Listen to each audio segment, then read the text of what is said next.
Hello, everybody. The song was taking too long. I had to start. Oh, that's a lovely place to begin. Thank you so much for the nice beefy cheer, Ghoulish. Let's get this stream started right. Indeed. Also, I realized that the reason you could hear her so clearly is because I have the volume up. Usually I turn it down to halfway and make it quiet. But no, you could hear all the tippy tappies, all the meows, all my screams. But yes, the scream was just because she jumped, and she jumped on both, like, the keyboard and the phone, and I was like, those are the two things I exclusively do not want you to be jumping on. But luckily, no damage was done. Look at all those cheers. Look at all the diamonds in the, not in the sky. Look at all the diamonds in the chat, in the hype train. Makokam, Marks, Makokam again. Makokam, and back to work. Drop the cheers, and bye, I'm out. That's great. All right. Welcome, Marks, Ghoulish, Kansas. Talking about Bella, Reincarnator, Little Lady Eva, Corian. I think that's everybody. Documancer. Welcome, everybody. I hope that you are having a good day today. I was drive bidding. Nice. That is great. Okie dokie. Well, if you are new to the stream, here is how it works. Every week we have a prompt that is submitted by supporters and voted on by everybody. Then Why was I about to say, like, at the end of the week the prompt is picked? I mean, that's the point. but yes, so we have a prompt voted on by everyone, and then we all write 350-word microfiction for said prompt and post it to the Discord.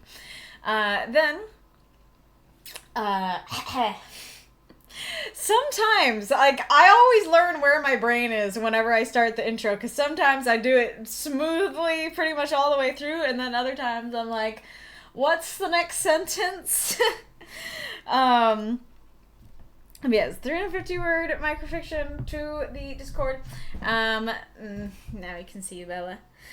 And then at the end of the week, 8 stories are selected to be read here on this stream.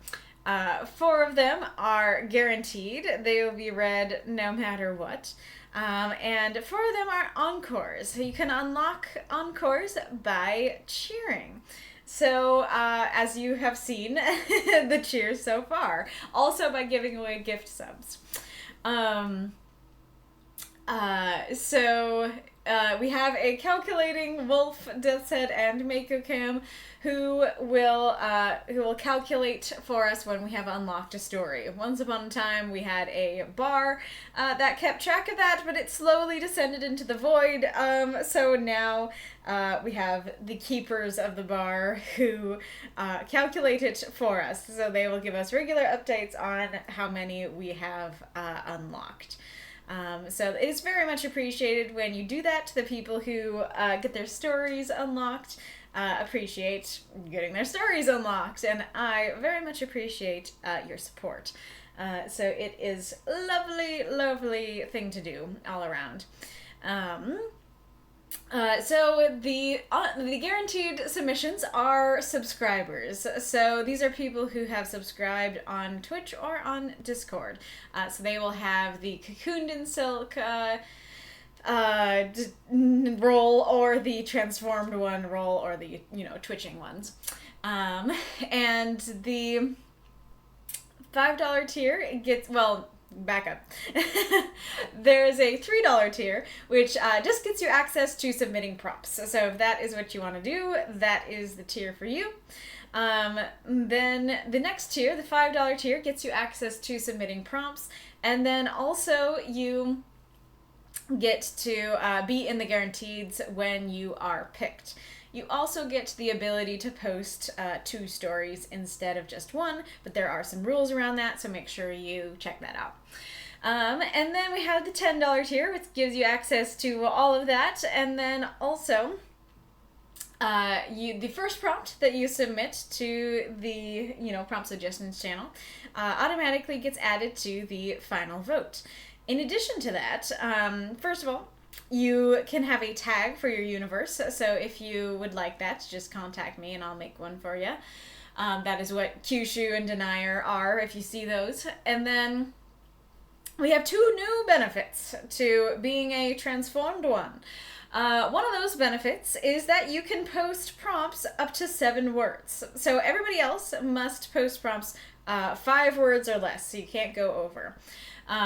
But transformed ones can now post prompts up to 7 words. And then the last new perk to being a transformed one is that you are now allowed to post 3 stories instead of 2. So general people and bookworms are allowed to post 1 story. Cocooned are allowed to post 2 stories.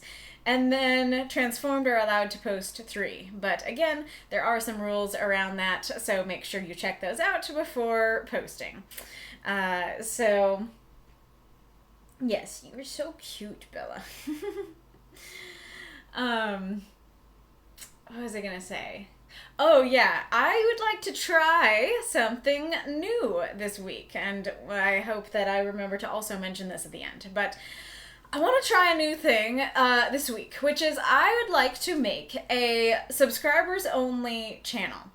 And then what I'm going to do is when I post the final poll to the prompt announcements channel, I'm also going to post it in this subscribers only channel. So basically what's going to happen, and then I'm going to add the 2 together to get the final vote. So basically what's going to happen is that subscribers get 2 votes. If consistently you guys keep, if you guys keep voting for the same prompt, if the same prompt keeps winning in both chats, I might not keep this. But it's something I want to try because I'm really curious to see what that would potentially do to the vote. And, it also might just be a nice benefit for the subscribers. Feeling like their vote has a bit more sway. So basically all you do is you literally will just vote in both. And like I said, I will add the numbers together at the end. So yes, you can look forward to that. And if I if I end up forgetting to do it, you guys can clamor in the chat and be like, where's subscriber vote? Yes, so hang on. So our prompt for this week was Shattered Reality, which is quite the big dramatic prompt. I am not surprised that it was loved, and I do love the imagery. I'm always a fan of shattered glass imagery, so I think that's very cool. Yes, that is our prompt, and let me show you our lineup. Our lineup for today, and I forgot to put the numbers, but I guess maybe I don't need the numbers. We're strong, independent letters who don't need no numbers. But yes, for our guaranteeds, we have Documancer, Makokam, That Said 419, and myself. Then for our encores, we have Galler, Spectre, Redrev, and Nightwolf. Some folks who have not been read in a while. I was very happy to see Redrev's return this week. I don't know if that's the first story you've written for since coming to the archive, but it's very nice to see your return. So yeah, also... So Makokam said that he had to go, so if he is not back by this time and Deathshead is okay with it, I might switch him with Deathshead. If he's not back, by the time we finish Deathshead's, maybe I'll switch him with mine. Yeah, I think everybody else is here, though. I saw Documancer, Deathshead, and of course I'm here. But yeah. Are you ready to finally settle down? Are you still gonna be cute? Are you still gonna be too cute to take the camera off you? She's like, I'm being so cute because you're loving on me. You just gotta stop petting me. Oh, Katie. Yes. Well, so they don't start halfway unlocked. So it says, I thought that bookworms also start out with their stories halfway unlocked. Was that just talked about? So it's however much the so the tier is $3, right? And that equals 300 bits. So that's what it would be. So it's bookworms start off with 300 bits towards unlocking their story. Also, I forgot. I do want to switch Bookworm's color to just a darker blue because it sometimes is confusing because it's also a purple, and so sometimes we'll get mixed up onto who is a cocoon and who's a bookworm. So once again, if I don't remember to do that, by the end of the week, guys clamor in the chat and remind me to switch the roll color. Ooh, this says, all right, 3 out of 5 unlocked. That is awesome. That is great to hear. So yes, so that means that Galler, Spectre, and Redrev are all ready to go, which is fantabulous.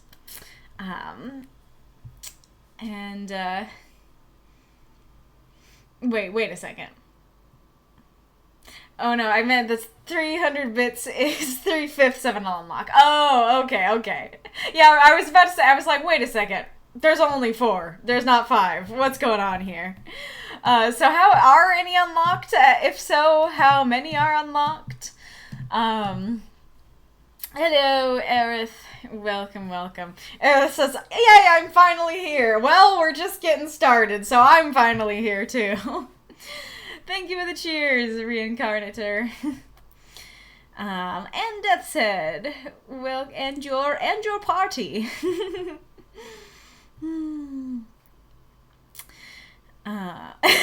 Little Lady Eva, every time I try to buy a cheer, my bank freaks out. Oh, I appreciate the effort, though. 93% of the way to the first unlock. Gotcha. So maybe I'll do like this. We'll bold every letter but one. 200 bits to 1. Awesome. Documancer, I'm on my way. Oh, are you not here yet? Should I switch you as well? Are you able to successfully listen to your story? Oh, it's weird. I'm not used to using this this mug. I'm used to using the one with the bendy straw. Oh, Documancer's at the pharmacy. Well, Death said, would you be alright with going first then? Yeah, okay. Sounds like you are. Okie dokie.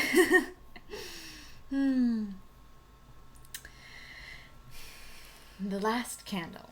Like Death said, 419. Old Sir Califrac's last candle flickered on the table as he dug into a bowl of potato meal, which had been supper for weeks. His gaze moved to his grandson, young Dorgu, listlessly poking his food.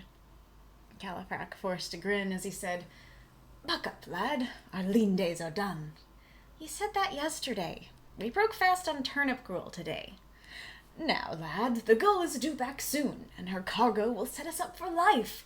Think of it. You could go to university." "No, I want adventure, like knights of old." There was a knock. Califrac rushing to the door. He passed by the cold hearth with his nightly kit over the mantel, and the shelf of tattered books, and the cabinet with his nutcrackers. On the threshold he found Sour Philibert holding his golden-topped cane. "Mr. Califrac, wreckage of the wind-blown gull has washed ashore." "But you told me there was no risk." "I'm sure you misheard." Philibert smirked, poking Califrac with his cane. "You've 1 month to make a debt payment, or I seize this cottage." Philibert spun around, strutting back to the road. Only when he was gone did Califrac roar, "That's Sir Califrac, you swine!" He slammed the door, finding Dorgu behind him, fearful. Califrac put his hand on his grandson, glancing at the nutcrackers and the books, which would fetch a pittance. And what would I pawn off next? Floorboards? candle fizzled out, shadow filling the cottage. All but the last ray of sun which glinted off his nightly kit. 25 years since he had donned any of it. The idea of writing again seemed like madness. But what's left? Gallifrey took down his sword, the oiled blade glowing red in the sunbeam. We'll be riding as knight and squire. You're to be a knight again? I never stopped being one, Gallifrey replied, pain creeping up his back, though age oft has other notions. Wow! Dargu exclaimed, the sadness gone, fantasies shining through his eyes. Gallifrey nodded, stroking his mustache as he ruminated on their quest to avoid eviction. And throw up those mouths and monsters. Cheer for the story if you loved it. Ooh, did somebody else cheer? Thank you for the cheer. So now Galler's story is unlocked. we got the R. Da-da-da. Hooray! Thank you for the cheer as well, Magistrate Iron Lung. Not references. Not mailings. I thought this was lovely, Death's Head. So this is one that I did review earlier, so I might be repeating myself a bit in this. So especially for this one, if you have anything to say in the chat, if you have any more questions that weren't answered before, then don't hesitate to ask them or share or whatever. Yes, I did see that. I think this story is really good, and I don't know if people quite know that this is the very first, or at least, I don't know if it's the very first Gallifrey, story chronologically, but at the very least, it is the beginning of their adventure. So it was really cool to see how and why their journey began. I'm also really curious where Nail is gonna come in, that if he just walks outside and is like, hey, wanna go on an adventure, or if he has to go find her or something. That'll be interesting to find out if you haven't already written a story about that. But yes, so I think your setting in this story is really great. The very beginning here, I can really imagine that a lot, very, very well. I did not set my timer. Let me do that. Yeah. I really like this theme of the last candle throughout the story. That this is the last candle they have. They don't have the money to buy another one. This is the last bit of light they have. They are on their last legs, and they think that somebody's gonna walk in the door today and be like, hey, here's the money to buy a bunch more, and you're gonna be set up. But actually the opposite happens. And so it's like the symbol of the last hope going out, or kind of burning yourself out on a last deal kind of thing as well. So I think that theme works really well. It's set up here as the candle is on, it's flickering, and so that hope is there, the deal is still alive. And then at the end it fizzles out here. Okay, the deal is off, the hope is gone, and then, he reignites the hope in a different way. It's not the hope that he thought it was going to be. The deal didn't come through, but he does get to reignite it. So I think that works really well, and I also think it works very well as a title, too. Because that is kind of the theme as a whole. This is about the last hope, the last candle. So I think that's very cool. Yeah, so then we have the setting of the supper that is the potato meal, and this is what's been going on for weeks. And so last candle, potato supper for weeks, immediately, shows you in that very first line exactly what situation we're dealing with. I talked last week about how a first line sets up the story. It sets up, okay, this is your first introduction to what's going on. And so if something's wrong with the first line, I can be a bit harsher on that than potentially other lines. And I think this is a great example of how to do a first line right, because as I said, immediately we get a sense of what's going on. It's like, oh, okay, he does not have the money to pay the bills and hasn't for a few weeks now. And that is exactly the context that is the perfect way to start this story. So I think that's great. And then the next sentence is all about Dorgu, and he is, of course, a big part of the story. And, you know, you can just imagine him, like, sadly poking at his food and stuff like that. Meow, you want out?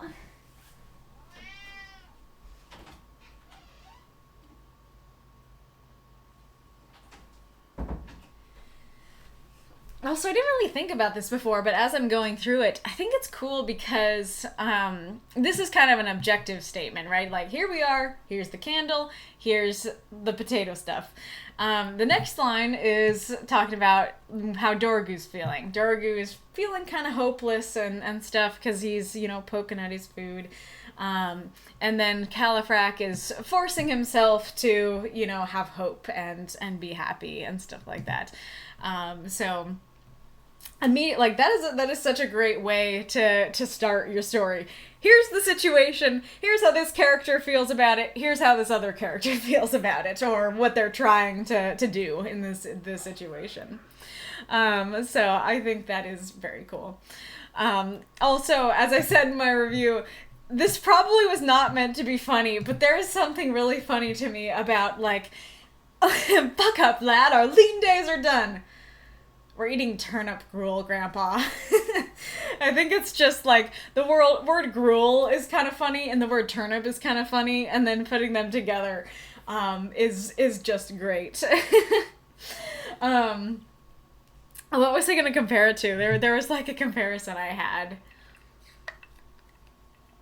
Oh, I think it was the it kind of feels like it has the same well, maybe not the true line, but my interpretation, my funny interpretation of the line has the same vibes as like the Firefly line that's like, you live on a spaceship, dear.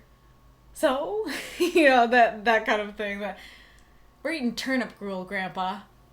So, but yes, and also in addition to, you know, me just finding the phrase funny, it does very much convey, I don't want to eat turnip gruel, and so it totally conveys, yeah, it is slim pickings, we are not eating well, so I think that is just great. And then this works really well. I think this is a very natural way, because this is one of those things where, okay, you have to get info to the audience. Oh, kitty. See, you don't like being out there. No, you don't. No. But this is information that you have to get across to the audience. That, oh, hey, they're waiting for this ship, and that cargo is, you know, gonna fix this situation that has been set up. And I think this is a very natural way of doing that. It never crossed my mind that it would feel like an as you know thing. It totally feels like something he would say in the situation, especially because you add that you could go to university, because that's totally what a grandpa's going to be thinking about. Like, let's think about my grandson's future. What's he going to do? It's like, you could go to university. And I do really like this line. As I said in my review as well, that it really, after reading the other stories, it's neat to see him be like, I want adventure, and it's like, you're gonna get some, buddy. And I think Dorgu is my favorite character of the Califrac verse so far, and I just really like seeing the beginning of his story and his motivations and stuff like that, and that he's just a kid who wants adventure, and he gets to have that with his grandpa. I don't know if I mentioned this before, but I think the characters in the Califrac universe are very unique. Like, I really love this idea of the main character is this, you know, old retired knight coming back into the service, and then there's little grandson, and then there's the washerwoman. It's very, like, I don't know, Motley Crue, I guess. And I like that a lot. I think that's very unique and creates some really cool interactions and stuff. Okay, so this part here, So I don't think that it is badly done. I don't think that it distracts hugely. But this did stick out to me. And, I thought about it more as I was, rereading it and stuff. And I think what it is that it's mostly the timing. Because what it does here is that, like if you had started the story with, old Sir Califrac's last candle flickered on the table as he dug into a bowl of potato meal, which had been supper for weeks. The light shimmered upon his nightly kit, and fell upon a shelf of tattered books, and I don't know, something off of a cabinet full of nutcrackers or something like that. I think that would work and make sense. I think it's just the fact that, like, he is rushing. Like, he thinks he's about to get the news of his life. And then the camera goes, look at these nutcrackers. And it's like, actually, I kind of want to hear about the deal. I kind of want to hear about the ship. And it doesn't give this feeling of rushing and fastness, because the camera is now panning on the surroundings. So I think that's why it ended up sticking out to me. I do think that, and part of the reason I was like, I don't know if I want to critique this is because I like it at the end. I think it works very well right here. But I actually, as I thought about it more, I think it would work better to just have it at the end and use those words to go more into it. Because something you could do is you could have him basically contemplate each one. That, he slams the door and he looks at, the items in the house. And maybe instead of just giving a glance at them, that he looks at each and he's like, he's kind of thinking, I really love, my knickknacks and nutcrackers, but I don't think they're going to sell for much. And he's like, these books have, got me through my life, but to other people, they're just books. And then maybe lastly, he looks at his nightly kit and he considers selling the armor. And maybe it's like, that could actually get me something. And then he pauses and goes, no. If I'm going to get out of this, I'm going to need to put that back on. And I think that would be like an even more punchy way to do the ending here of him being like, coming to the conclusion of we're going to be knight and squire. It works as it is. It's not a problem. But I do think that could be a really cool way to transition, is if even if you didn't have the words to say, like, oh, I'm gonna need that even if it was just like, he looked at the nightly kit and he contemplates selling it, and then he pauses, and then you go, oh, he's thinking. I think that would work better and be more impactful than mentioning it here. Like I said, it's not bad, it's not confusing, just something that stuck out a bit and could be more powerful if expanded upon at the end instead. I'm also curious why Califrac believed him that there was no risk, because that's not true of anything. Like, taking a step outside the door, there's risk. There's risk in everything that you could ever do. And there's definitely risk in pretty much every financial endeavor.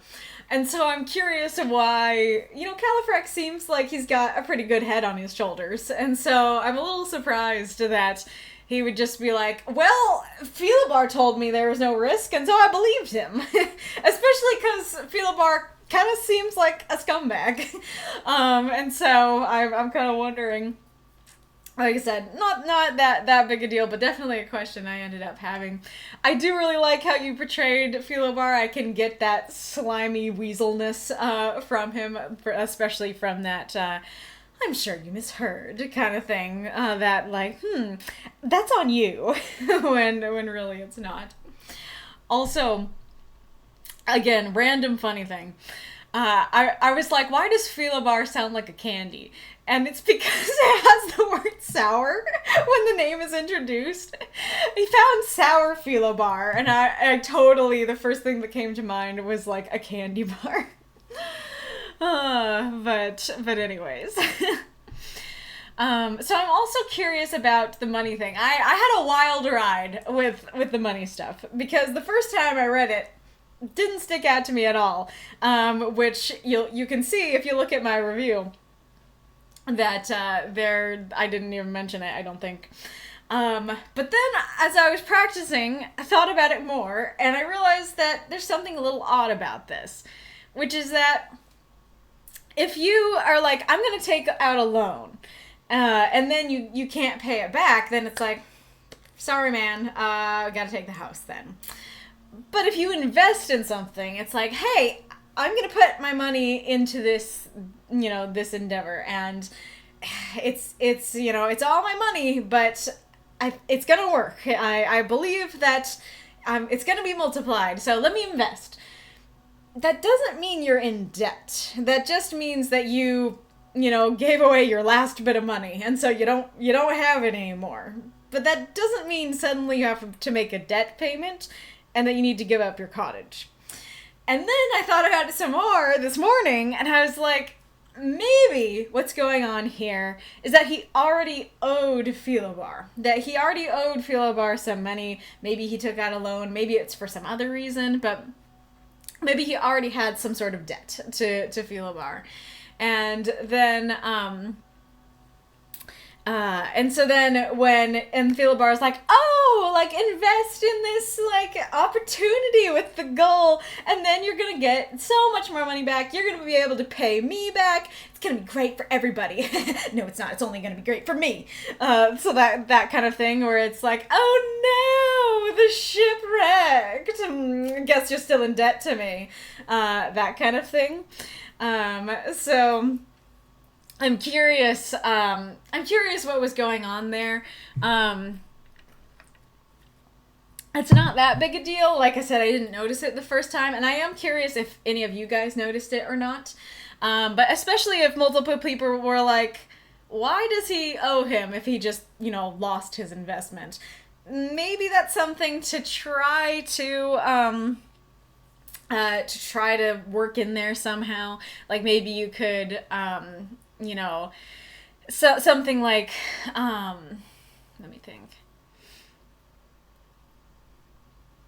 I guess maybe the phrasing of something more along the lines of, looks like you still owe me your debt, or looks like you can't pay back your loan, something like that. I'm sure you misheard. Looks like you can't pay back your loan. You have 1 month. And maybe it's just a situation of you did have that in there, but you had to take it out for the words. Yeah. So, mixed feelings on that part. But nonetheless, regardless of the technical questions about it, I do really like that. I think, like, it's very easy to understand and to really feel for him and be like, oh, crap, like, homeboy's on his last candle, and now this thing that he put all his hope in has fallen through. I think that works very well, very powerful, doesn't need a whole lot of context to understand or anything like that. It just makes you feel for him. I'm also curious why Califrac waited until he was gone. Because this is another thing that did not stick out to me at first, but then when I thought about it, it seemed a little odd. Because I had this image of, Philobar, starts walking down the road, and then Califrac, closes the door on him and is like, "That's Sir Califrac, you swine!" But it does say, he spun around, strutting down the road. Only when he was gone did Califrac roar. So it kind of sounds like he specifically is watching Philobar go, and he's waiting for him to get out of sight. And then he curses to himself, and then he basically says that to save face in front of Dorgu, and maybe that's what you meant, but it doesn't make Califrac look great. So I do think that maybe going more for that, he slammed to the door and cursed to himself, "That's Sir Califrac, you swine," or he is reeling from the news, and it's like, by the time he recovered, he was already down the lane, and he shouts down the lane. I think that could work as well. But it does seem a little odd for him to wait for him to get down the road and then, defend his honor kind of thing.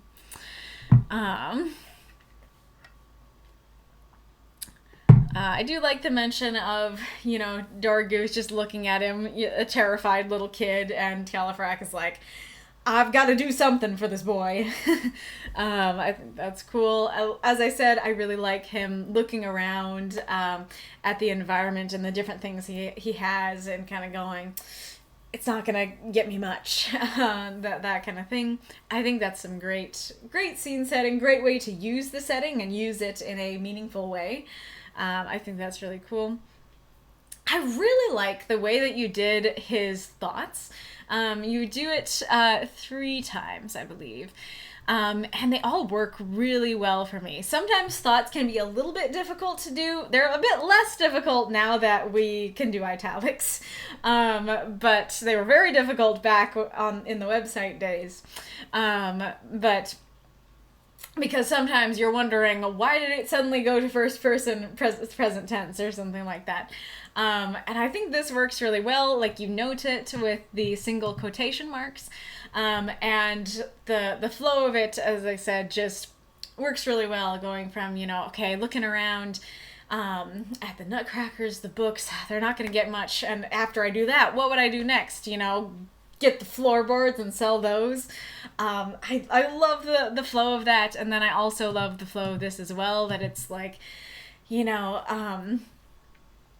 this seems like madness, but, what else can I do?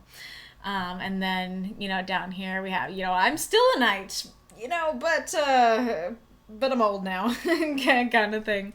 I'm not explaining it well, but I just think that going that flow from the more third-person narration thoughts to the direct first-person thoughts works very well every time, and it's never confusing. I really like the setting here as well. Like, as I said, I like the candle fizzing out. And then I can just imagine, there's the sun, slowly going down, and it's going to be real dark in a second. And it's like glinting off the armor or the sword or whatever. And then he's like, it's been 25 years, but what else can I do? And I really like this image too, is very good. And then I really like that I never stopped being one, super noble, like that a lot. And then this is just full of character and stuff like that. So I have an interesting relationship with Dorgu's final line here. And this is another thing that, I went through stages. So stage 1, which I talked about in my review, was that to me, it felt like it would make more sense if Dorgu would be the one to say this, so that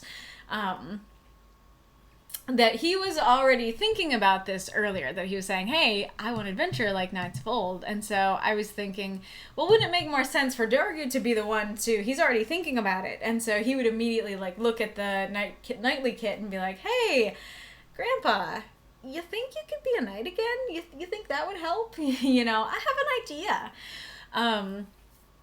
Especially because in other stories where I have seen Dorgu, he has been the positive influence. Like in the last story I read on the stream where Califrac is like, we need more money, and then we need more than this, and then Dorgu's like, well, it's better than nothing. That kind of thing. And so I was kind of thinking along those lines of well, he would probably be the positive one who would look up there and be like, there's something to this. There's something to do here. But, I was chatting with a friend of mine, and they pointed out something that I think is a very good point, which is that it overall works better for the story if Califrac is the one to make the decision. Because if Dorgu makes the decision and he's like, hey, do this, and Califrac's like, fine, I guess. That gives a different feel and a different motivation than him deciding it himself and him going, yeah, I'm gonna do this again. So I do think that makes sense. And another thing is that it's possible that what's going on here is that this is how Dorgu becomes the positive influence that he will become later. That he's pretty freaked out. That, you know, he's fearful. He doesn't want to eat turnip gruel another day, and stuff like that. And so going out on adventures, that's what gives him the confidence boost. That's what gives him more optimism. That's what makes him become the person I know him as. And so he's not going to be that positive influence here in this story because he hasn't gone through the character development that will turn him into that. That also makes a lot of sense and I think is very cool and works very well. And so after, you know, going through all those thoughts, I think that, like, I kept reading the story, right? Kept reading it, practicing it, and every time I got to that wow, it just felt off. And so I think it's actually maybe less that grand thing I was talking about and more just that word feels out of place. And I think the reason it feels out of place and why my brain went to that earlier line is because the earlier line makes this feel like it's not the proper reaction. Because wow is a reaction for something surprising, something that you were not thinking about at all, that you're like, wow, like, you know, I've never seen this. I didn't think of that. And so I think something more like, yay, or hooray, or huzzah would fit a lot better there because it shows, this is what I wanted, this is what I was thinking about, kind of thing. Though, to be honest, I think that, and the other thing I'll say about that is that it could also be that it sounds a bit modern, perhaps, that, like, the whole story is, you know, this dark, you know, fantasy kind of story, and then at the end it's like, anime sparkles, wow, kind of thing. And so, but I think that it would sound more natural to say, you know, something like, I never stopped being one, Califrac replied, pain creeping up his back, though age oft has other notions. Dorgu lifted his head, sadness disappearing, fantasies shining through his eyes. Or, I never stopped being one, Califrac replied, pain creeping up his back, though age oft has other notions. A smile broke across Dorgu's face, fantasies igniting in his eyes. Which I think is part of it as well, that I think that, like, sadness gone, fantasies shining, wow, you know, I think is a bit too strong of a 180. So I think saying something like a smile, you know, broke, that it's like, and fantasies igniting, that the fantasies, you know, the sadness isn't totally gone, the fantasies haven't taken over yet, but they're igniting, like, they are, he is realizing he might get his dream. he might, this might be happening for him. That kind of thing, I think would work a bit better. But all that being said, that's rather nitpicky. Like, the line did keep, like, sticking out to me, but it's not a terrible line. It's not a confusing line. If you left it as is, it would still be quite good. Just trying to, you know, improve it and make it to the point where me reading it, I wouldn't keep getting stopped up on it. And then I like the ending. It's almost like, I don't know, sitcom-y feels too strong, but it's like they're on this grand nightly quest to do this very normal, like almost mundane thing, or to avoid this like normal problem. That's pretty cool. And it's a little bit like ironic almost, because they're going to be out nighting and not living at their house. And so it's kind of like they're going to be evicted, you know, through this nightly, nightly quest that, you know, yes, I have traveled far and wide across the country, sleeping in, you know, inns and tents and on the cold hard ground. Wow, why have you done all this? So I wouldn't have to be kicked out of my house. You haven't been in your house, though, you know, but that's kind of cool. Like, I feel like people are like that, that sometimes that is how adventures go, that in order, that once you go on the adventure, you realize that the reason you were doing it maybe wasn't as near and dear to you as you initially thought. And I think that is, I think that's very cool. And so I like that as well. It could, and you guys in the chat, feel free to say your thoughts and everything. There's the timer. I could see it being a bit of an issue, perhaps that it might feel a little too comedic, that maybe the whole story feels more serious, and then that last line, maybe might seem a little too comedic, but I don't know, just a potential thought.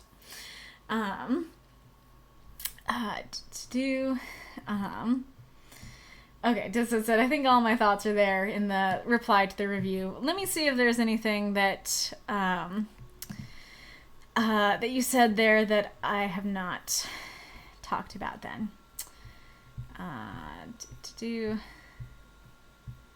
Where are you? There it is. Oh, nope, not that one.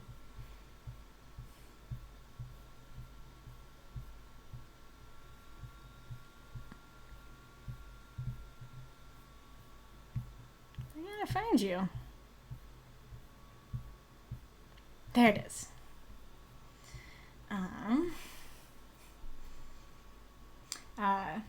I think the books and Nutcrackers are important to show how even in dire times man will still collect. All the stories therein fuel Diogo's imagination, and yet they are but a pittance compared with the dead.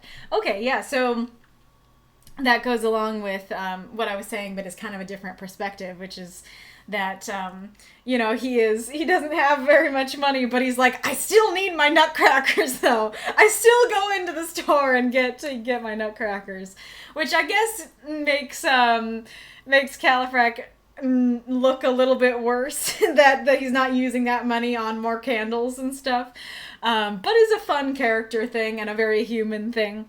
And then the stories fuel Dorgu's imagination. That's really interesting. I like that a lot as well. That it's like, yeah, we have all these books and stuff, and Dorgu doesn't have much else to do but to read them, and he's got lofty ideas now, and he has to look at the nightly kit every day. So I like that a lot. So you could talk about that in my potential edit, where I was saying that to take out the mention of them up here and then only put them down here, then you could actually have the words to talk a little bit about that kind of thing. That it's like, man, those books, they filled Dorgu's head with lofty ideas, and then he looks at the nightly kit and is like, yeah, maybe I could sell that. Or maybe his lofty ideas are onto something, that kind of thing. Oh yeah, I did not. I didn't read the prequel. Should have done that. As for Dorgu suggesting his grandfather resume his questing, that might have been the stronger choice, but part of my thinking here is that Califrac is not just hoping to raise money, something he probably thinks is a long shot at best, but to lift his grandson's spirits. That's the central through line of his character.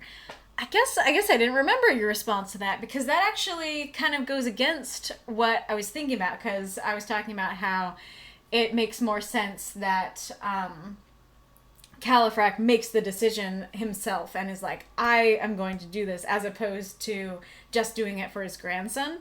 But like that there actually make kind of to me kind of goes with what I was saying about Dorgu being the one to say it, because that goes along with that it's like, that's what Dorgu wants, that's what he's thinking about, and Califrac could be like, yeah, like, I don't know if it's gonna make money, but it's gonna make Dorgu happy, so I'll do it, that kind of thing. But I do really like that aspect of his character, that a lot of what he does for his grandson, like I said, kind of goes along with what I was saying about them being a nice ragtag crew that is interesting to read about. So I think that's cool that it's less about himself and his own reasons and more about I care about my grandson. I think that is very cool. Yes. Mako, are you back? The little lady Eva says, I've been enjoying the Califrac stories. Great to hear.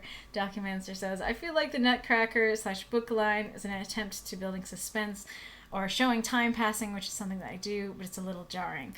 Well, I mean, the thing is that this isn't a time where time is passing slowly. Like when you're showing that time is passing, then that is a great thing to do if it's like, this is something I run into sometimes where I want to say, he paused. And that can work sometimes, but a lot of the times it actually works better to say like he looked at, the nutcrackers in the basket in the corner. That conveys the pause much better than saying he paused. The problem with it being here is that, let's see, where is it? The problem is that this is not a time to pause. The problem is that he's rushing to the door. He is about to get the news of his life, or at least he thinks he is. And so that's not a time where he'd be like, let me look at the nutcrackers. Or, as I said before, even if he's not looking at the nutcrackers, it's not really a time the camera should be showing the audience the nutcrackers. We want to know, we want to see him rushing and be with him there. And then when there is time passing, like when he is thinking about what the heck do I do, that's the time where he would be looking at them. And he would even be specifically contemplating them. Like I said, you could also put it up here. You could basically put all of this, like, almost word for word here at the beginning. That would work as well. Because, again, time would be passing. They're sitting there eating their turnip gruel, eating their potato soup or whatever, potato meal. And there's no clock on the wall, but it's basically the feeling of the tick, tick, tick, tick kind of thing. So that setting would also work up there as well. It's just the fact that he's rushing, and so we should be rushing with him. Just clocked out. Gotcha. Yeah, I think having it at the start would work better. Fair.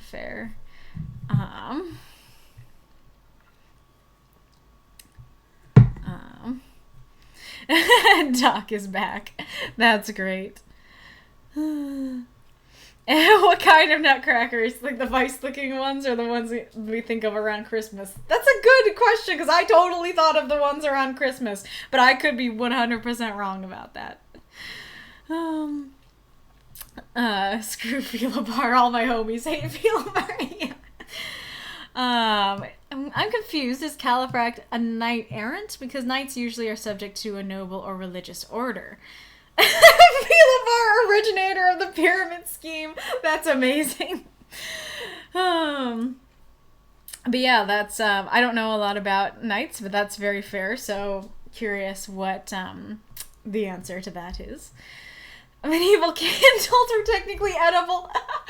Oh my goodness. So I don't think that you intended for this story to be that comedic, but that would be so funny if, like, the candle goes out and Califrac is like, what are we gonna do? And he's looking around the room and stuff, and he turns around and Dorgu's eating the candle. Oh, incredible. Yeah, so medieval candles are edible because they were made of tallow. Little fun fact that doesn't influence the story. Gruel is very unappealing texture-wise. Fair. I haven't had it. I just know that it is the go-to gross medieval dish. Wolf says, wait, if they're adventuring, who's growing the food on the land? A servant? Another family member? If they're going adventuring, why wouldn't Philibert just seize the house? Good question, yeah. Very, very good question. Thank you for that, Ghoulish. The work in the chat. But, yes. Great introduction to their little world. Great use of the prompts. Definitely getting that news would certainly shatter one's reality. And it's kind of cool because this is a situation where reality is shattered, but what are we going to do picking up the pieces? I think a lot of us focused on just like, everything sucks now. Here's the shattering. So that is a kind of a unique thing about this story, that it goes, okay, reality's shattered. What are we going to do with the pieces? I think that's very cool. So thank you so much for submitting. So it says, unfortunately, I need to do some chores now. I'll rejoin the stream, hopefully before too long an absence. Have some cheers for the road. Thank you very much. I appreciate that. It was good that we did you first after all. Okay, so if Mako is back, then we can do his story. Or Doc's story, I guess. Doc's was first, and you're both back, so I guess we'll do that. Okie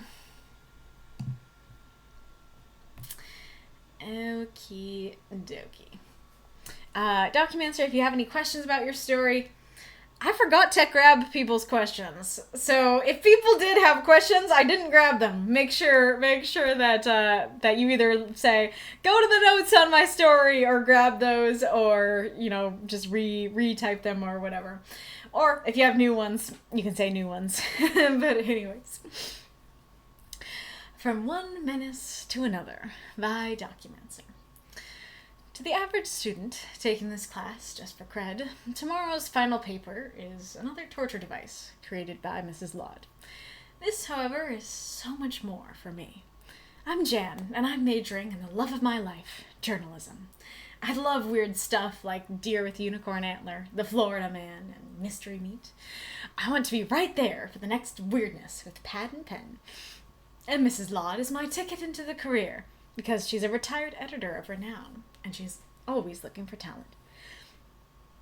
Mrs. Laud expects us to use ink and paper instead of emails and apps. And it must be stapled, like so. Handed to her, no excuses. Your dying relative likely has a printer, so does the library. My mom's menacing printer is sitting in the living room by the dog's bed. When the machine starts up, it debates whether it wants to behave or ruin my day. Once, Mom tried printing her divorce papers. The printer decided to be coy, so it jammed on the third sheet. It's midnight, and the library is closed. I beg to whatever god deals with menacing printers for success.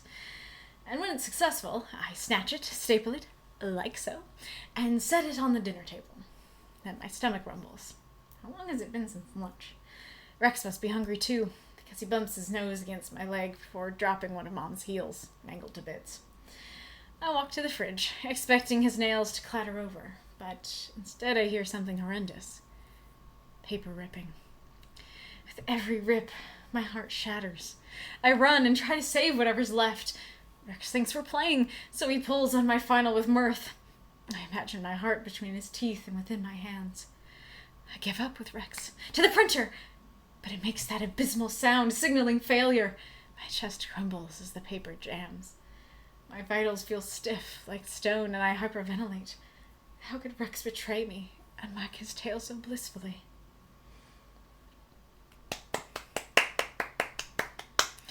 Throw up for those moths and monsters. Cheer for the story if you loved it. That is great. Questions are in the story notes. Okay. Let's go find that. Is there an easy way to search for specific stories in the stories? Here, you know what? I'm going to put it on the other view, the list view, because that will make it easier to scroll through. But your names are still M.R. At least some of them are. Okay, there we go. Oh yes, you had plenty of questions, so let's go grab those. Don't know what happened and why I didn't look for these. Oh, thank you. It was just a little too late, but I appreciate that. If anybody else has oh, there's apparently an ad. Nope.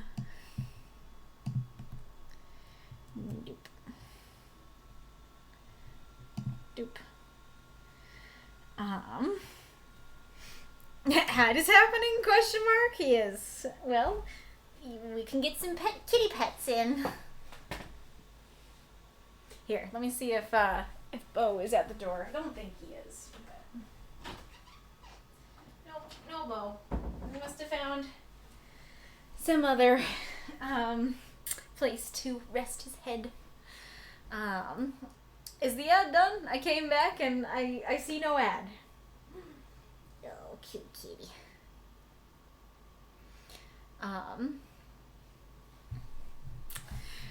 But yes.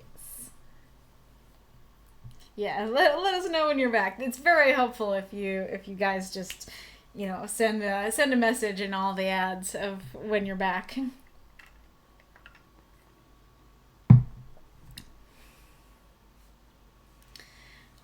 Well, I guess I'll first ask while I'm waiting for that.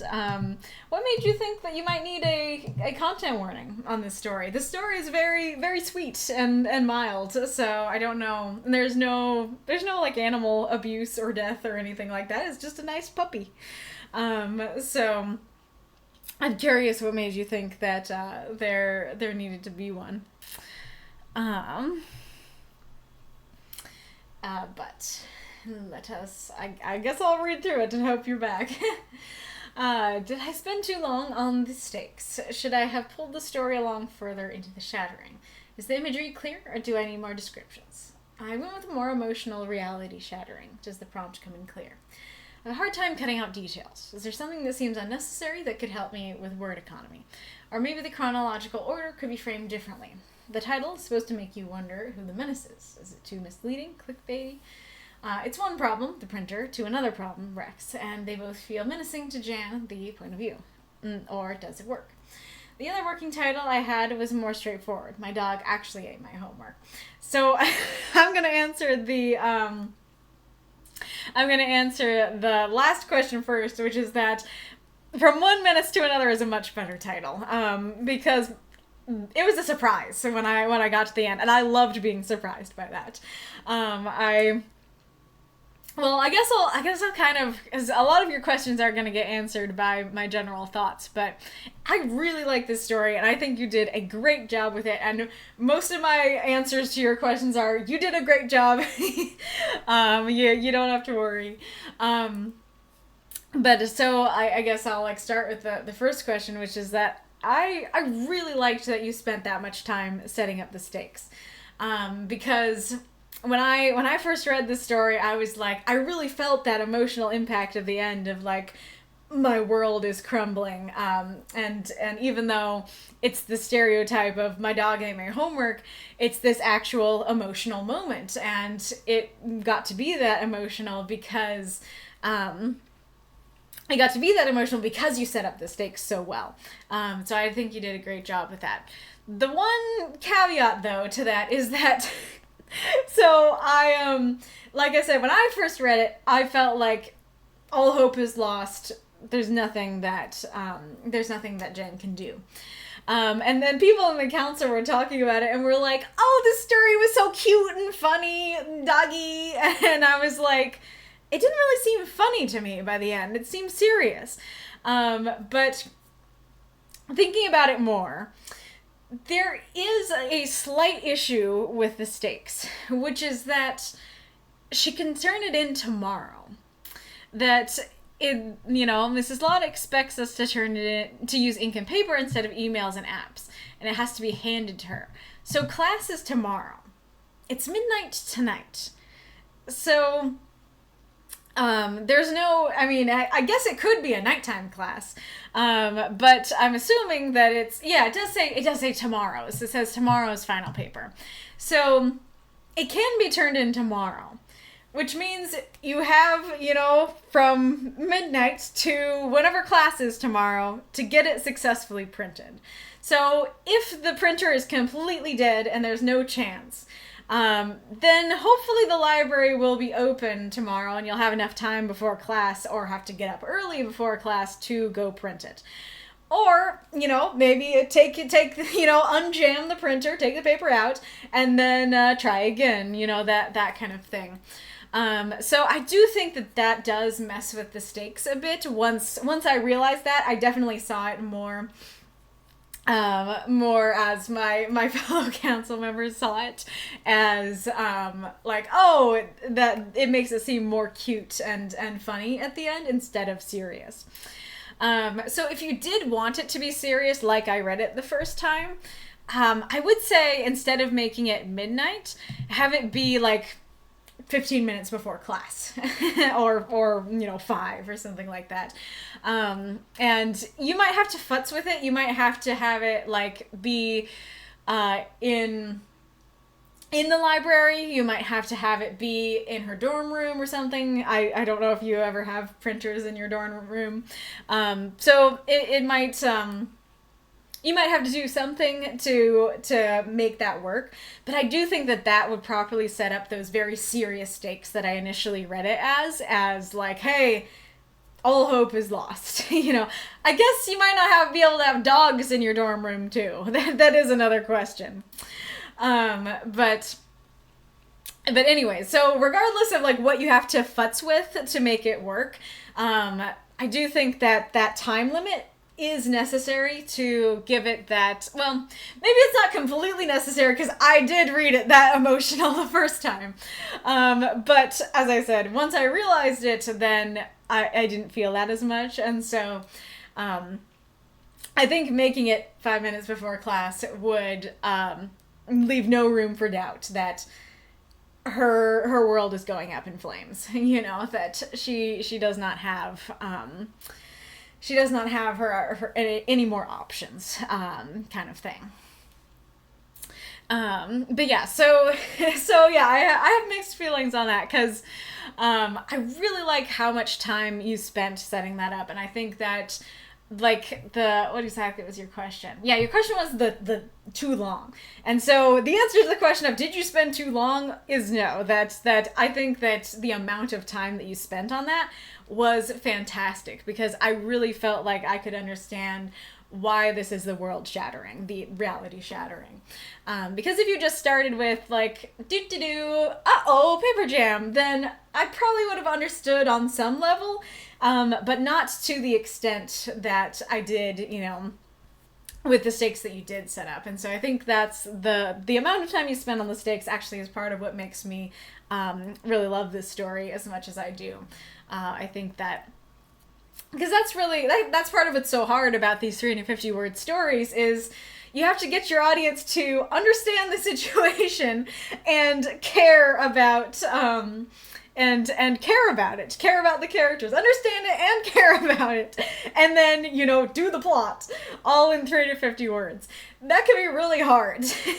And I think you did all those things very well. Aside from what I said about the, potential issue with the gravity of it, I think that you did a great job of like, okay, here's the situation, and here's why we care about the situation, and here's the plot. I think you did all those things really well. Let's see. So I think I'm going to go through the story first, and then I will go through your notes after that. And I need to set the timer. So not that big a deal, but cred felt a little odd to me here. I think just saying taking the class for credit. If it was in, it is in first person, but she doesn't seem to talk like this throughout the rest of the story. It's just like, yeah, the cred. It seems, maybe the college students do all refer to it that way, but she doesn't really use any other like slangy terms throughout the narration. And so especially in the first line, it did read a little odd to me, and I think it would work a bit better to just say the objective statement of like, credit, nonetheless, I do like how you set up the character that it's like, hey, for everybody else, they're just doing this for credit, and they're like, oh, this is torture, I don't want to do it, and then this character is like, hey, but I actually care about this, and that is such a great way to, like, we're talking about the stakes, right? I think that's one of the many things that set up the stakes super well in this story, is that you didn't just say, I love journalism. You said, hey, here's what other people think of this class. They think she's, really strict and once torturous. They don't like it. They want to get out of this class as soon as possible. But for me, I care. Like, that immediately, endears me to the character and sets up what this means to this character, which is really cool. I'm a bit torn on this line here. It's so in general, I would not recommend introducing your characters this way, because in general, some stories are literally written by that character, But most, even in first person, aren't. Most of the time, they're not talking to the audience. They're just like, hey, this is their narration, and it happens to be from my perspective. And they don't really talk to the audience. And so, you know, there's all of a sudden going, hi, audience, I'm Jan, and I'm majoring in the love of my life, journalism. It was a little bit odd and awkward, because I'm not really used to that and wouldn't usually recommend it. But there is something about this, which might have meant that it was intentional, which is that she's a journalist. And so it might have been that she's writing this down. She's basically journaling her own life, and she's, you know, it's has the vibes of like, I'm Jan and I'm here on the scene, that kind of thing. And so in that case, maybe you intended it, and that could actually mean that it was a good thing. I do think that if you did intend it, that having more journalism stuff in the narration and having it be in the, like, first line would help and set up, oh, okay, like, this is written to the audience, this is written as a journalism piece, gotcha. But that being the first line in that vibe, in that narration style, a little bit jarring, that kind of thing. So I really love all these examples, and again, all of these things really endear me to the character, that the character is not like, I want to, you know, I want to be there for the gossip and the scandals, and I want to ruin people's lives. It's like, I want to write about deer with unicorn antlers, you know? Which is a very which is not that important to the story, but I also find it interesting that it isn't deer with unicorn horn, and so, which makes me think this isn't a deer that should usually have antlers, which has a unicorn horn. Instead, it is a deer with deer antlers, but the antlers are rainbow. Like, the antlers are like unicorn horns. They're all spirally and glowy and sparkly and rainbow, which is funny. But anyway, so all these examples, they're very striking. I can, like, imagine each of them in their own way, or remember times when I've heard of the Florida man, and stuff like that. It makes her very endearing. But there is a little something to that, which is a bit nitpicky, but I don't think, and I don't know much about this profession, but I don't think that's generally what journalists write about. As I said, I think they generally write about 4 people dead, you know, in car wreck, or, you know, King blah blah, you know, loves a person who's not Queen blah blah, that kind of thing. And it's very like, it's not the fun stuff. It's there, unless you like, you know, unless you like gossip and tragedy and stuff like that. So there is a slight question of, is that journalism? Would she be better in another profession? But even so, I think it's cute and endearing enough that I don't really mind it, even with that slight bit of confusion. I do love the next line of, I want to be right there for the next weirdness, the Hannah Pen, that she wants to be there for the weirdness, not for the drama or the tragedy, and that's really cute and fun, and I like that. And then setting up Mrs. Laud works. I don't know if we need to know that she's, like, a retired editor looking for talent. Like, you could just say that she's my ticket into the career because, you know, she's the teacher for the class, and that will, you know, help my trajectory. Nonetheless, it works.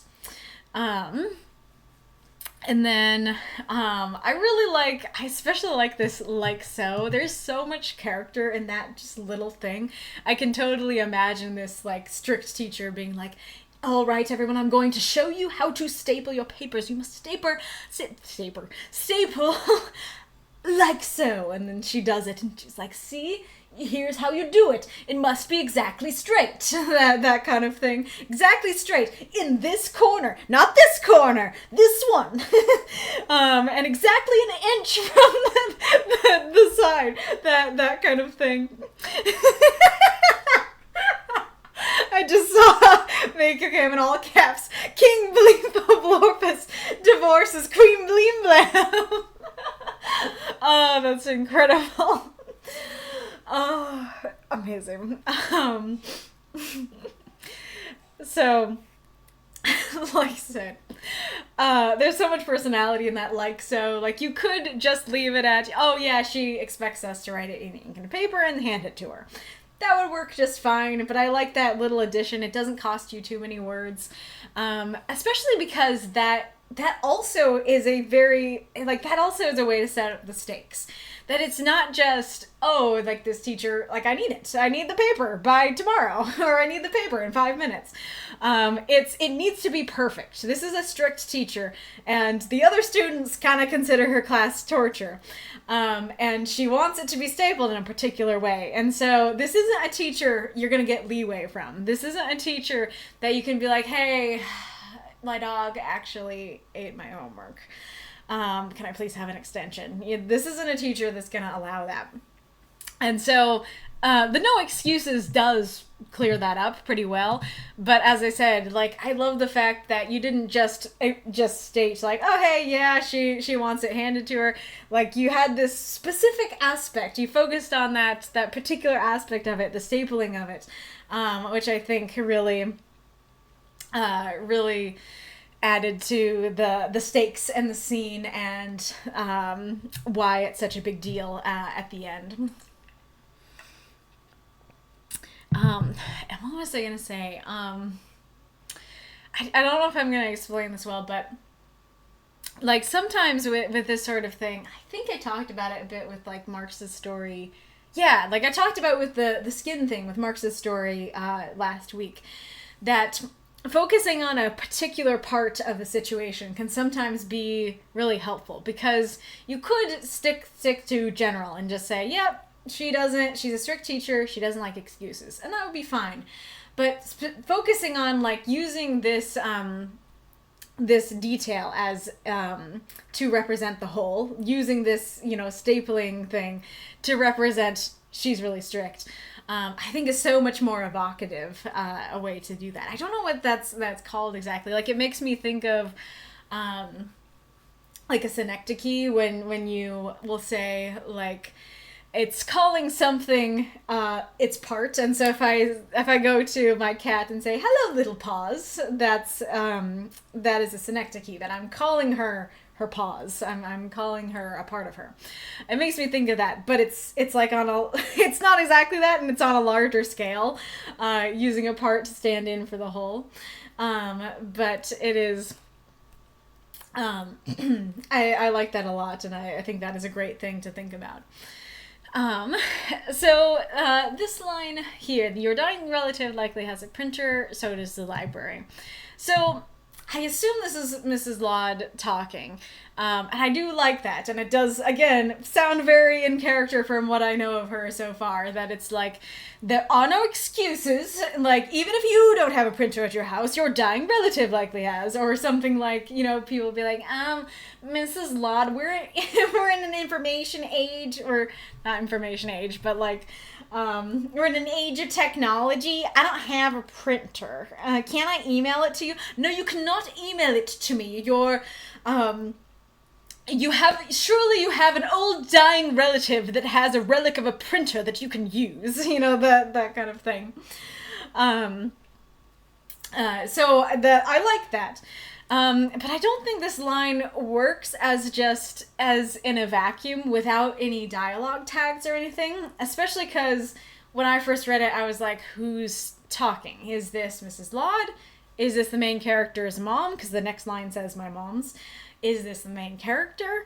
So I think that, especially because, nobody has had any dialogue, and Mrs. Laud has not had any dialogue either. So I think, adding something like your dying relative, like maybe, so Mrs. Laud expects us to use ink and paper instead of emails and apps, and it must be stapled like so, handed to her. When the class tried to make excuses, she replied, or when the class tried to tell her they don't have printers, she replied, your dying relative likely has the printer, so does the library. Something like that. I mean, that's a little bit clunky and too many words, but something along those lines to convey, oh, this is who's talking and here is why. Here's the question it's answering. Because that's the other issue, I think, with this line, is that we haven't heard the question, which is likely something along the lines of, I don't have a printer. So I guess in that sense, you could even add that to the dialogue and say, if you don't have a printer at home, your dying relative likely has a printer, so does the library. You could do that, but I think just having a dialogue tag of, this is Mrs. Laud talking, would be quite helpful there. Not that big a deal. It's still great, as is, and I like the idea. Just need a little bit of something. And then I like the idea of, like, the printer is menacing, and so it's like you look in the corner and it's just like, it's like a little, here, let's see if I can, do something fun. So she looks over and the printer's just like,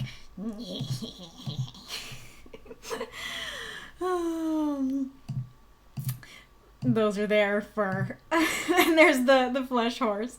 It was to be like that. Those are there for when we experience lag. But anyways,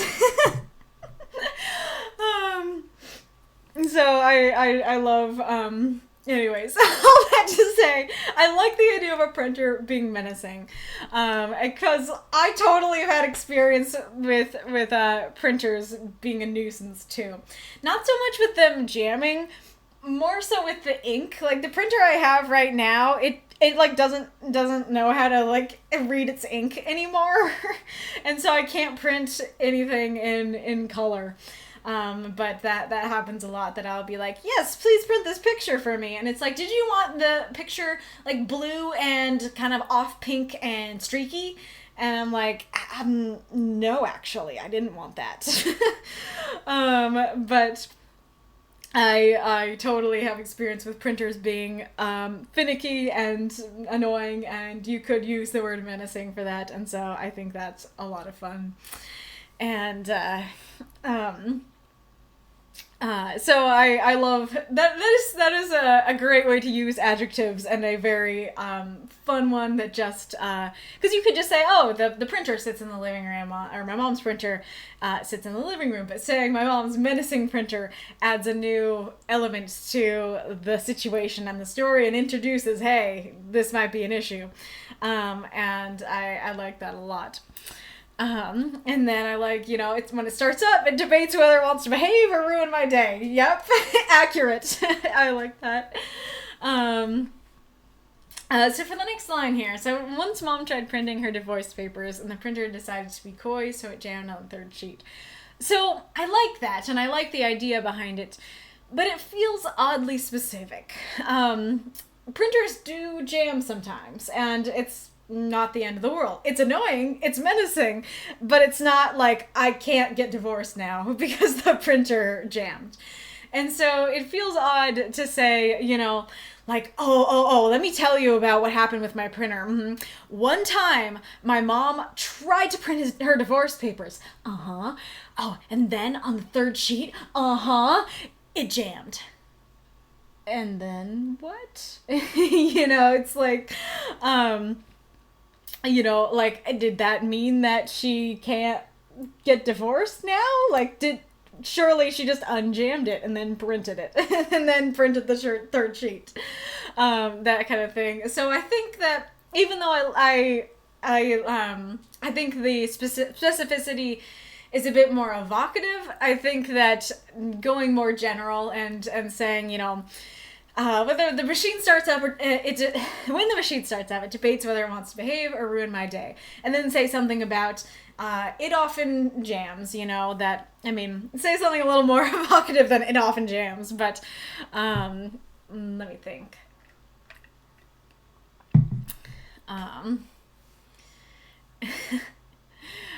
Something along the lines of, like, my mom's printer is an unruly one, and, my mom's printer is an unruly one that often jams. It once tried to eat my mom's divorce papers. I think that would work. That just saying, yeah, it often jams. One time it jammed on my mom's divorce papers. One time it tried to eat them. I think that works better than saying, and so that would convey that the point of the sentence is saying it does this often. That's one example of it doing that, as opposed to this seeming like the point of the story. It's like, okay, I have a story about my mom's divorce papers. The printer jammed. You know, that kind of thing.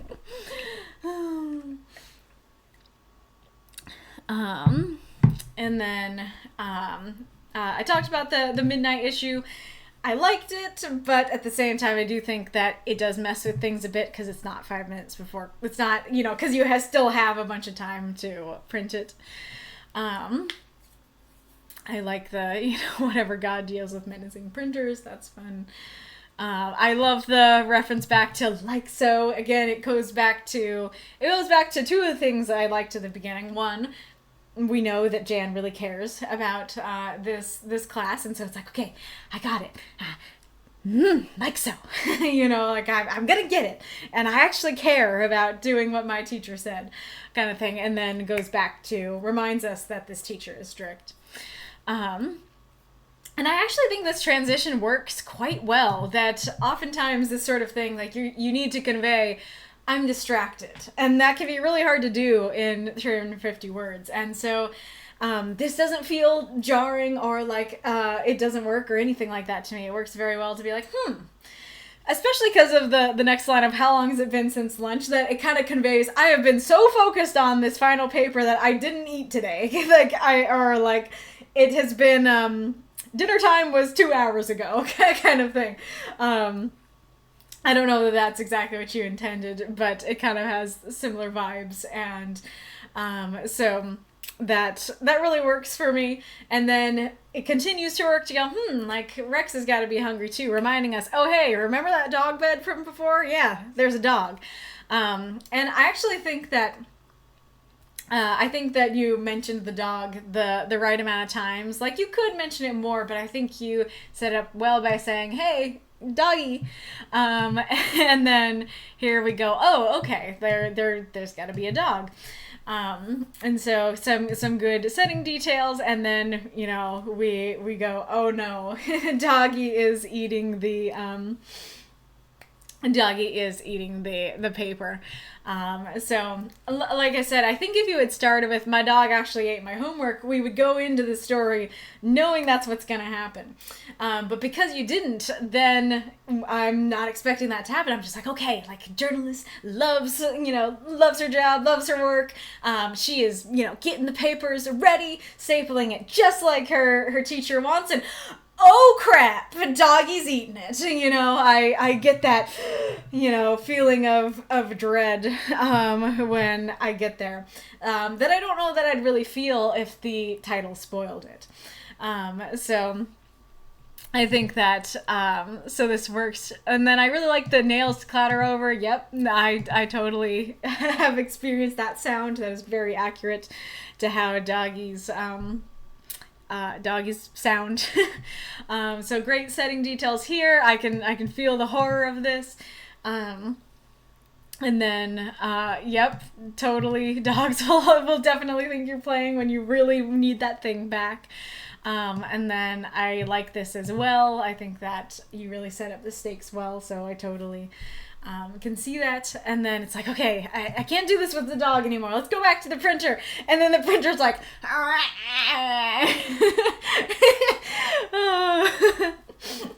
and it's like, oh no. I think that's fun too. I like that. And then very accurate to how dogs are like, again, that yes, they totally will do that. They will rip apart something important to you and then be like, play, tell why. So just the end works super well. It, like I said, because you spent so much time setting out the stakes, I really felt the horror of that, and it was like a kind of a trope or cliche that you did really well, that you did and made it actually have emotional impact. And so I think that was very cool and well done. So let's go back to your questions. So should I have pulled the story along further into the shattering? I don't think so. Like, it only in the sense that, like I said, there's a little bit of confusion of, well, why can't you just reprint it? Why can't you go to the library before class tomorrow? That kind of thing. And so if that would have explained that, maybe, but I don't leave this story going. I don't leave this story thinking it feels unfinished or like I need more of the shattering. I think you did a good job with what you had there. Is the imagery clear, or do I need more descriptions?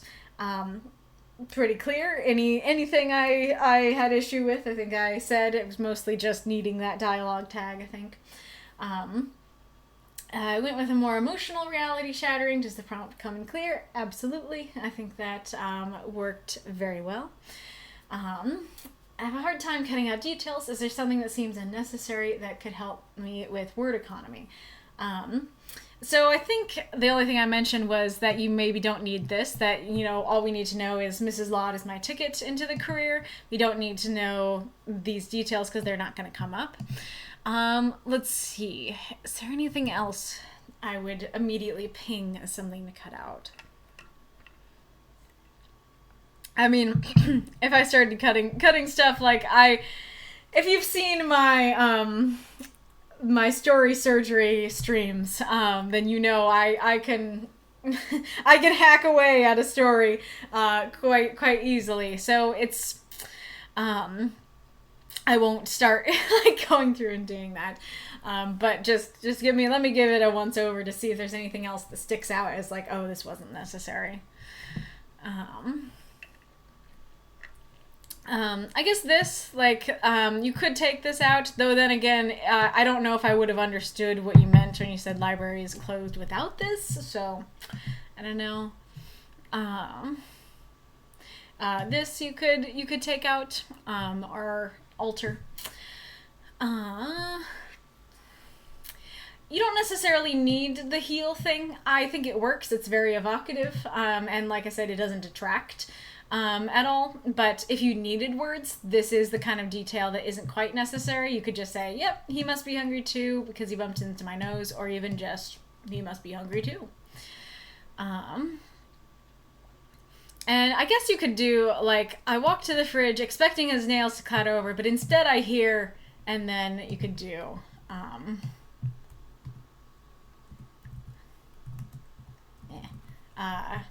like that. Actually, I quite like that. That could work well, because you don't need to telegraph that it's horrendous, because you have set up the stakes well enough for us to know that it is horrendous.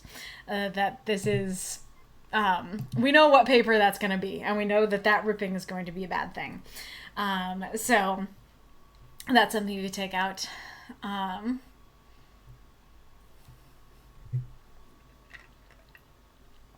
You could say, my heart is between his teeth and within my hands, instead of I imagine. You could just use that metaphor.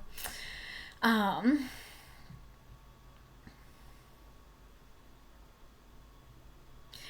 could take this out as well. You could just have it be, end on this alone. But like I said, there was nothing I felt like you needed to expand upon. Everything felt like it worked. The pacing worked. I didn't feel like I needed more anywhere. So personally, I don't think you need to take out any of those things. But since you said you struggle with that and want to know where you could, I thought I'd, go through it a little bit.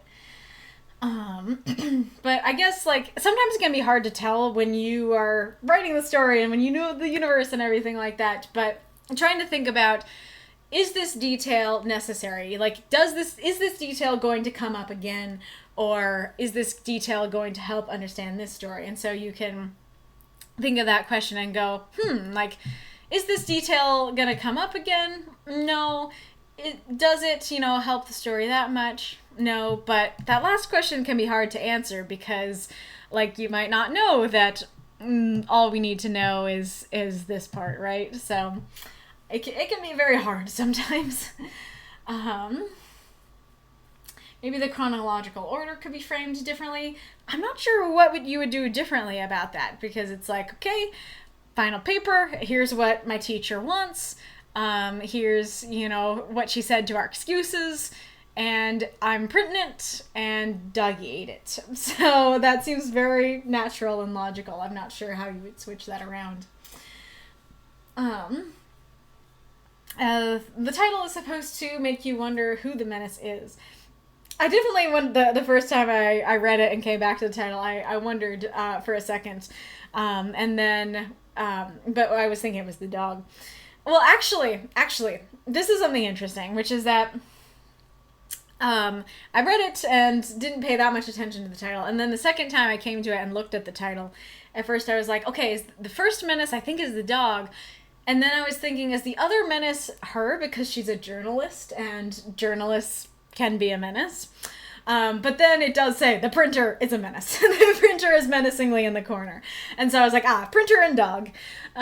So I don't think that it's confusing or misleading or clickbaity. I think it works perfectly and is true that, like, she goes from menacing printer to menacing dog, or not necessarily menacing dog, but just like they're both being a menace in this particular story, and we go between them. So I think it works very well.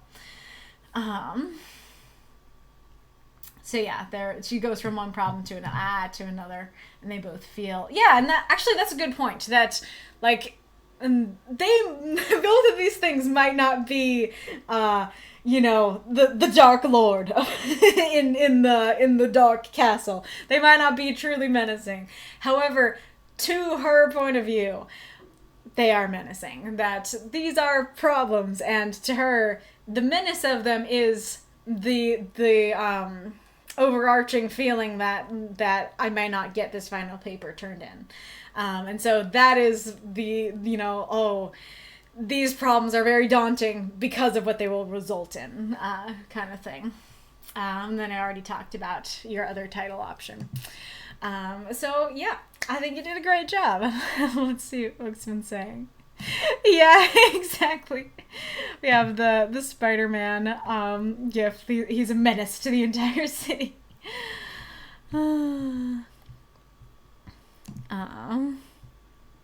Whoa! Oh gosh. I did it again.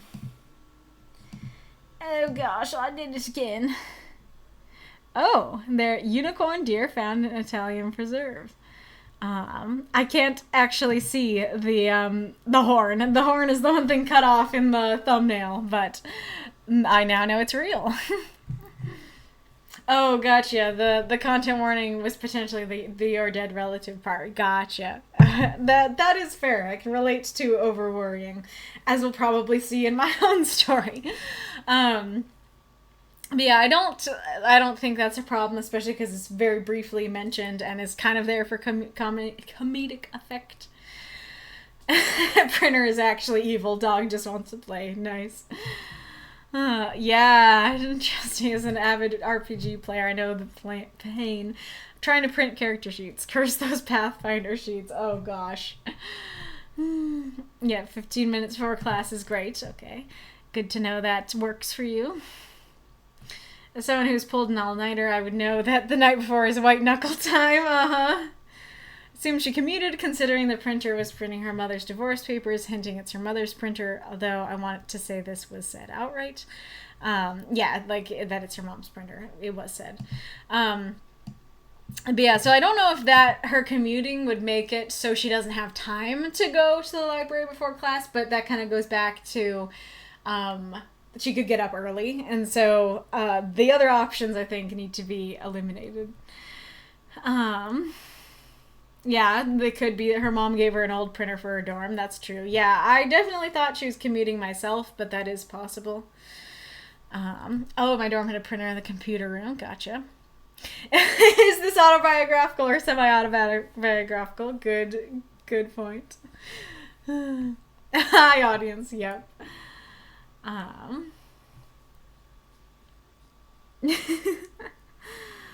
Nice. The king blue to blue, not loving queen do blue. It feels like a tabloid writer or some or paparazzo. Yeah, that's a good point. Yeah. Um, I've genuinely had English college professors like that. It must be vertical and not crooked. Yeah, for sure. Um.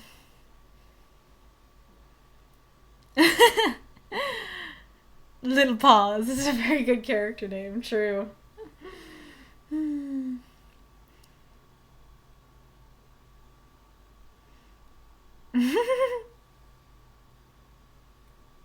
Dying relative is kind of referring to like when a student has a tragedy, which is not a tragedy, something along the lines of, oh, interesting, interesting.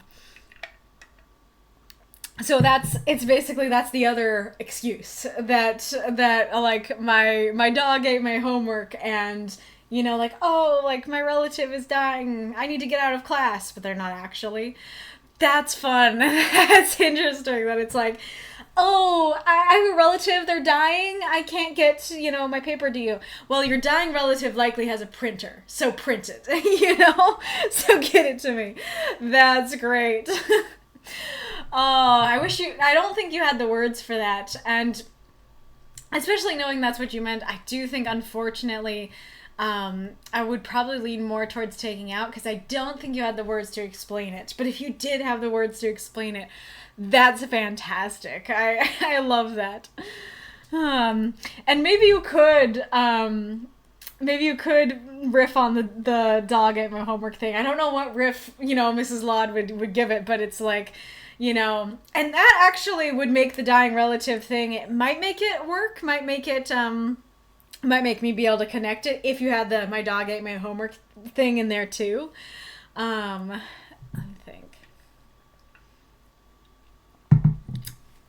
Yeah, because like the dog thing doesn't really work with the printer image. Like, I don't know, something like if your dog eats your homework and go, retrieve it from their stomach, if your relative is dying, they likely have a printer. I don't know, that's not great, but something like that.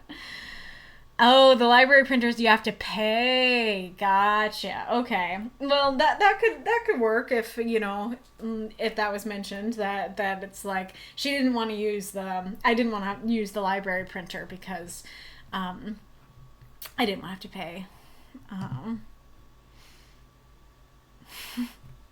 Nice. Documancer says, I have a menacing printer, and yes, it's the ink. It's like, would you like me to not print your paper properly? Fade into a white with a streak? Yeah. When the printer is getting ready to eat your essay.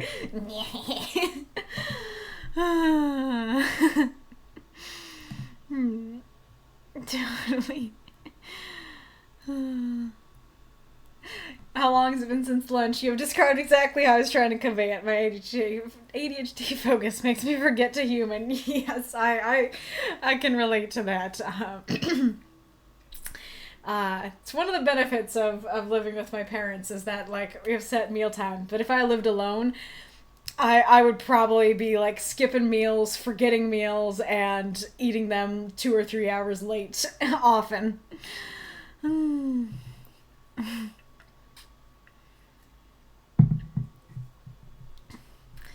Yeah, that does work too. He's using the heel as foreshadowing device to show he's a menace, waiting for his next thing to chew apart.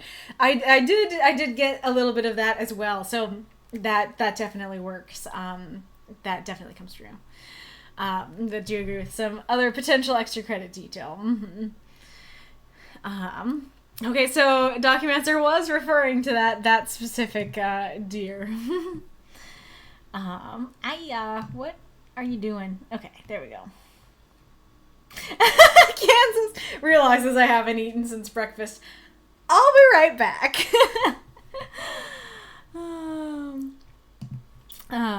You should do another. I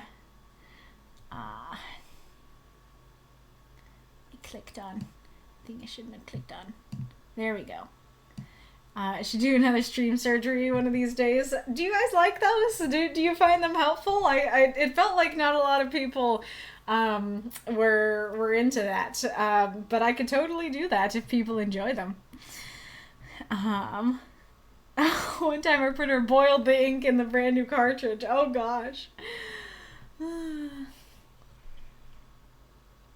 I've never encountered a fully functional printer. Always something gotta be wrong. Yeah. Okay, Documancer says, I actually do like your surgery streams. I just don't get a lot of time to sit on streams anymore. That is fair. That is fair. I guess I can ask, how many of you guys do watch the VODs? And if you don't, is there like some barrier to watching them?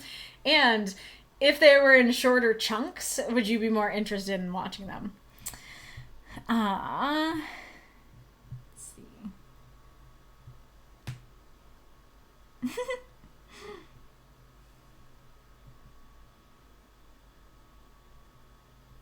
Thank you for the cheer, Ghoulish. No, Rex, bad boy. Yeah. Alrighty. But let us continue on to Makokam's story. Thank you so much for submitting, Documancer. This was great. You are welcome. So much for happy endings. Chronicles of the Dragon by Makokam. He was gone. He'd left her. She thought he was kidding when he talked about it. Surely he had no actual need to. Wasn't he happy with her? But it had been days since she found his note, and he hadn't come back. She was forced to accept that he wasn't going to. Probably. She thought he loved her. She wandered around the small apartment for the 100th time, not sure what to do, but at least it was a safe place. A place he promised her she'd have for a few more months, maybe longer, if she could find a way to pay the rent. She tugged at the clothes she wore. They'd been an unexpected gift from him, but all gifts had become unexpected. She liked having clothes, had even started to enjoy cleaning them, and yet sometimes she preferred lounging around in just an oversized shirt. It was comfy, especially when she fell asleep against him. She flicked the switches on the game system he bought her. It was out of date, but lots of people trading in their old games for new ones meant he'd been able to get her a large selection. She went to the kitchen and looked aimlessly through the refrigerator and cabinets. He hadn't kept much food since before they met, but he always made sure she had plenty to eat. The floor was still sticky from where she broke a jar after reading his note. She sat on the couch, where they'd spent so many hours together. They'd watched movies and played games. He kissed her for the first time there. She ran her hand across the cushion on his side and lay down. Thinking of everything he'd done, it was easy to think that he loved her. She pulled her legs up and wrapped her arms around them. But if he loved her, why wasn't he here? Throughout those moths and monsters, cheer for the story if you loved it, if it made you sad, if it made you feel things. I think this story had notes as well.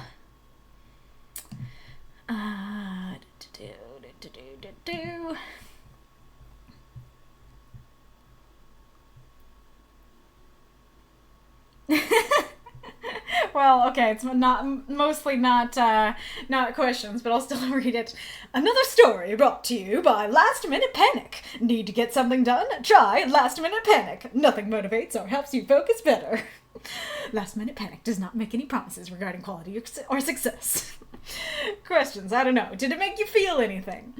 So there you go. Guys, answer in the chat. Did this story make you feel things? And what things did it make you feel? Cheer, gross, crying and sobbing. And thank you for the cheers, Mako and Ghoulish. How we doing on our encores? What, have we unlocked any more? Alrighty-roo. This story is very interesting, and we're gonna have a discussion about this story. So Oh, thank you, Ghoulish. Halfway to 2. Lovely. So, first, let's go through the first layer. First layer is, I think the story is really good. I think that it really conveys the vibe and the emotion really well, and, you know, it really focuses on...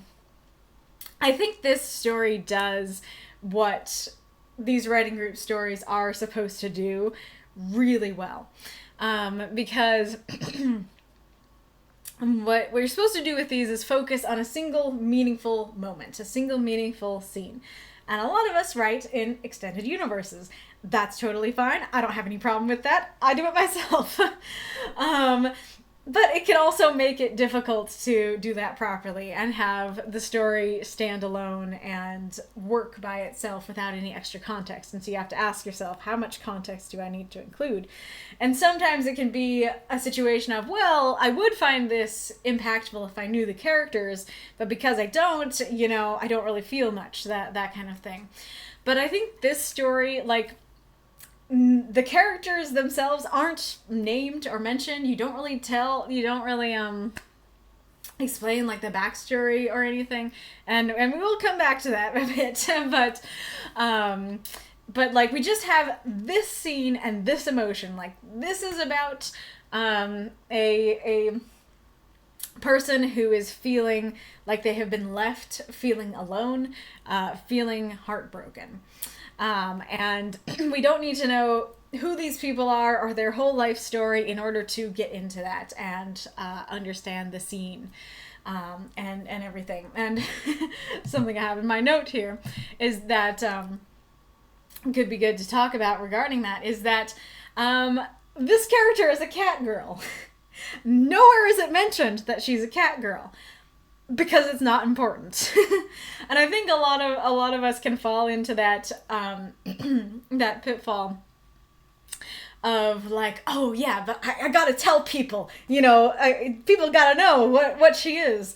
And that's not always actually necessary. Of course, there are stories where that will be necessary, you know, if I don't know, if this story was about somebody discriminating against her because, you know, she's an animal person, yeah, then it would be important to note that she is indeed an animal person. But the fact that it's like, hey, this is just a story about loneliness and heartbreak and relationships. It doesn't really matter that it's about a cat girl. It just matters that it's about a person, and we can relate to her as a person. And so... I feel like that could be something to like a motto or something to ask yourself, that it's like, as you read through your own stories as that are a part of a larger universe, and kind of go like, do I need to mention that this character is a cat girl? I kind of think, is it that situation when you put in like a specific word, a word that's specific to your universe, or a detail that's really specific to the universe or character, and be like, is the fact that the character is a cat girl important to this story? So I think this story, like, even though it's a part of a larger universe, you don't have to know that to get into it. You feel the emotion, you relate to the emotion. I think it works really well in that regard. I really like the title as well. I'm trying to think, because it either makes me think of a song or multiple songs, and I'm trying to figure out which ones.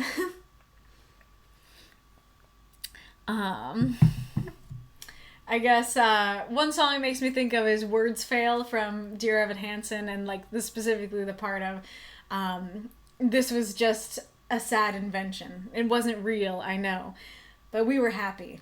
I guess I couldn't give that up. I guess I couldn't let that go. So that feels like very much that idea that it feels like she's thinking this was just a sad invention. This wasn't real, even though it was real. It also makes me think of like Life After Happily Ever After from Tangled the series, and specifically the end of it, which is kind of going like that question of is this happily ever after? Am I happy? You know, kind of thing. Though this story has a different vibe from that. It also makes me think of the song "Safe" by Britt Nicole. There's a line of, "It's not always happy endings, but it's all the in between." I always heard that lyric as, it's not always happy endings, but it's happy in between. And I like that better. I think that's a cooler lyric and a deeper lyric of, it might not always end happily, but there's going to be happiness in between. And I think that's cool. But anyways, it's talking too long about the title. But all I have to say, I like the title. I really like the beginning, the intro. I think this is really punchy and emotional. Immediately gets us into the scene and into the emotion of the scene. Like, oh, okay, we are, starting with this dull gong of he was gone, he left her. I like that a lot. I'm trying to think if I want to talk about this now or talk about it when I talk about the other layers. I think I'm gonna wait and just go through the first layer for now. I like this, and I like the cadence of it. Like it doesn't just say she was forced to accept that he wasn't going to. There's that pause of like he wasn't going to, and then even after that pause and kind of admitting to herself he's not going to. Then she kind of gives herself a little bit of hope of like, probably. I like that a lot. I like this as well. And I like that it doesn't just go, he was gone, he left her, she thought he loved her. That it goes, he was gone, he left her. And then we have a little bit more. And then we have that next, gong of, she thought he loved her. And that's kind of the theme of the whole piece is she thought he loved her. And I think that is neat. I really like the different setting details that go into like each of the things that remind her of him and wandering about them and thinking of them, and she has nowhere else to go, nothing else to do, but but that. It's oh man, I would grab the book and find the line, but I'm not sure if I could find it. But there's a line in Good Omens that is something along the lines of, I don't remember when in the story it is, but like Crowley's not doing so well, and he like goes back to his house, and there's this line of like, he spent an inordinate amount of time in each of these rooms. Like it describes like each of the rooms, and then just like ends the paragraph by saying he spent like an inordinate amount of time in each of these rooms. I don't think the word is inordinate, but it's a line like that, like something each of these rooms. And I have always really loved that line. I honestly wanted to write a fic about that, but I didn't. So like that's just so real and raw and stuff like that. That is what we do, is that when we're feeling sad and stuff like that, we will, go into the rooms of our houses and wander around not knowing what to do with ourselves and how to grieve and stuff like that. Remind me to go look for it at the break. I can maybe try and grab it and skim through it as I'm eating my snacks. So this very much feels like that idea that she's like going to each room, and each room is reminding her of him in a different way and reminding her of the things that she loved that are gone, stuff like that. Ad time, kitty time. I don't know if you can hear the noises she makes, and she just made a little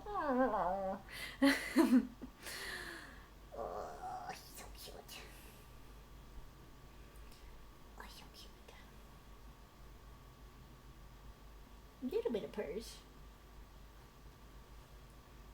Little bit of purse. Meow, meow. I never know if you can hear her purring. I wonder if I can put the camera up. Not the camera, the mic. Ah! Oh no.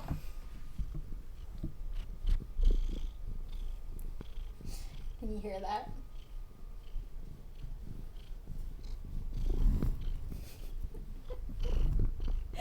Probably can hear her rubbing against it. So cute. Alright, I think you guys are back. Such sweet purrs, you could hear it. Awesome. Yeah, she purrs so quietly. Bo purrs pretty loudly, but hers are so tiny. Anyways. So, let's see.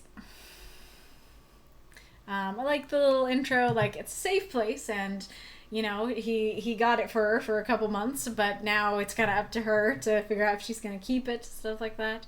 I like that. I like her, you know, kind of tugging at her clothes, you know, like, not really, you can't really see it when I do it on my stomach, but, you know, just, I don't know, nervously tugging at yourself kind of thing. I think that, I like that image. I think this line might be my favorite line in the piece. Like, it had been an unexpected gift from him, but all gifts had become unexpected. That gives you a clue as to what her life was like before. That it's like, yeah, she never got gifts. It's like, oh wow, look at this wonderful unexpected gift. And then she's like, every gift is unexpected though. But I'm happy. I'm happy I have this one.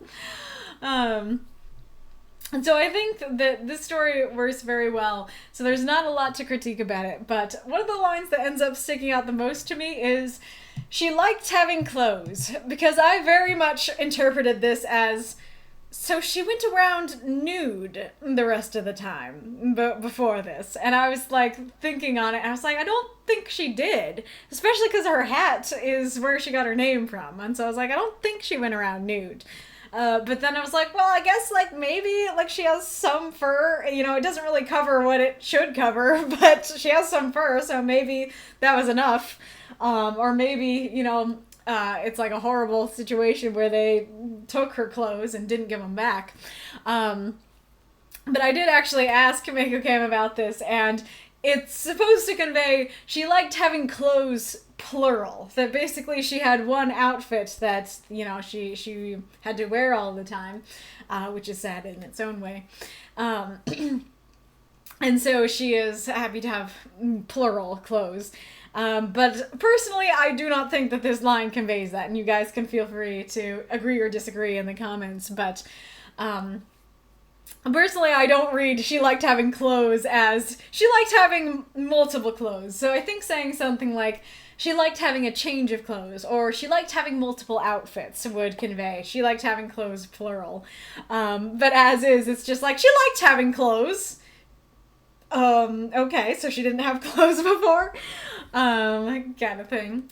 I liked the she started to enjoy cleaning them part though, because I feel like that's usually like a chore that most people would not enjoy, and so I like the idea of, you know, she was so in such dire straits that she didn't get to clean her clothes, and so she has grown to enjoy this task that others might find, you know, annoying or mundane. I'm a little torn. So I like this line, and I like the imagery that it brings across. I'm a little curious about the "and yet" part, because it seems to be saying this goes against what we heard before. And I guess it kind of does, because it's kind of going like, oh, she liked having a plethora of outfits to choose from.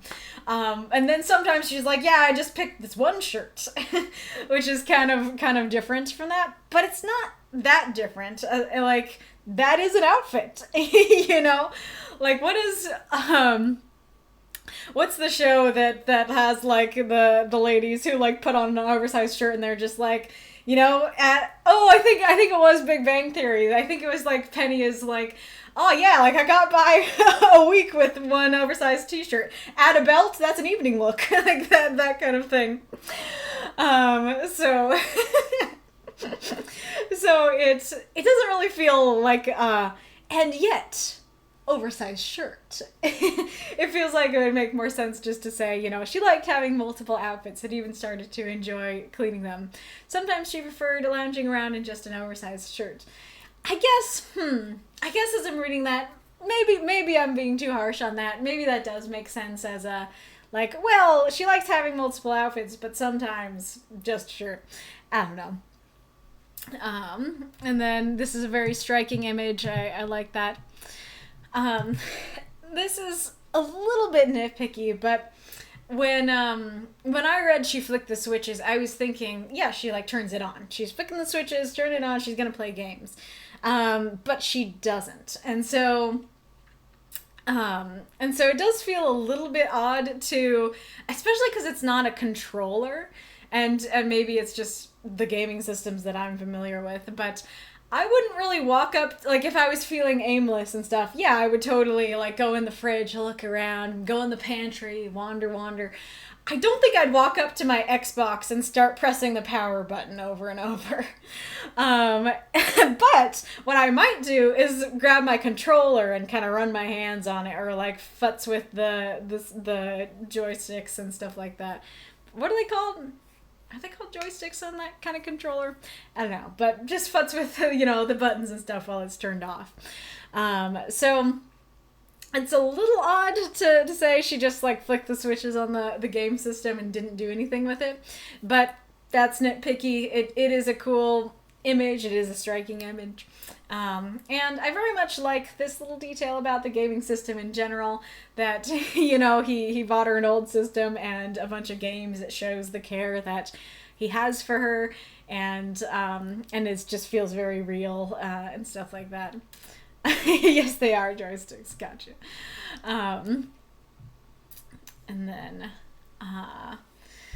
we have the fridge and the cabinets. Kind of already talked about that, but I think that works. And I like the idea of there's almost this vibe of he doesn't really take care of himself, or he doesn't really. It also conveys he doesn't plan to stay, and so he's not going to put food in the cabinets, but he is going to take care of her and give her plenty to eat and stuff. I think that's cool.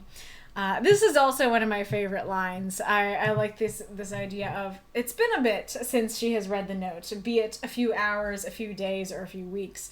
But regardless of how much time it's been some time, and the floor is still sticky. And that kind of feels like this microcosm of what's going on in the whole story, that she feels sticky, from the note, that she can't, move past it or clean it off, that kind of thing.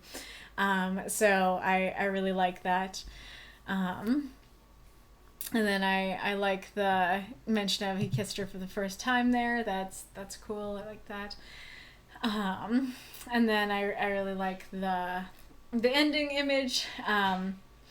I'm curious what you intended to go for the ending image. I don't know if I can quite properly do it here, but were you going for this kind of image of sitting and hugging your knees, or were you going for she's laying down and she's curling in on herself as she lays down? Because both of those images work, but I do feel like I imagine her laying down on the bed. Oh, we're gonna go. Well, did I set that? Was that for your story? We're going overtime if that was. So the image of her in the bed curling up is more striking to me than hugging her knees sitting. Especially because that feels like she is finally giving in. I guess part of it is maybe I was also imagining her crying as she does that. But that to me feels like, okay, I'm trying to hold it together. Let's find something to do, find something to eat, find something to play. And she can't do it. And so finally she goes into the bedroom and she breaks down and she curls up and okay, yeah, the pose I did sitting but on her side, so the second thing. Okay, yeah, so she was in the bed. Yeah, the fetal position, but laying down instead of sitting on. And then I really like that last line of, if he loved her, why wasn't he here? That, Very striking last line. So to talk about the other layers of this story. So I grossly misinterpreted this story when I first read it.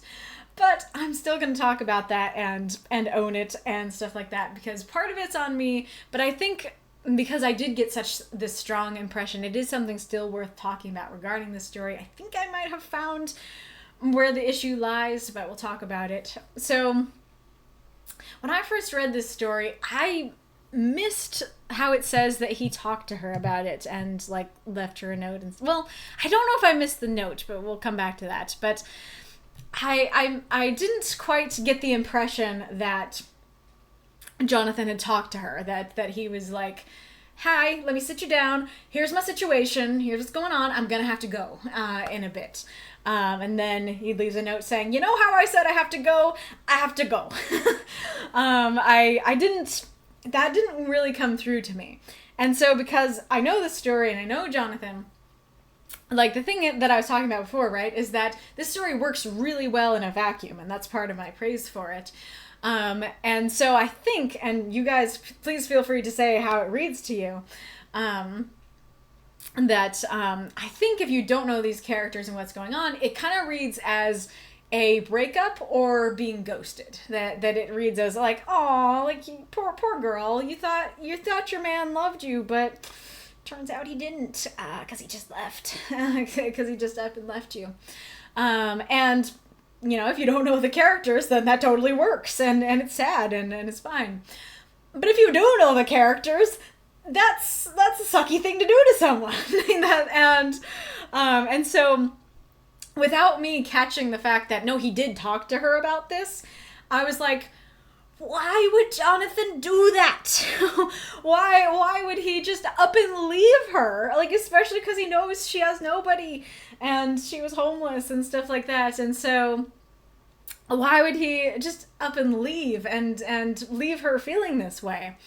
And so I think that I think the reason that I was left with that impression is because that this line was a bit too vague. She thought he was kidding when he talked to her about it. About it could be about him leaving. It could be about something else that we don't know. And then surely he had no actual need to. Again, could be surely he had no actual need to leave. Or it could be something else that we don't know. And I think it was vague enough that I wasn't able to register, oh, hey, he sat her down and warned her and talked to her. And so, and I think that and we'll talk more about this in a sec, I think, but I think perhaps the greater offense in this is not knowing the why. We don't know why he left. And if you know Jonathan, you can have some guesses. And so if this were a little less vague, then I think I could have, formulated some guesses and stuff like that. But we don't know why he left. And so regardless of if he talked to her about it, it's hard to tell if this is if he's being a jerk or not, right? It's hard to tell if he's just like, if he sat her down and was like, I'm a stallion. I need to run. And then just ups and leaves and is like, like leaves her a note that it's like, the stallion's out of the stable. XOXO. Something like that. So like that has a very different vibe than something which is, what I ended up learning it is that it has more to do with, there is a problem in the city, like superhero, supervillain related, that he needs to deal with, and that's kind of why he stayed so long in the city. But he's not supposed to stay in a city, anywhere for too long, otherwise things will start happening. Not that important right now. But the point is, like, after, that situation gets resolved, he is going to have to go. And that doesn't mean he's gone forever, but he is going to have to leave. And so I think it's kind of hard to figure out because it's a complicated situation, but I think if there was something about, like, he told her that there was a villain in the city that he had to deal with, and he would have to leave after that, or he might have to leave the city to deal with the villain or something like that.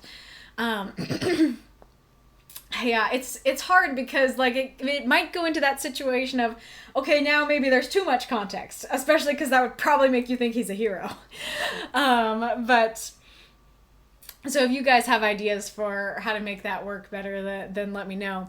But I feel like, especially with surely he had no actual need to. I think I need something more concrete to show, hey, he doesn't mean to be a crappy guy here. He warned her, and stuff like that.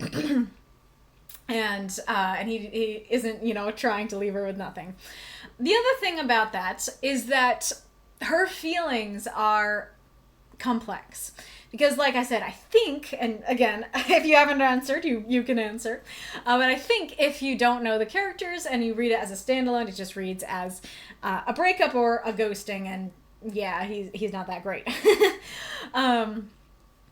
And that works. But, knowing, oh, okay, so he didn't just ghost her, he's not being crappy, anything like that, then now adds a new question of, okay, if she knew this was coming and he warned her and she hopefully knows he will come back, though I guess we could talk about that too, then why is she so torn up? Why does she feel like her reality is shattered? And this was another thing I talked to Makokam about, and he was talking about how in her past relationships, she was always the one to leave. And now she actually found someone she's like, I like this person, I don't want to leave them. And he left her.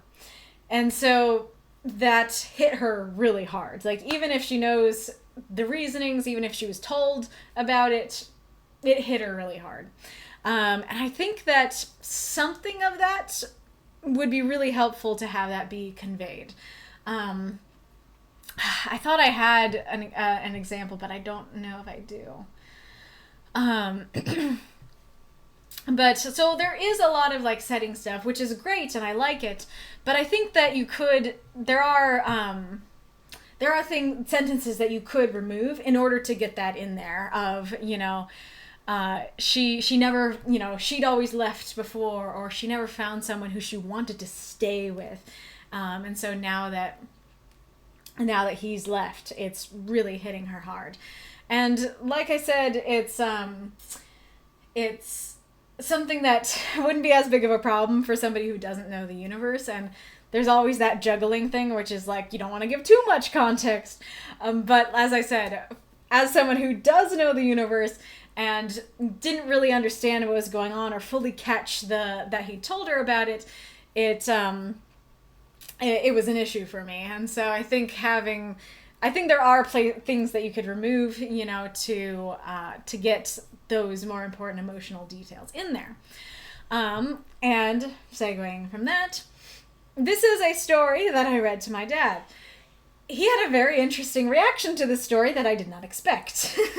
And because it was so different from any reactions I have heard from anybody else, I am going to talk about it. So he actually did not get the emotion from this piece. That he kind of was, I'm trying to think how to explain it, that to him it just felt like she was bored, that she's kind of wandering around the apartment, not knowing what to do, kind of bored.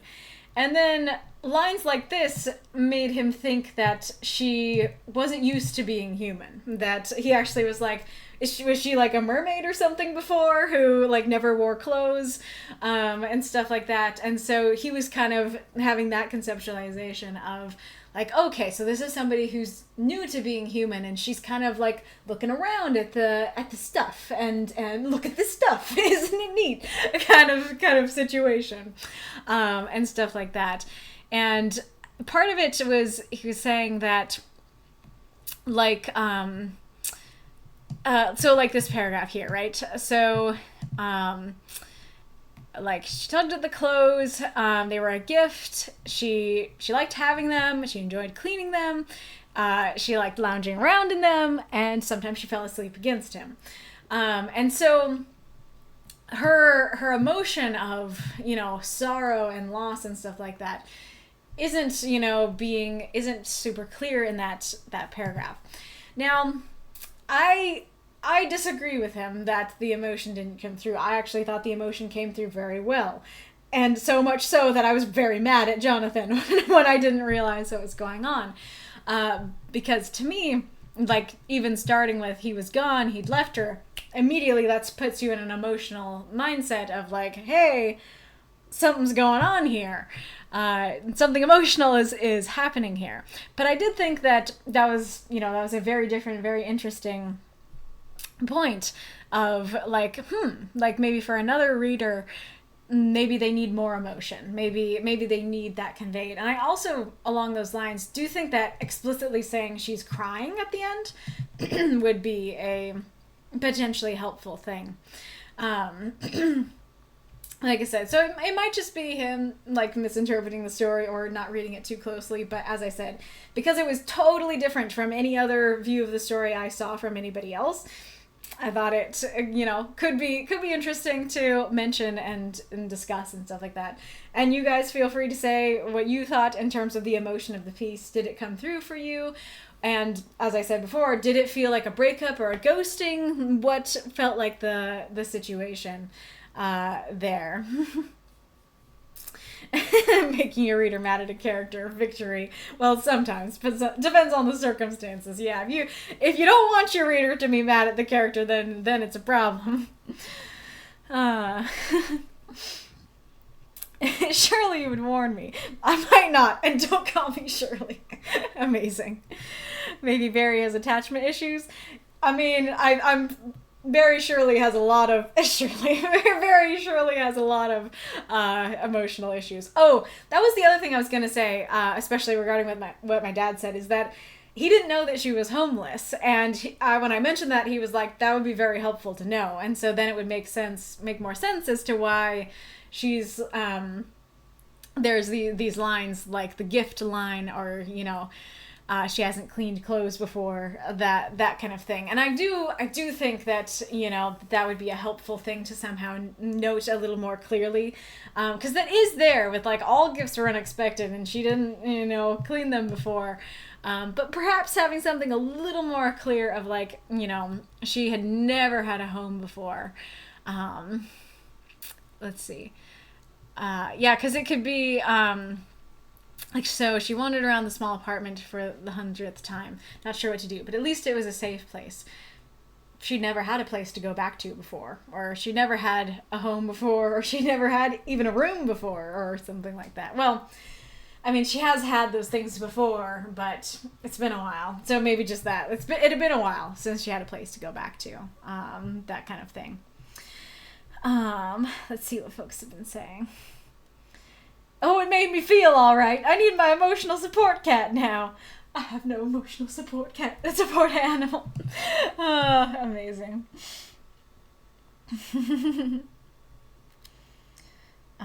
That's fair, true, regarding the clothes and change of clothes.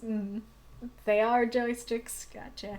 And then we talked about the pose.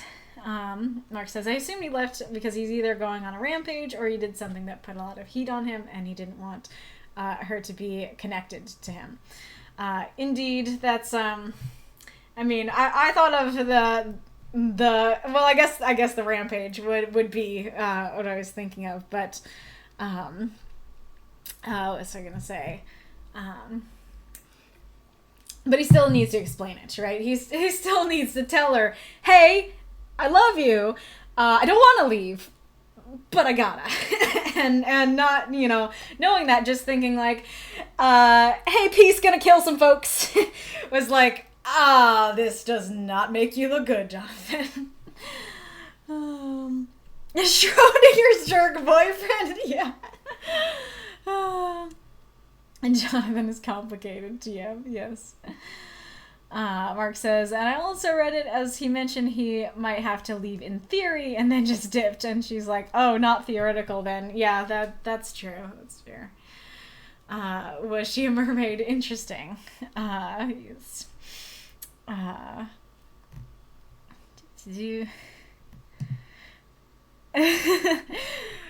Yeah, the stickiness on the floor makes me think, ew, no, something's wrong. Totally.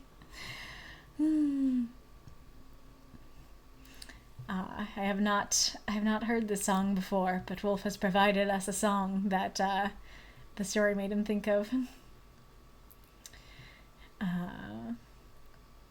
Multiple outfits is good. Alright. This is a great story, Makokam, and I had a wild ride with it. Thank you so much for submitting. Let us go on to me. I've been talking a while about this story, but I'll still say there's another element to this story, which is that I'm curious what you guys thought of the prompt use with this story. Because when I was reading the story the first time and was not really catching, the everything, all the details, I thought it was going to end with Jonathan coming back. And so I was thinking, oh, okay, yes, you have established right away that the reality is he was gone, he left her. And then we're going to end with that reality shattered of he's back, kind of thing. And so when the whole story was the same vibe, I kind of my first thought was did that feel like a reality shattering? Because it wasn't this big event. And I had to sit with it more and stuff like that to go no, I think it was a reality shattering, because the reality of he loves me and he's going to be with me was shattered, and stuff like that. But I am curious what you guys thought of the prompt use there, and I'm curious if you guys would have preferred him coming back, if that would have felt like a better use of the prompt. If it felt like, that was another comment my dad made, that he felt like the story didn't really go anywhere, that it stayed in the same place. I felt like for me, like I was saying before, that it kind of goes from, oh, I don't know what to do, I'm feeling aimless, let me go into each of these rooms, and then finally she can't take it anymore and she breaks down in the bedroom. And so that did feel like a progression, at least of sorts, when I read it the second time. But it is a question worth discussing.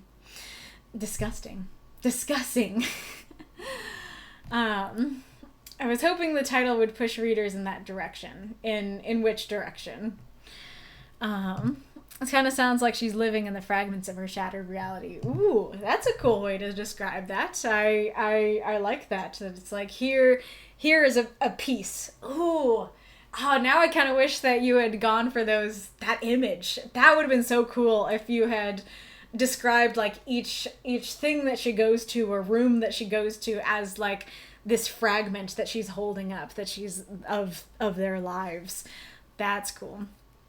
Wolf says I thought of this as an aftermath rather than the event. That is fair. That is fair. That her hope for a happy future had been shattered. Gotcha.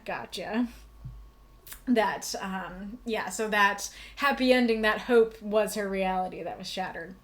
And I don't know if I mentioned this, but I guess part of the other reason why I was unsure about the prompt use is I know he's gonna come back, and so it's maybe reality is shattered for a bit, but like I said, at first I thought he was going to come back at the end of the story. But he could come back tomorrow. He could come back next week. He could come back 3 years from now. We don't really know. That was kind of the other thing that put some doubt in my mind of the prompt, is knowing, well, it's not going to be shattered for too long, kind of thing.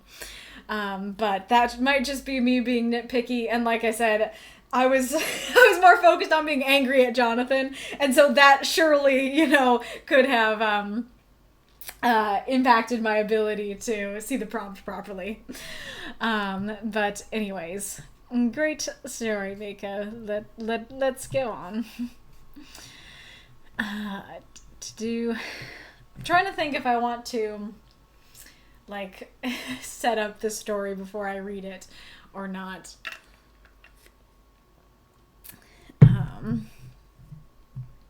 I guess I'll just read it and tell you about it in a second. I might even read my own notes on it, because I had a lot of questions and notes. You are welcome. Alright. One last kiss. The Ballad of the Monsters. Savion. I prefer the term anti-hero. The world was cracking. Thomas stood on the mezzanine, proclaiming to the ballroom how Savion, the monstrous wolf who held the world in his claws, was here in this very room, in human form. Savion, the wolf, the murderer, the sorcerer, the monster. Me.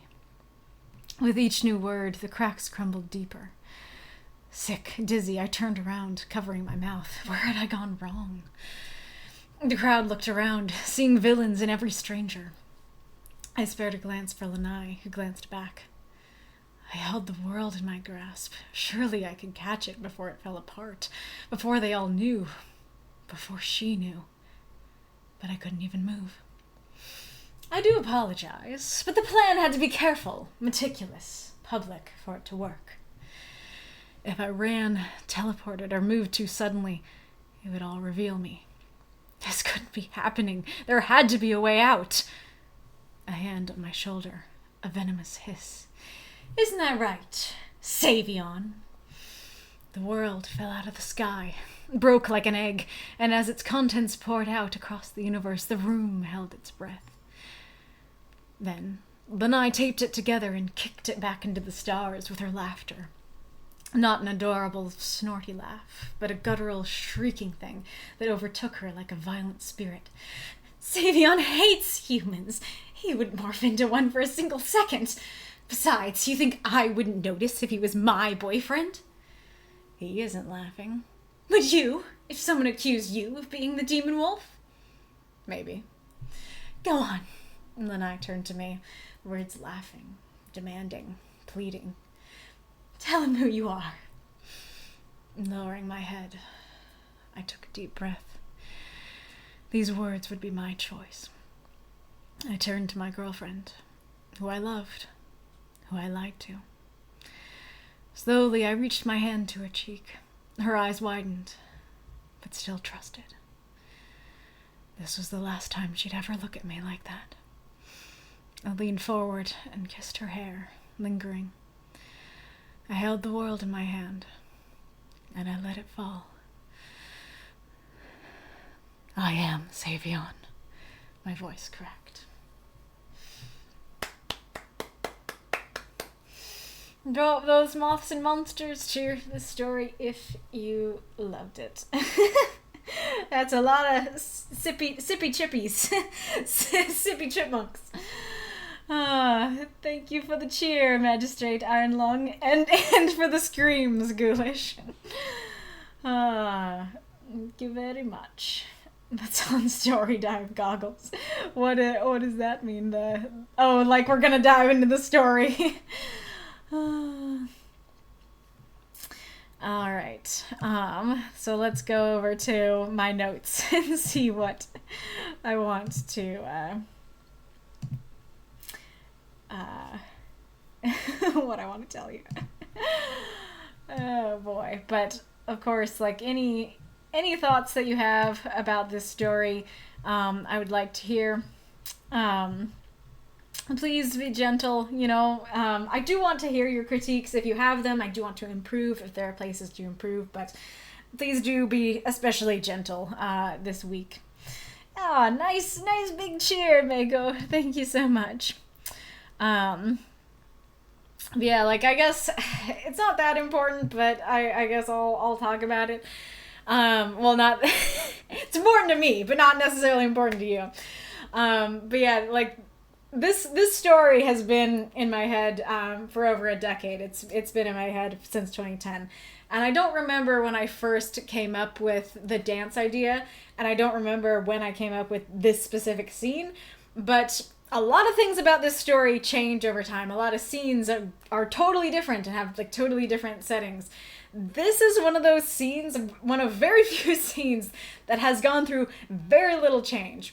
And granted, it's like kind of this weird situation where the speech that Thomas makes is subject to change, and what happens afterwards is subject to change.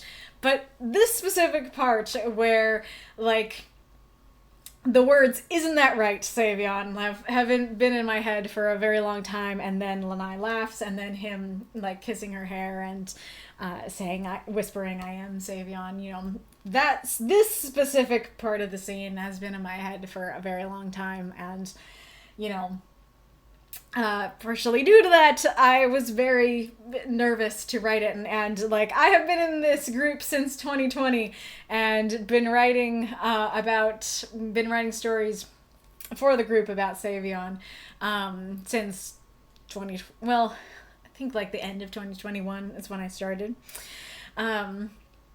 And I haven't I haven't written this scene, you know, which I think people who follow my universe hopefully have been waiting for this scene for a very long time. And yeah, because I was very scared too. It's a very high pressure scene. And the dance in general is really hard to figure out how to do for the writing group.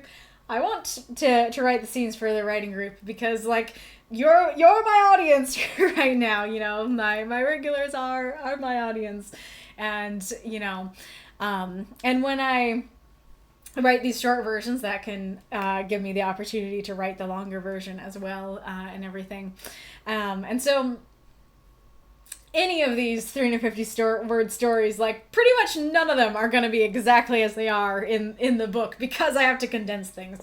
But there's a lot of scenes where it's like, oh, this is a big important scene, but I feel like I can condense the essence of it into 350 words. But the dance doesn't really, like, you can't really condense the whole dance into a 350 word scene. And so I have to break it up.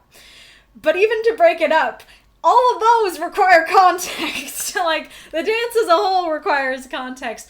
But, like, any piece of the dance that I would choose to make into 350 words would require context. And so, and anytime that I have written about the dance, they have been my most heavily critiqued pieces. And so I was really scared to write this piece and to post it and everything like that. And so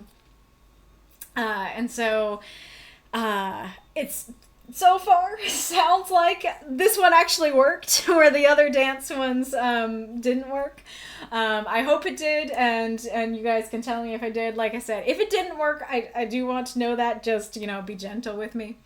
But so yeah, so the setup for this story, I see a hype train and lots of diamonds, so thank you to everyone who cheered. I will actually call you out in a bit. But anyways, so that is my first question for the audience, and especially for newcomers who have not read any of my stories or who have read very few of my stories. Like, did you feel like you had the context that you needed? If you didn't, what did you feel like you were missing? If you did, what worked about it, so I can hopefully replicate that for other dance scenes, well, and other scenes in general. And then the other part of that is that, like, this is a really big moment in the story. And so like, I want it to have emotional impact. It's kind of hard to get emotional impact in 350 words, kind of as we were talking about earlier. So that would be my next question. Did it have emotional impact? And does that change if you know the story versus if you don't? And of course, like, it's obviously not going to have the impact it would have in the book, because in the book you're going to have all the context, and the scene's going to be a lot longer. It's not going to be this truncated version of it. So those are the first two general questions of, did you feel like you had the context you needed, and did the scene feel like it had emotional impact? And if it didn't, what was the issue? If it did, what worked? And then if you read both, did you feel like the Lanai scene was more powerful than the Savion scene? If so, what made you feel that way? I was very torn on this word, because I was like gonna say balcony. Well, So what it is that, like, they're in this ballroom, and it's one of those situations where there's, like, two staircases that go up to this other area, and this other area is, like, still in the room, but you can, like, look down upon the ballroom from there and make speeches and stuff. And so I was going to say balcony, but I was like, balcony's going to make people think they're outside. And then I was going to say landing, and I was like, landing feels like too small. And then I was asking people, and then one of my friends was like, I think the actual word is mezzanine. And I looked it up, and that does seem accurate. But I don't know if that worked. And kind of as I was saying, when Documancer was saying that, she worries a lot. Yeah, so this might just be me worrying over a single word too much, but I'll ask anyways, because I don't have much else to do here but ask you my questions. So another, I don't think I asked this in my notes, but kind of an addendum to the emotional impact thing. In my first version of this story, I tried to do the challenge, and I tried to not make it obvious that Savion was the viewpoint character. And so any newcomer to the story would think he's freaking out because, oh no, the monster wolf, terrible. And then you realize at the end, oh, it is him. I do like that idea, but what happened when I did that is that his emotion was mostly removed from the scene because I couldn't say things like, what do I do? Where did I go wrong? Stuff like that. I think that was an issue because this scene is supposed to be very emotionally impactful, and a lot of his emotion was not in there, and so that was a problem. And so that would be another question I would have, which is, did his emotion come through, and how well did it come through? What did you feel like, I guess what would be like your summary of how you think he's feeling in this situation? Because once again, in 350 words, I can't, convey the extreme, horror, what do I do feeling you would have. Another question I had here is that I had Savion turn away, that, like, he's, making the speech and stuff like that, and he's kind of goes, like, turns around kind of situation, freaking out. And I have had both images in my head for a very long time. I have imagined him looking at him, and I've imagined him turning away the whole time. Is that another hype train? Thank you so much. So thank you very much for doing that, Ghoulish. So yeah, I've been torn on if I want him looking at him or turning away. And when I wrote my drafts with him looking at him, it just every time felt like it fell flat. I was like, I want more emotion to, him looking him in the eye.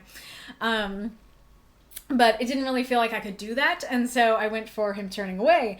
But it could be weird. It could be a weird thing that he just turns away from, like, the action, the person making the speech. So that's another question. Did that work for you?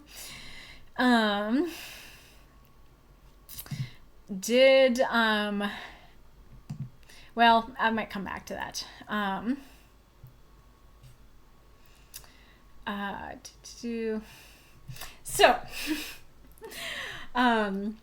This word here, this is a universe-specific word. And as we were talking about before, it's not always a great idea to use those. And in one of the encores, which I believe we've unlocked at this point, I'm actually going to critique that in another story. But I couldn't figure out what other word to use. And, like, maybe I could quite simply say he wouldn't turn into one for a single second. But yeah, so I'm curious, did this word work, or did it stick out to you as, like, I don't know what that means or why you're using that, and it makes it confusing? What kind of thing did it, I don't know, what vibes did it convey? I guess I'll tell you because I'm here. I guess I'll tell you what it means. I doubt it conveyed all of this, but I'm curious what parts of this it conveyed. That basically there are multiple ways to turn into another creature. One is morphing, which is that you take a potion and you are that creature for a couple hours, but it doesn't change your mind or your soul or anything. It just changes your body for a couple hours. So if you're a human, you're still going to have your human mind in the cat's body or whatever. And then another one is curse. So that's generally like, you know, the prince being cursed to be a frog. He's still a prince on the inside. Well, kind of might depend on your retelling, but in my version, I guess, he's still a prince on the inside. You still keep, you know, your insides and everything, and you can't. There's no time limit on it. You are forced to be this way until there is something that breaks that curse, and generally, it is not something that happened willingly. And then the third one is transformation. It is permanent, and it changes everything. It changes your body, your soul, and your mind. And that last one is what he went through. And so basically Lanai is going, he wouldn't like take a potion to turn into one for even a second. Like he wouldn't even take a drop of morphing solution and become one for a moment. And so that's what's actually going on. But I have I like I said, I do not expect like most of that to come through, but I am curious what did come through. Because I know what that means, but I have no idea if others did, and if others didn't, if it was just a full-on confusing word to include, because as I said, usually I wouldn't recommend it. I just didn't know what else to do. Oh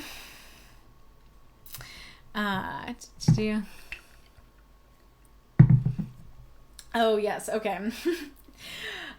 So there's something else going on in this scene that I tried to include many times, and I just couldn't do it. It just took too many words to include, which is that there are two, like, I don't know, curses. They're not exactly curses, but I guess I'll call them spells. Two magical restraints that get put on him. And one is something that makes him obey every command, and one is truth serum. And the one that makes him obey every command is the one that starts getting put on him the moment that he says the word Savion. And so that is why Savion isn't trying to get away, in addition to what he said before, because he probably was like, okay, I can't do anything right now as he's making his speech, because if I try to, if somebody in the crowd runs, then they're gonna know who it was. But maybe after he accuses me, maybe I can weasel my way out of it. Maybe I can, talk him out of that. But once that gets put on him, then it's like, okay, I am out of luck. And so it's kind of this idea that it hasn't fully kicked in yet. That like he knows that there is nothing he can do, and once this is on him, like it's lost. He's lost. But so basically like this line of these words would be my choice is this is his final, like this is basically the last thing he's choosing to do with his free will is that I am going to tell her of my own volition before I am forced to. That kind of thing. And so I'm curious if the story worked without either of those things. That if you needed it to be mentioned why he's not trying to get away, if you needed it to be mentioned, like if this would be better removed because I don't have the reason that it's there, and stuff like that. I'm also curious if that changes how it reads. Because I do want this to read at the end as very genuine, that he is not, like, he is saying this of his free will. Like, and even if he was forced to say it, like, he would still, in this particular moment, knowing all hope is lost, he would still say it. And feel like he wanted to say it in in this weird sense. That's kind of hard to explain. Like, he doesn't want to, but he wants to, kind of thing. And so I'm curious if knowing that takes away from the ending. If you're like, oh, that was super impactful, knowing nobody's forcing him to say this and he says it, versus he knows he's going to be forced to say it in a second, and so he says it of his free will first, kind of thing. Does that, take away from it, kind of thing. Oh yeah, and then the other question of that is like, are you wondering why he doesn't lie if he's not being forced to say it? I'm also curious, like, this conversation, well, first of all, this and the conversation here feels very fast to me, because I don't have the words to drag it out as much as I would like to. So I'm curious, did that feel fast to you, or did the pacing feel natural, or did it feel kind of somewhere in the middle of those two things? And then I think I did better with the kiss as I kept going. I do think in the long version, or the novel version, or whatever, I would have more internal monologue and stuff like that. But I really want this vibe of, like, time kind of slows down. It's like time slows down as he kisses her. Why? Throat. Might need to grab some honey water when I have my snack break. Good gosh. But there we go. So I kind of want this vibe of, like, the whole room is looking at him. The whole room is staring at him. Back again, frog, are we? There we go. The whole room is staring at them, and, like, everything is holding its breath. Basically, like, that's actually what I wanted from this line of where'd it go? Yeah, that like, everything breaks, but instead of the room being thrown into chaos and everybody screaming, everybody's like kind of like staring and being like, what? Is that true? Are you going to confirm it? Kind of thing. And as he does this very tender thing, they're like, what is he doing? Kind of thing. And Lanai's kind of having that same feeling of, like, hi, I asked you to tell him. Why are you turning to me? Like, thank you, nice kiss, but what's going on here? Kind of thing. And there's also this element to the ending, which I'm certain did not come through to anybody who does not know him. But hopefully did at least somewhat to those who do. He probably doesn't instigate either of these things. He probably does not touch people very, very often. So it is very unlikely that he would regularly just, like, touch her cheek or something like that. Even if that is, like, a normal thing that a boyfriend would do, it's not something he would do very often. And then same with the kiss, that he probably would not instigate most of their kisses, if not all. And so the fact that he is instigating both of those things is supposed to I don't know, have a vibe. And like I said, I don't expect that to come through, especially to newcomers. But that is part of the thing about the kiss, that it's all supposed to feel like time slows, and it's kind of this, like, tender but oddly tender sort of thing.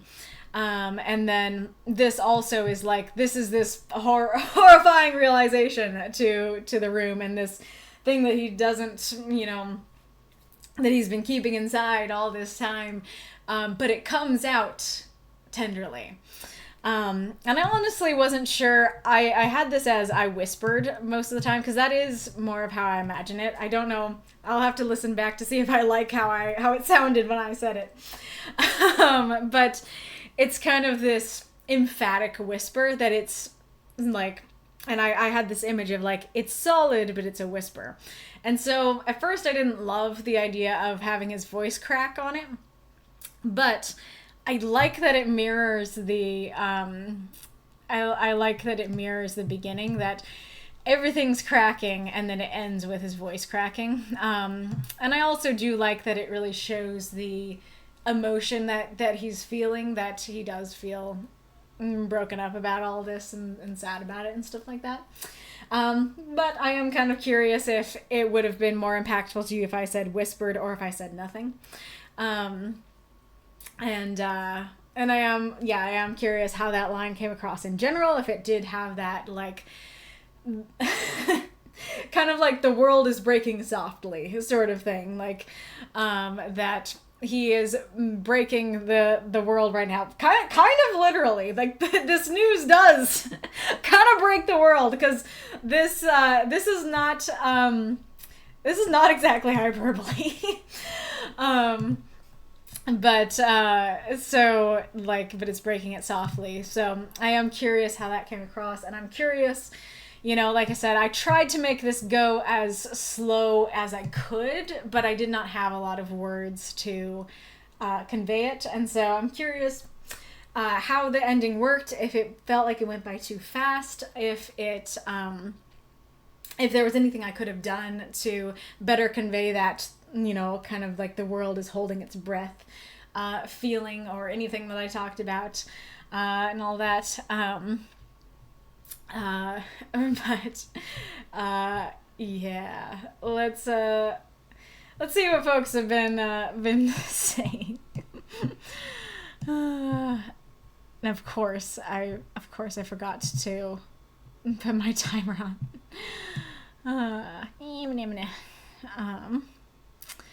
Wolf says, I actually knew what a mezzanine was. It works for me, but that's because I am me, knower of minutiae. That's awesome. Alrighty. Okay, let's go back up here. Aw, Kansas says, the tragedy. I am glad it evoked emotion. Yes, lightly brown the toast. Death says 93 to second unlocked, so I'm assuming that did in fact get unlocked. What a Judas kiss. Interesting. Okay, so you're thinking that it wasn't genuine, that it came across as like, he's the one you want, kind of thing. So if it did not come across as genuine, then is there a better way I could convey that it was, meant to be genuine? I don't remember who it was. I think it was Mark's, but I could be wrong. But it was in one of the reviews was saying that it came across as like am I losing my train of thought? That, okay, I'm trying to show you with this kiss that even if there were a lot of things that weren't real, or even if I lied to you, my love for you was real. And I really like that interpretation, and that is pretty much what I'm trying to convey, is that idea of like, hey, I do love you, even though I'm about to say what I'm about to say. I do love you, kind of thing. And so if there's a way to convey that or I didn't see there's another line to this, or Cooler says, what a Judas kiss in Lanai's mind. Okay, that is true. That he is for sure. That is probably how it ended up coming across to her in the end. Thank you for the cheer, Mako, and that's 2 encores. Lovely. Okay, Ghoulish says, I think the last words in the story should have been, I am Savion, and then mic drop. Okay, so you think that should have been either removed or put before it. That was, I kind of was saying it, but that was something I was really torn about, because I tend to advise that. I tend to advise that end on the most powerful part. Don't end on, he said. And so I was, but when I had it as, I had so many different versions. Oh, there's an ad break. It's kitty time. It's an ad break. She's truly just a cloud. She's just like glowing white. Bella. Bella, Bella. Kitty, kitty.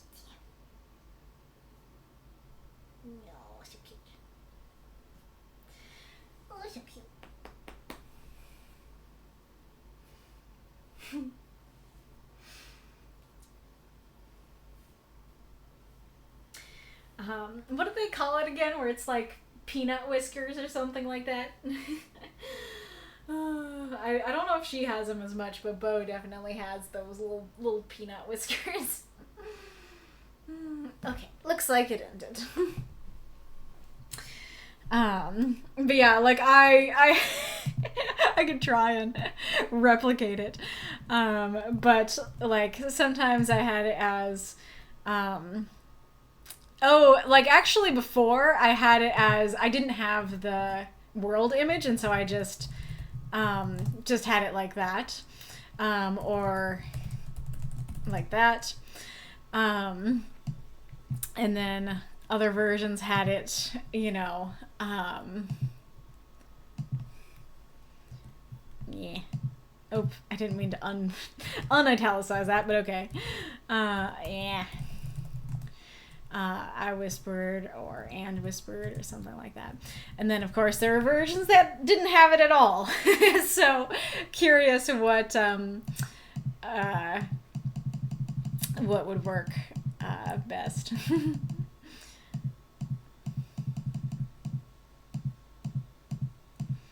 As well as the whisper versus the crack. Thank you for the cheers, Makokam. Walkers. Mako and Marks with the cheer train. Mark says, I definitely say both of them worked really well as standalones. That is lovely to hear. Death says that Spectre unlocked and 33% redrev. Lovely, lovely.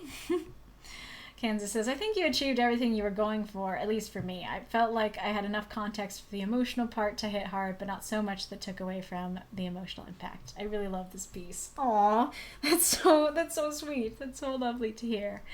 Hello, Galler. Yes, you are up after the break. Well, thank you to whoever the moderator was. That's weird, it doesn't say who it was. Mako says, mezzanine is definitely the correct word, though I didn't know what exactly it meant until recently. I think steps would have worked fine, but the correct word is definitely better. I mean, I guess that's part of the issue is that he's not on the steps, like, and this is one of the things I can't convey in the short version, but I love the idea of, like, he's here, like, in the balcony area, and there's, like, a railing or balustrade that he's over, and he's like, yes, I'm making my speech. And then as he makes the speech, he starts walking down the stairs, and he's kind of being slow. And then he starts walking through the crowd, and he's also being slow. And so he's like getting closer and closer to Savion and purposely dragging it out and taking his time with his speech and stuff like that. But yeah. Mako says, even though it means something specific in your world, morph is a real word that means effectively what it means in your world. So I think it gets all the necessary info across. Fair. Maybe that is why my brain thought to use that. Ghoulish says, well, morph means to transform from one form to another, and I'm an Animorphs fan, so morphing is fine. Mark says, Power Rangers and X-Men mean that I have a good idea of what the word morph means, so you get it across, and capitalizing it makes it seem extra important. Gotcha.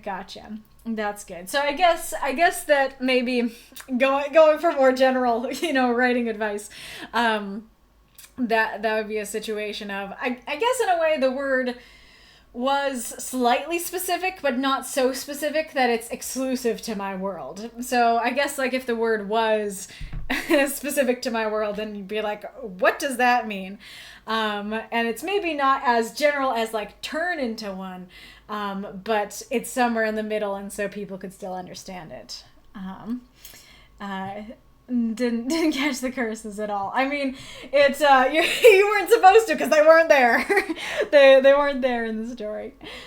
I was about to say honey. I don't know what you're talking about. Oh, me, you accomplished your mission. Great to hear. Mark says, I also really found it interesting that he kissed her hair. What did you find interesting about that? I heard it as I am Iron Man, but more impactful. That was something I was worried about. So actually, I wasn't thinking back to this, that reminded me. That one of the versions for it was for her to say, tell him your name. And like, go on, tell him your name. And he says, my name is Savion. So that it wouldn't have the I am Iron Man sort of vibes to it. So I'm curious if that would have worked better. But that is a high compliment that you say it's more impactful than that. So I'm happy to hear that. Era says, I feel like I would have felt more impact in this revelation if I knew more of how the world has experienced the Savion he's being accused of. But I feel I have missed many stories or details of your larger world to give me the context I need. It is no fault of yours, it's just limitations of writing in such short pieces. But with your added context, it's a richer scene. In short, any critique I could give really doesn't do the story justice because I can see the passion you put into this story. And any critique I could give falls to do its intended richness justice. Aw, that's very sweet of you, Aerith. And that definitely makes sense. I don't know how easy it would be to find, but I could quick for a moment take a look. Earlier I had a different phrasing for the beginning. Not that one. Where are you? I know you're in this document. Here we go. Thomas Varian's words turned my blood to ashen snow. My heart pounded louder than his speech. He stood on the mezzanine, proclaiming to the ballroom how his mother was murdered by Savion, the monstrous wolf who held the world in his claws. It was like hearing when you thought assassins came in the night. Fenrir personally did the job. But according to Thomas, he didn't arrive as a monstrous wolf. This was Savion, in human form. He had magically disguised himself as a human. And worst of all, he is here, in this very room. So I'm curious, does that work better for you, or does that still not convey the context that you were looking for? Because that like Fenrir line was supposed to try to convey what is Savion to these people. Well, it's kind of like God came down and decided to smite you, or a god, I mean. But that line was quite awkward from his perspective, and I don't know, it didn't quite work, and so. So yeah, but I'm curious if that worked better for you. Cloud floof, yes. He reflimbled? What does that mean? To change into a different form. Just say more. Amazing. Yeah, exactly. Delicious. The only thing I could see something like that being an issue is if you use an archaic word, as I want to do. Fair. Yeah, that can be a different issue, which is like, it's not like it's only exclusive to your world. It's exclusive to the past of this world, and not very many people know it. Okay, Aerith says, that larger opening expanded version did indeed carry more clarity. Gotcha. Mark says, answering my question, well, people would usually kiss a cheek or a forehead or the top of someone's head. The idea of tenderly kissing someone's hair has this, you get to actually see me kiss you, but not feel the kiss nature to it. Yeah, that's true. That's fair. I'm trying to think what exactly made me decide on that, because it has been years since I decided on it. But I think it has to do with just like, kind of what I was talking about before, about like he probably wouldn't instigate very many kisses, and so like I also am curious if it would have worked better for you guys in the audience if he did kiss forehead, cheek, or lips, or if you actually preferred this. But I think that is part of it, that it's like there's still some distance, and it's like I do want to kiss you and like share this love I have for you, but I am still going to put that distance. Both because he might feel a little more uncomfortable to actually kiss Skin, or at least with what he's about to say. But also and then that is the other part of it, which is like, I don't want to like full on kiss you and then say what I'm about to say, because that feels so much worse. And that the like, there's a barrier of like, I'm gonna kiss you and show my love, but it's gonna be more distant, is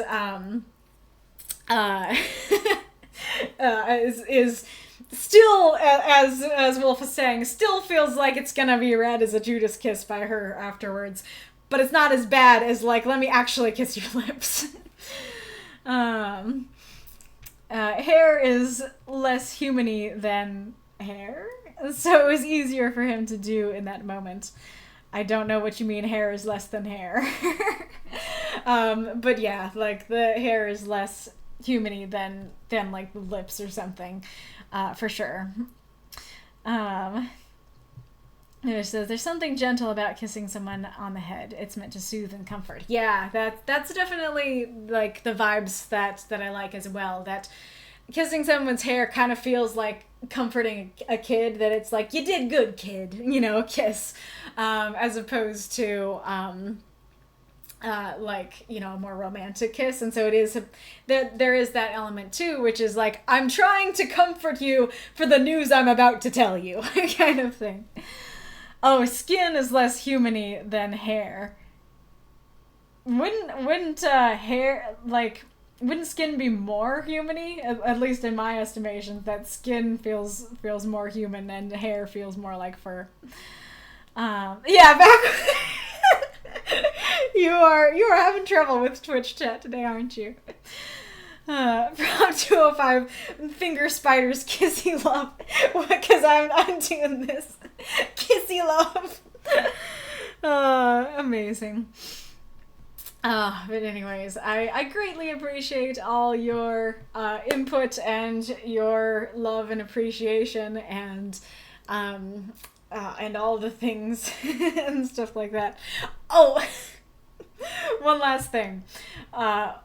I don't love this title, especially because kind of like what I was saying with Documancer.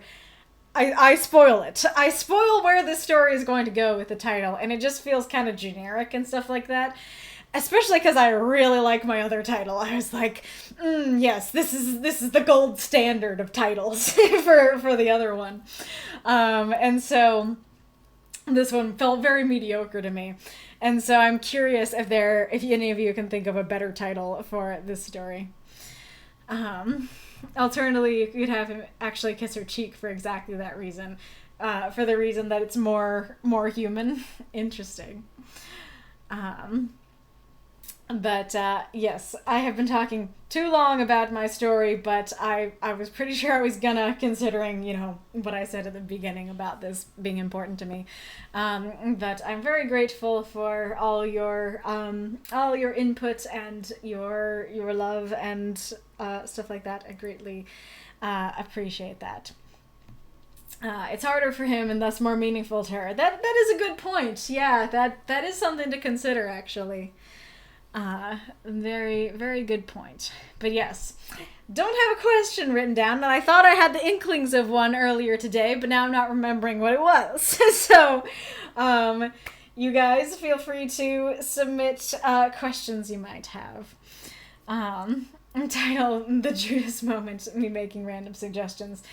I'm not a big fan of that because, like I was, you know, pushing back against what Wolf was saying, like, it's like, it's a little more complicated than that, because the Judas moment is like, you kind of don't know if he ever actually loved Jesus, kind of thing, and it's a question of that, and it just feels like, yeah, you're just a traitor, you just suck, bye-bye, kind of thing. But in this sense, it's more complicated of like, no, he does love her, he absolutely does. But he also lied to her, and he also is betraying her. And so I don't really want to, like I said, she can absolutely internally have a comparison to Judas for sure. But I don't know that I really want to give that comparison up front to the audience, because that's not exactly the image I want to go for. I'm very tired, that's fair. Moth pats. Judas thing feels backwards, first of all. I'm not sure exactly what you mean by backwards. Understandable, says Aerith there. Well, kissing the top of the head, comfort. Kissing the cheek or forehead, affirmation of affection. Kissing the lips, affirmation of erotic love. Yeah, that's fair. That is true.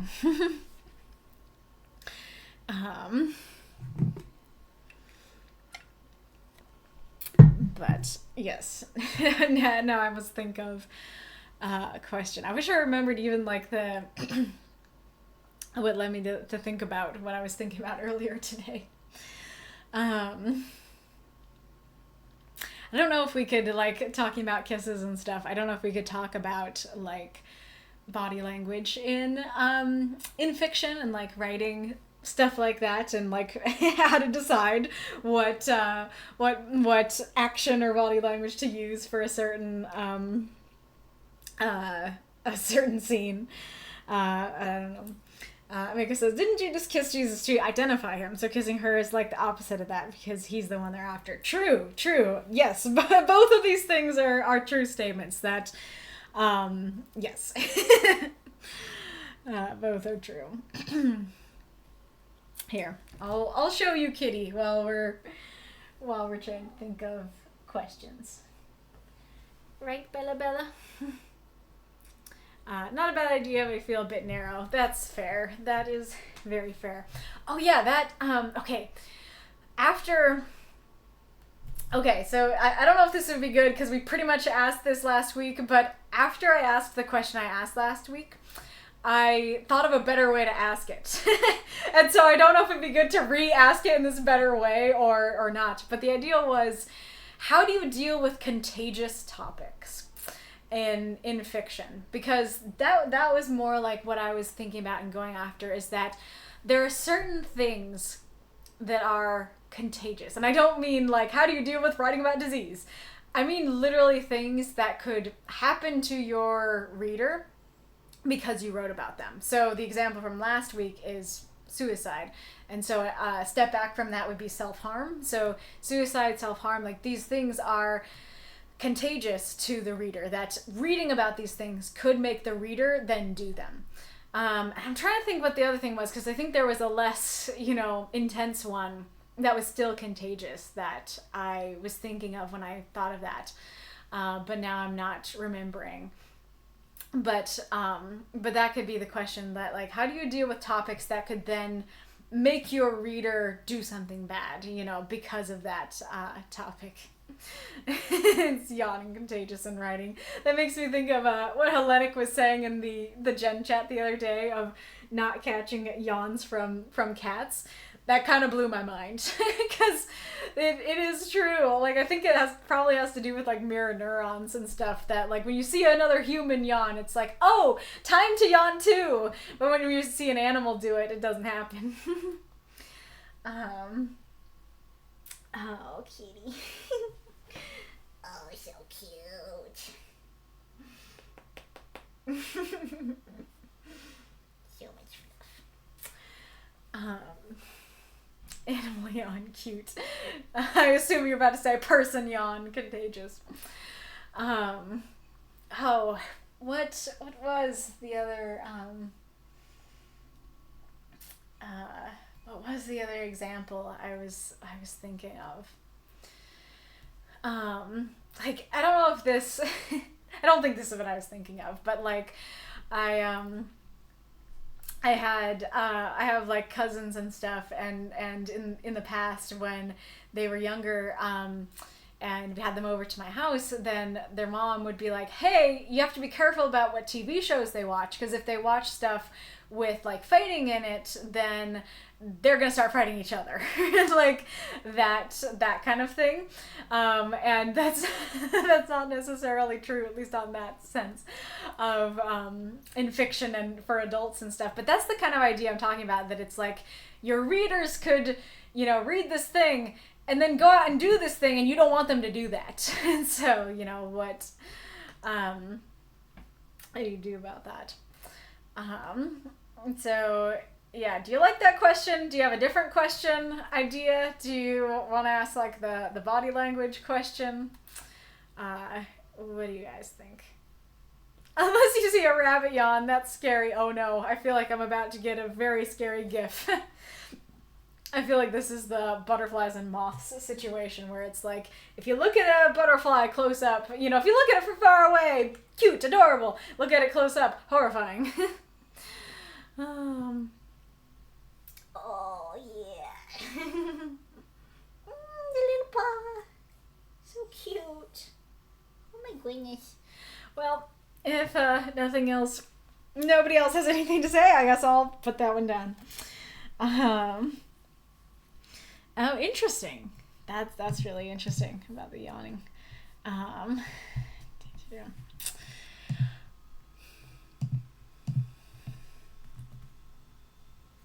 Yeah.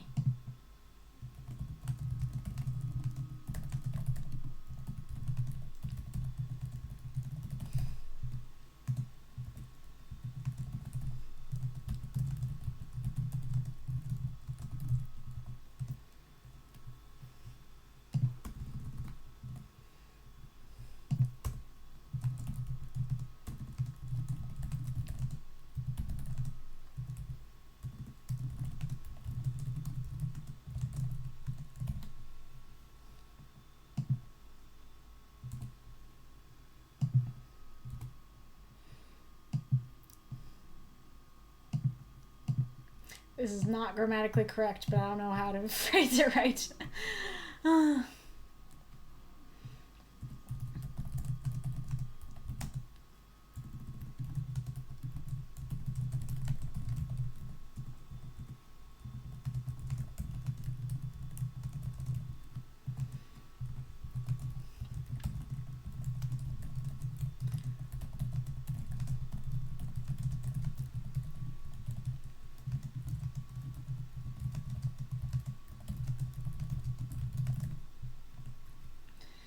All right. Oh. Okie dokie. Time for break.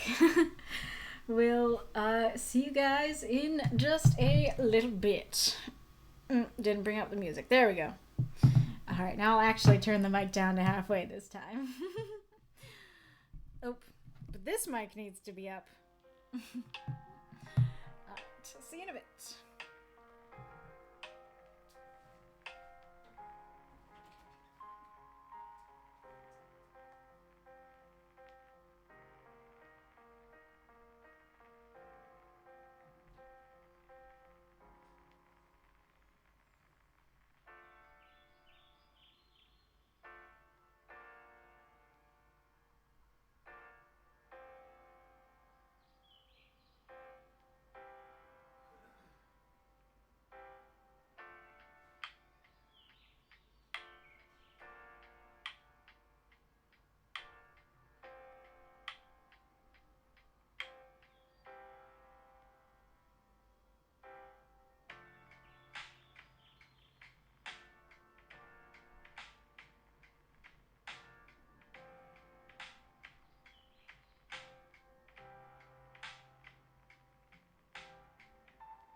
Okay. Seems like before, like in the oops, wrong scene. In the past, I like would come up exactly when the song was ending, and now it's like, okay, you're gonna end soon, right? And it's like, doo doo doo doo. I'm gonna keep going. Like, all right, it bugs me, but I guess I gotta stop you before you're done. All right, I have skimmed through a lot of the answers, and I like your answers. This is going to be an interesting conversation. So starting in the stream chat, the not so private chat, how do I deal with contagious topics? Massa says, first, I don't really. I rarely write anything that controversial if I can help it. That's just not something I want to write about. Second, if I do, I'll do my best not to glamorize it in any way. I'm afraid I can't do any better than that. Sorry for the short answer. I'm off to get ready for work. I just realized what the other thing was. Drugs. That if you, and I guess I can add that, that if you portray somebody doing drugs and it seems really good, there's a chance that your reader is going to go do that. So that if that changes your answer, feel free to add that. But I just remembered the other example. But anyway, so that's fair. I guess that is step one. Like, answer one would be, if you don't want, your readers to catch the contagion, don't write about it. And that's fair if it's just like, you know what, other people can deal with that. That's just not what I want to write about. That's totally fair. And then also a good idea to be careful not to glamorize it. That definitely can do a lot of help, because that can definitely be the problem, like showing this as something to be desired, and then the reader might start desiring it. Era says, I think there is a certain threshold of choice on the end of the reader one has to take into account too. There's some part when the reader makes a choice on their own to do an act, and that is outside of our control. That's not to say we should just throw caution to the wind either, but we can't blame ourselves for the actions of our readers. All that said, I believe most of all we should be honest about a topic. Sensitive, yes, but truthful to the struggle, sufferings, or experiences of others. I feel, for example, we shouldn't shy away from honestly discussing issues like suicide in our lives.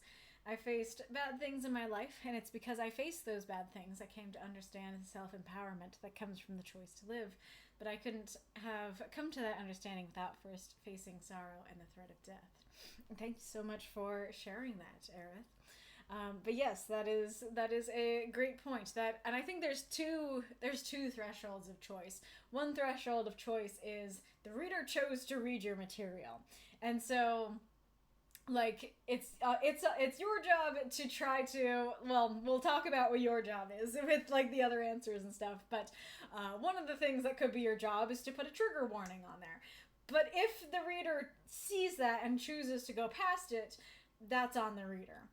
And then there is also what the reader chooses to do with the story afterwards. And even if they do something terrible, it doesn't mean that it's your fault for writing that and for that inevitably causing this to happen.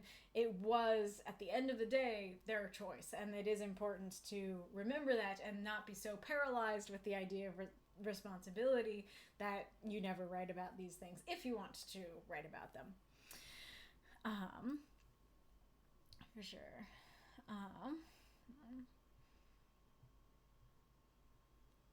Oh yeah, it looks like Wolf got the drug idea without me talking about it.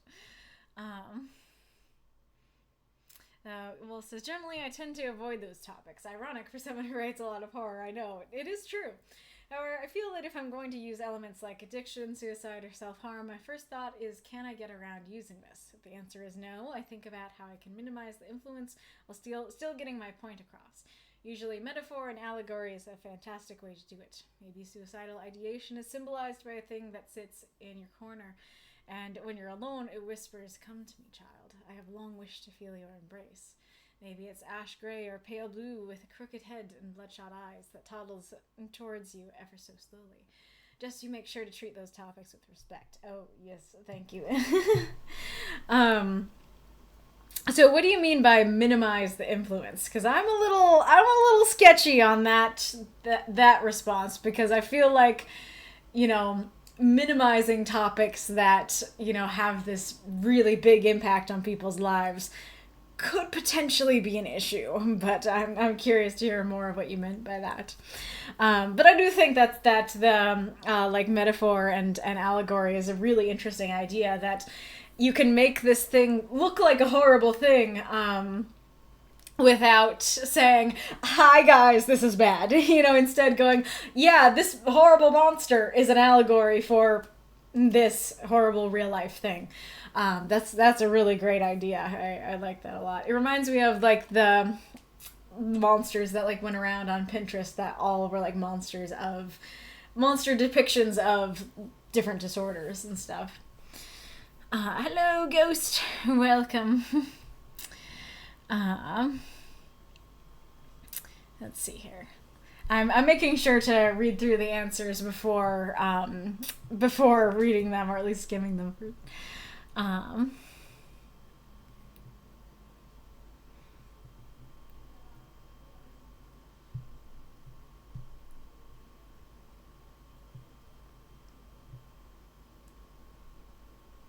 Ooh, interesting. So Lennox says, in my story, the antagonist come love interest does everything in his power to make my protagonist fall in love with him.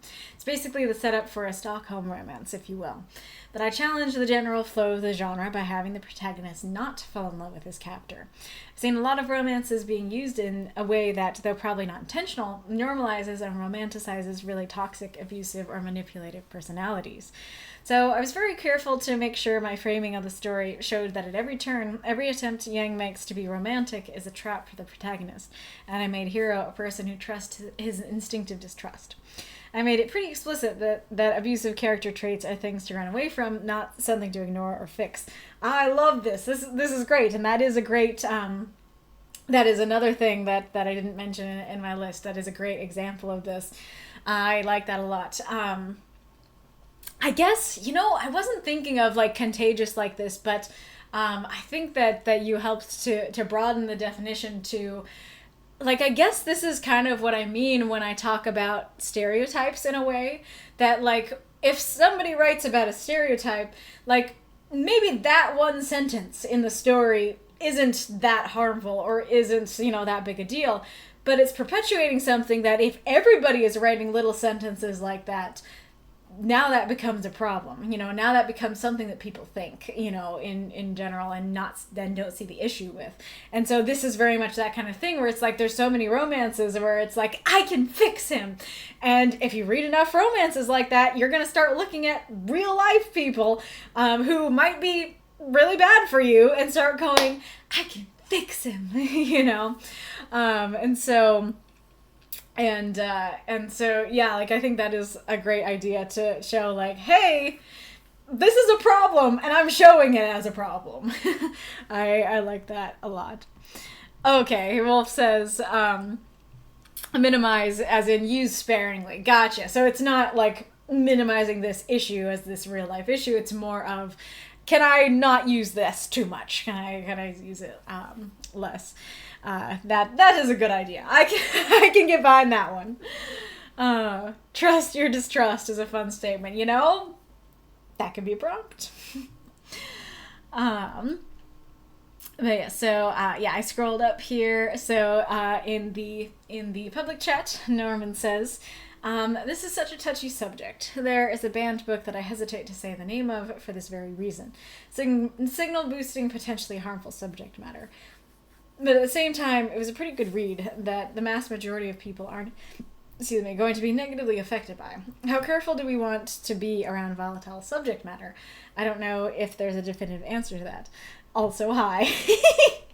I love that you, like, come into the chat with, like, this is such a touchy subject, and going into depth and go, also, hello. It's kind of the vibe of, like, walking up to, like, your friend in a coffee shop and being like, you know, I just don't know about, like, writing about suicide in fiction. It's quite a lot. And it's like, hi.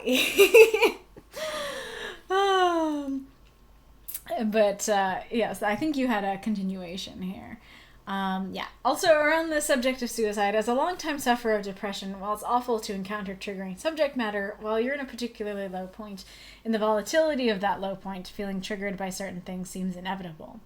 But there's certain stuff I've thought up that I've avoided writing or sharing just because it has that certain shock factor of someone could actually do this. I don't want to put this idea out there. That is very fair. That is a really good point, that it's like, if you're in that space, like, it's potentially, like, if this book wasn't written, like, if you'd never wrote this book, and, so, like, okay, so say, like, you know, here's the book, and somebody reads it, and then goes and harms themselves. Well, it could be a situation where they could read a totally different book, and still go and harm themselves, and so it's not necessarily your fault or because of your book. Now, that doesn't mean that we just, like, ignore that or say, or, you know, put anything out there. But that is something to keep in mind, that it's like, it could just be that is the mental state they're in, and you don't have to write on eggshells, kind of thing. The other thing that, well, don't let me forget to talk about my opinion on this at the end. But it's kind of really just that. And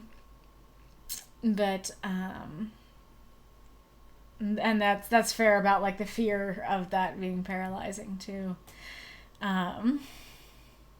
Lennox says, this question is especially interesting for me because it was on my mind a lot when writing my trunk novel, which is the universe I used for this week's prompt. Very interesting. Kansas says, I really don't have a good answer. I'm actually not sure there's even one out there. I will say that should you choose to write about a contagious topic, be incredibly clear about what is in it. Very visible trigger warning, so then it's up to the reader to decide if it's something they can handle. Yeah, so this goes back to what I was talking about with Aerith, that you as the author, it is your job to take care of your readers, and one of the methods of taking care of your readers is to include a content warning. And so it's being like, hey, I'm giving you the choice. Because I guess, you know, maybe that's a better way to phrase it, is that, because we were talking with Aerith about how there's a choice on the reader's part. First of all, the reader makes the choice to read it, and second of all, the reader makes the choice what to do with it. But you do have to give your reader that choice. And so when you put a content warning on something, you are giving the reader that choice to read it or not. And if you don't do that, then the reader now that choice has been taken away from them, and they are forced to, if they are reading your book, which maybe this didn't happen in the book beforehand, you know, if they're reading your book, then they will encounter it, and whether they wanted to or not, or if they were given the option, they would have chosen not to. This says, I think this gets at some very base philosophical ideas in regards to writing. A writer must be careful when portraying such topics, but no matter how careful one is, the chances that a reader will latch on to the wrong thing and catch the contagion is never zero. Yet to not address such topics at all would be to plunge them into silence, which is not acceptable either. We must explore all elements of the human condition, and people who survive those topics must be able to tell their stories. Yeah, totally agree. That is a great answer. And there's also an element of, like, sometimes, like, someone will do something terrible, and then they'll be like, this book made me do it. And then you can look at that book and be like, there's nothing about that in this book, you know? So there's also an element of people might do things, you know, based on your book that you didn't even put in there. And so it's not always, like, the chance is never zero. And even if you don't put that kind of thing in your stories, you never know how your reader's going to take something. And so that is very fair. And so definitely, it would definitely be worse to never write about these topics. Like I said, never have anybody write about them. If you don't want to, that's fine. But if they were never written about by anybody because we were all too scared, that would be the issue. Norman says, it's ironic because art is at its best when it's thought-provoking. But the very nature of being thought-provoking is planting the seed of an idea in someone's mind. Where is the line drawn between a good idea and a bad idea? And who gets to draw that line? That is a tasty answer. I really like that a lot. It reminds me of Inception. But yeah, like that is the deal, that you are putting a thought in someone's mind, and that's what's so great about writing and stuff like that. But that's also the danger of it, is you are putting a thought in someone's head.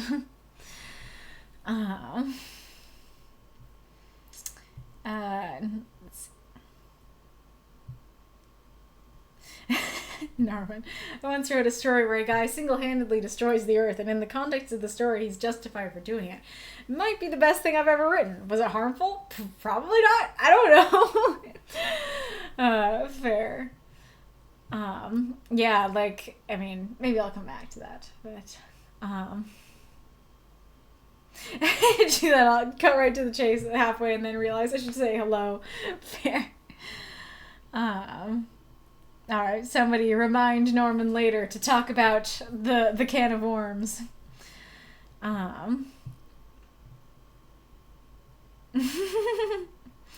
That's fair, Mako. I mean, but that, I don't know, that's the thing, is that if it was, Mako says, I wrote a story that was bad stuff all the way down. I frequently joke that if I wrote a content warning for it, I'd need to alphabetize it.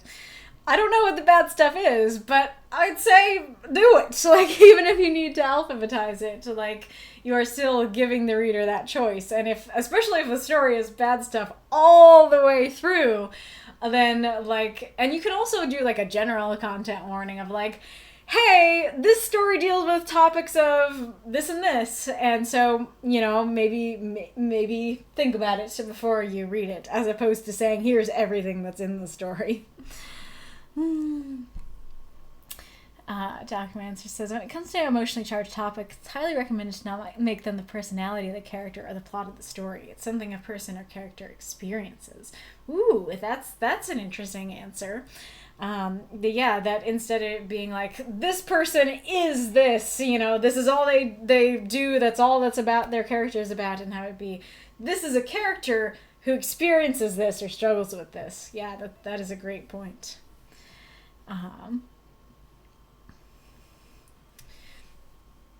Documancer says, emotionally charged subjects will get a wide range of responses, including people feeling like the character is romanticizing or glorifying the subject, but is simply talking about the subject, glorifying it.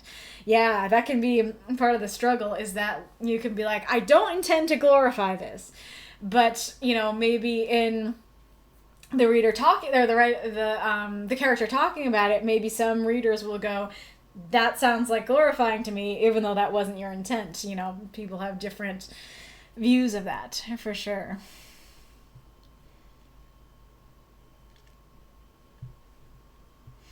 Era says, it also reminds me of that story that Charles Manson interpreted a song by the Beatles, the song Hurdy-Gurdy Man, I think, as a song prophesying a race war, and hence led his followers to commit murder. Sometimes interpretation really is out of our hands. Sometimes interpretation is stretched dangerously to abuse others. It's a difficult issue. Yeah, for sure. That is a good example of what I talked about, where people can take something in a wildly different way than you intended, and that's, you know, not your fault for writing it. I was gonna talk about something. Oh yeah, and of course, but like there's a chapter in Moriarty that's kind of about Albert's backstory, and he hasn't yet met William, and so he doesn't really know what to do with himself or how to change the world, but he knows he doesn't like the world as it is and wants it to be better. And so he's like, maybe I can change my small part of the world. And so he like gives this thief a lot of charity and stuff like that, and then it actually doesn't work. That he's like, oh, if I show this person kindness and give them a place to live and stuff like that, then surely, you know, he'll be better. But that story ends with this thief, you know, pawning off all the nice things that he gave him, and going out and robbing a bank and killing people, and then he ends up dying too.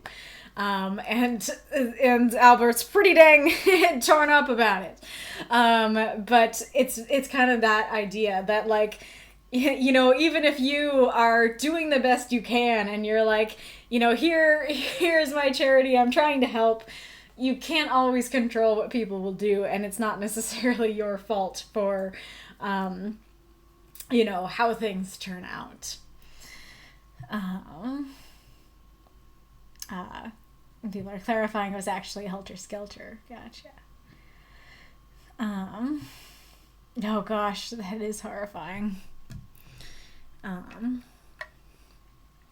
Nightwolf has to go, but it was lovely to have you. I actually didn't know you were here, but I'm glad that you were here. And if we do end up reading your story, then you can be sure to catch the VOD. That's fair, Mako.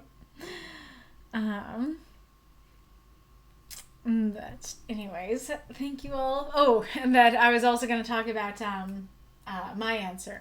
So part of my answer is going to be that, like, I have an interesting I'm not sure. I would I thought it was one thing and then it was a different thing, so I don't think I watched that show. But anyways, so in my answer, there is an interesting element, which is that, like, for me, when I was in that kind of place, where I was contemplating these things, it actually helped me to read stories about these things. Like, of course, not exclusively, but when people would, like, write stories about these things, like for the writing group or whatever, I would actually feel not alone. I would feel like, I'm not alone, and that would kind of be an outlet for that emotion, that being able to read these stories in some ways would be, you're not alone. Here's a way to almost, like, experience it without doing it, kind of thing, where it's like you can experience this character experiencing it without doing it. And, is something I've done with my own writing as well. I've done that. Many a time, my characters are not self-inserts. Like, I've never written a character where it's like, here's me, but in the book, like, but what I do is like, oh, I'm having this problem, here, have my problem, character. So I'll be like, you're struggling with this feeling, now my character is struggling with this feeling, that kind of thing. And so it could be that sort of thing where it's like, I'm struggling with this topic, so I will work through it with my character. So that is a potential reason to write about these topics, and a reason why it actually could be a good thing, where it's like, instead of it being, catching the contagion, it could actually help diffuse it. And so, of course, that's not going to be true for every reader. It depends on, the person and how their brain works, but it's a thing that that could be a potential, reason to not shy away from it. Reading as a type of catharsis, yeah, for sure, as well as writing. Okie dokie. It is now time to read Galler's story. So am I correct in thinking that we only have Spectres unlocked, or do we also have Redrevs unlocked too? But for now, we shall read Galler's. Oh, real quick, I think there's a phenomenon called the calling of jumping into the void. L'appel de vide. The call of the void. That is, that it's like when you're standing on the top of a building and a voice inside tells you to jump off, that kind of thing. But anyways, I don't know exactly what that was in reference to. I assume the question, but I was like, I know what that is. But anyways, Cracks in the Sky by Galler. A single punch, a single crack. The world she created started crumbling. Why did you dare to break this? Veronica howled in rage while everything crumbled. It was made for you and me, for everyone to be happy. To be happy? Are you sure about that? Nimue said. I have seen what your thoughts did. It may look heavenly, but there is a lot of rot inside. It's not true. Everyone was smiling, Veronica denied, tears streaming down her face. Because everyone was forced to. I've seen them being enslaved by your whims, Nimue replied in outrage. While you were happy playing queen, everyone who felt emotions other than smiling needed to put up with your influence. Nimue paused. Her breath raged. Why do you think they rebelled? Nimue kicked at the crack. Veronica stopped it with a tree that disintegrated the instant the kick connected. You know you can't stop me from doing what I'm about to do. So this is your answer, even after being here with me for all these years, Veronica said, her voice broken, and that was followed by a twisted chuckle. That's not going to make you comply, right? Not a chance, Nimue said, her voice dull. They both immediately dashed to each other, a cacophony of impacts echoing across this pocked space. Conflagrations battered away by bare hands, and rivulets of blood paved the fake world, until Nimue stood victorious over Veronica, looking at the broken sky. You are aware that you're going to break a dream, right? Veronica said, defeated with a broken voice. Then I will do it, Nimue said, with a sad smile, which Veronica calmly accepted. Nimue hit the tear, and the world broke like glass. Whatever came next, Veronica knew that what she did would not go unpunished. All because she feared reality so much that she wanted an escape and to share it with others. Perhaps I shouldn't have lost myself in a dream, Veronica thought, as she saw the real, clear sky greeting her with serenity. Throw all those moths and monsters a cheer for this story if you loved it. Oh my goodness. I did not know there was an ad coming. If there was, I probably would have waited for it to come. I hope that didn't cut off too much of the story. I'll do kitty cam for a little bit. Little bit of kitty cam. You're so cute. It's okay, Ghoulish.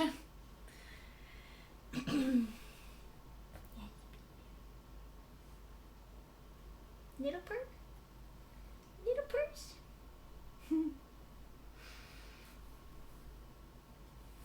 Oh, you baby. You're so cute. Yes, you are. All right.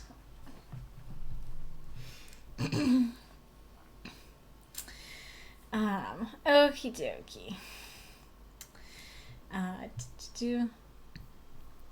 I really liked this story, Galler. This is quite possibly my favorite story I've read from you so far. I thought it was very good. So, first of all, I really like your use of the prompt. Like, the idea of somebody creating a pocket dimension and breaking that. I think that is great. It was really dramatic.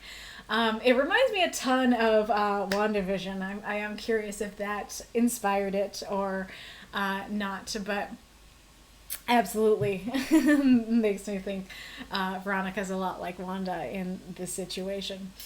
But yeah, let's just go through it. So a single punch, a single crack, the world she created started crumbling. This is a great opener. I really like it a lot. I love the cadence of a single punch, a single crack. Like, I can really feel, like kind of the rhythmic punching of that, or the rhythmic cracking of that. I think that's really cool. And then I like you just introduce the world she created started crumbling, that you're giving us the info that we need to understand the story. Hey, somebody created this world, created this dimension, and right now it is crumbling because somebody is punching it, somebody is cracking it.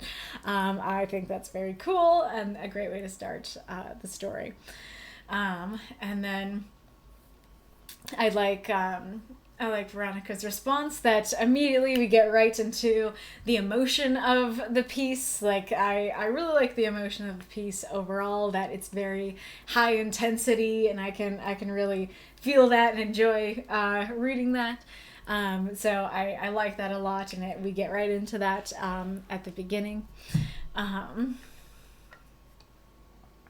There are some, grammar issues, but you can just see them in blue, so I don't really want to talk about those too much. And then I really like the idea of a lot of rot. I like the word rot in that situation, that I kind of have this image of like, the outside looks beautiful, but the heart is rotten. And I think that's very cool and very much an accurate description of what is going on there. And then, that's not true, everyone was smiling. I do like this, though, at the same time, I feel like, especially because this has been going on for years, like, maybe something stronger than smiling would fit better there. But I do like that idea of like, hey, I saw everyone, they were all happy. And then Nimoy's like, they were happy because they were forced to be. I like that a lot. I think that works really well. I will talk about this little grammar issue because I didn't even, I was very confused by it for a while. So originally the line was like this, and I was actually going to critique you and say, what do you mean Veronica denied the tears streaming down her face? Like, she says everyone was smiling. Like, she's denying Nimoy's words. She's not saying, I'm not crying. And she's not, she seems to be, if the tears are streaming down her face, she's not stopping them. She's not trying to blink them away. So she's not denying them in that way. And so I was like, what do you mean Veronica denied tears streaming down her face? Only to realize that you meant Veronica denied, as in, it's not true. Everyone was smiling. That's what, that's a denial, Veronica said. Veronica denied. And then, new topic, tears streamed down her face. So, small thing, but definitely threw off my reading before I knew to add that. Hellenic has to head out. Good night. It was great to have you.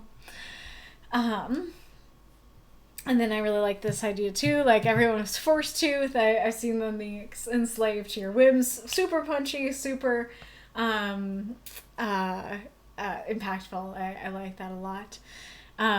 So I do think that this sentence here was the most clunky sentence in the piece.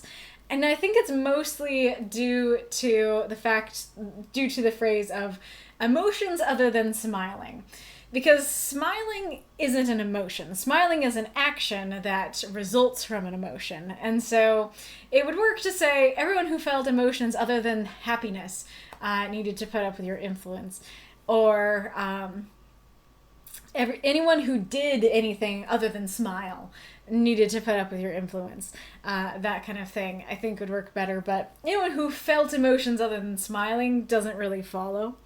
And then I'm a little unsure about needed to put up with your influence as well, because it seems like Veronica's influenced the whole world, and so everyone was going to put up with her influence, whether they smiled or not. No matter what, you were going to be influenced by her because she created this place.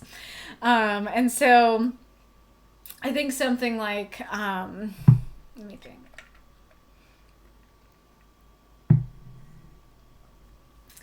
I guess you could say something like, let's see. You could say something like, that's not true. Everyone was smiling because everyone was forced to. I've seen them being enslaved by your whims. Did you not see how pained and twisted their smiles looked? Something like that, I think could convey. They had to smile. They didn't want to. They were dying inside, kind of thing. I'm also curious if this works. Her breath raged. I like that. That totally works. But I'm curious if you meant ragged. Nimue paused. Her breath ragged. not that big a deal because that actually is a word, but it is a question I had. I also will note that there were 2 paragraphs here that I made all into one. It was originally like this. And you separate paragraphs when you have a new topic, and this is all the same topic to me. It is all still Nimue going like, hey, I've seen them being a slave to your whims, and why do you think they're rebelled, are kind of the same, in the same vein. And, she replied in outrage is in the same vein as Nimue paused, her breath raged. As it is here, I got a little bit lost when I first read it, because I was thinking, oh, this is going to be a new speaker, this is going to be a new topic, Veronica's probably going to be talking here, but it's not a new speaker and it's not a new topic. So I think that this works a lot better as just one paragraph, and part of the reason I made that change is to make sure I did read it right, because I might accidentally read it as Veronica if I left it separate. I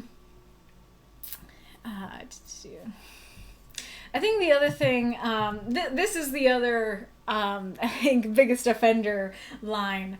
And I don't know for sure if this is what you meant, but did you mean that because she's basically like the god of this world, she can create a tree, and so she could just be like, nope, you're not getting to that crack, create a tree, there. And so then, but her power is waning, and so Nimue kicks it and the tree disintegrates.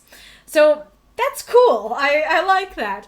But I'm not used to characters being able to just stop things with trees, and especially because it doesn't say Veronica materialized a tree.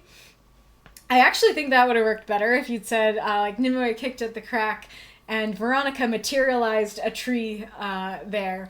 But it disintegrated the instant the kick connected. I think it would work because you have established that she created this world, and that's kind of the whole point of the story. And so yeah, I could see her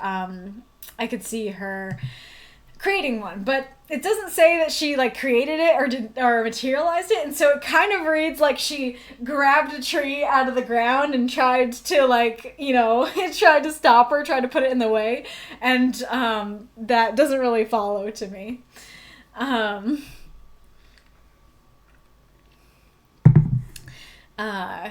So I do think that either using a word like created or materialized, or taking that out and using something a little more, layperson sort of thing, would work a little bit better.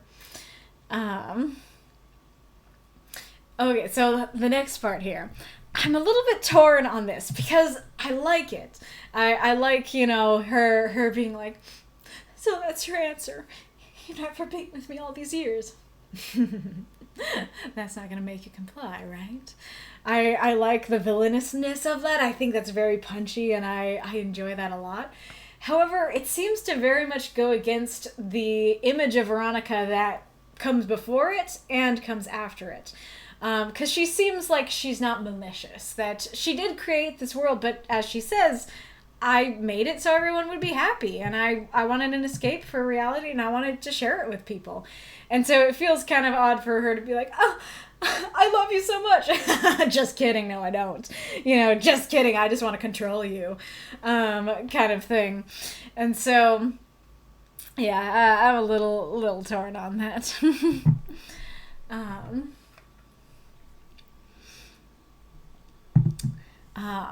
And then I'm kind of torn on this part too, because in this paragraph, because I like your images, and I think you actually do a good job of just going like, we don't need to spend too much time on this fight, we just need to know that they fought. And so you use some nice evocative imagery to convey, hey, they had this fight, and so I like that a lot.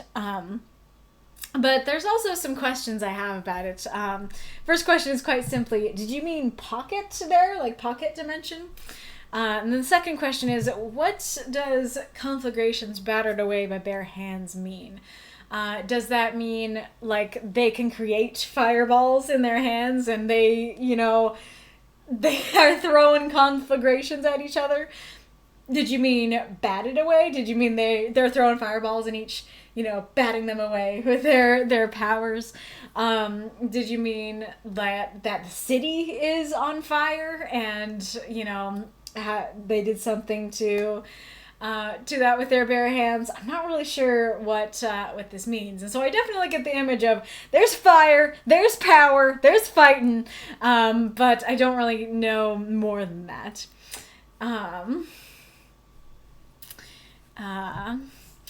So I'm also, I feel like I keep saying I'm torn.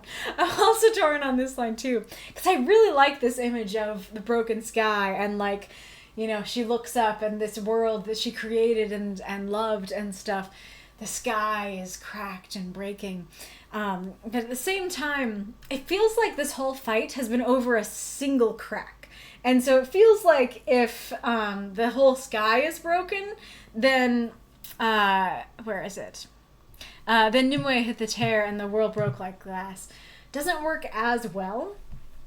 Because, like, a single punch, a single crack is setting up immediately, we have a single crack in the world and stuff. I don't know, maybe this is meant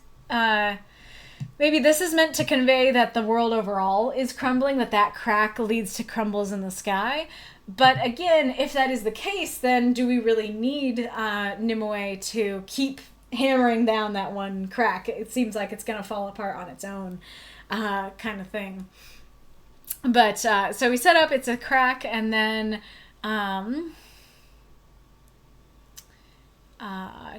where is it? Nimue kicked at the crack, and so, we have the single crack that she is kicking at, and she's trying to stop her. And then, and so then it goes to, the broken sky, much bigger, and then, she hit the tear, which I assume is the same crack. And so, like I said, I'm torn on it, because in one sense, maybe that does work. Maybe that does make sense, that it's like, okay, there's a bit of a crack, it goes up and starts cracking more and cracking the sky and stuff like that, and we just need one final, kick, the one final kick at that crack, and then it's all gonna come crashing down. But at the same time, there's also the question of, should we maybe just stick with the crack and not include the broken sky, because that feels like we don't need to punch at that crack anymore. I don't know. As I'm talking about it, I'm feeling more like maybe it's the first one. Maybe it does work in that way, but I don't know. It was a thought I had.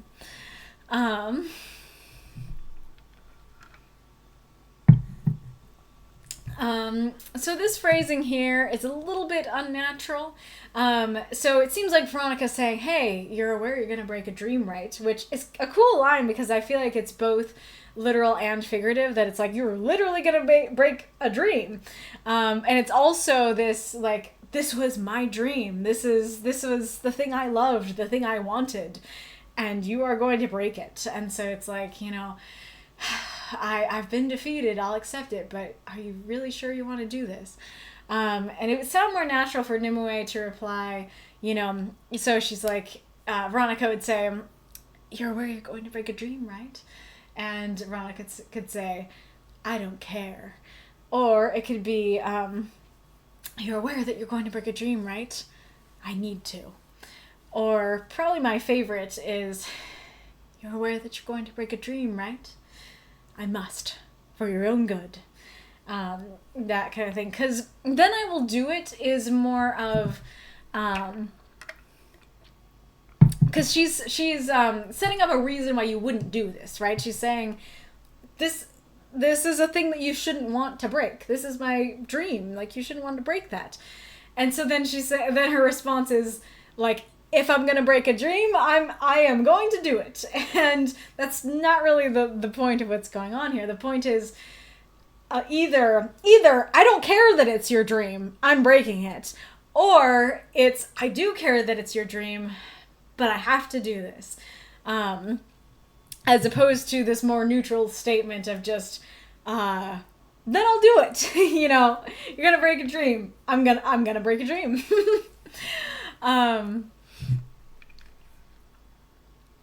It's also what I want to come up with an example, but I'm not thinking of one.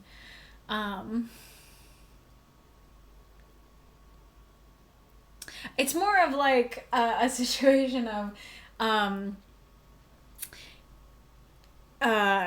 want you to do this job. No thanks, I don't want to do it. You're gonna get a lot of money for it, then I'll do it. You know, like, here's your reason to do it. Okay, fine, then I'll do it. It's kind of the opposite of what's going on here, which is like, here's a reason not to do it. And then it's like, I know that reason exists, but either I don't care or I you know, must do it anyways, kind of thing. I really love your shattering images. Like, I absolutely love, like, the image that it conjures in my head of the sky cracking and, you know, the crack here and stuff like that. And how I actually really love the fact that the whole story is basically fighting over this single crack. That they are just fighting over, you know, are we going to preserve it, or are we going to kick it and have it come crashing down? And it's kind of interesting, you know, regarding what I said in my prompt intro, that if there's a crack, it's kind of inevitable that there's going to be a break. And so if, like, Nimue lost and Veronica won, this crack would still be there, and so it kind of be inevitable that the world would eventually come crashing down. And so it's a really good, I mean, that really works for this story, that,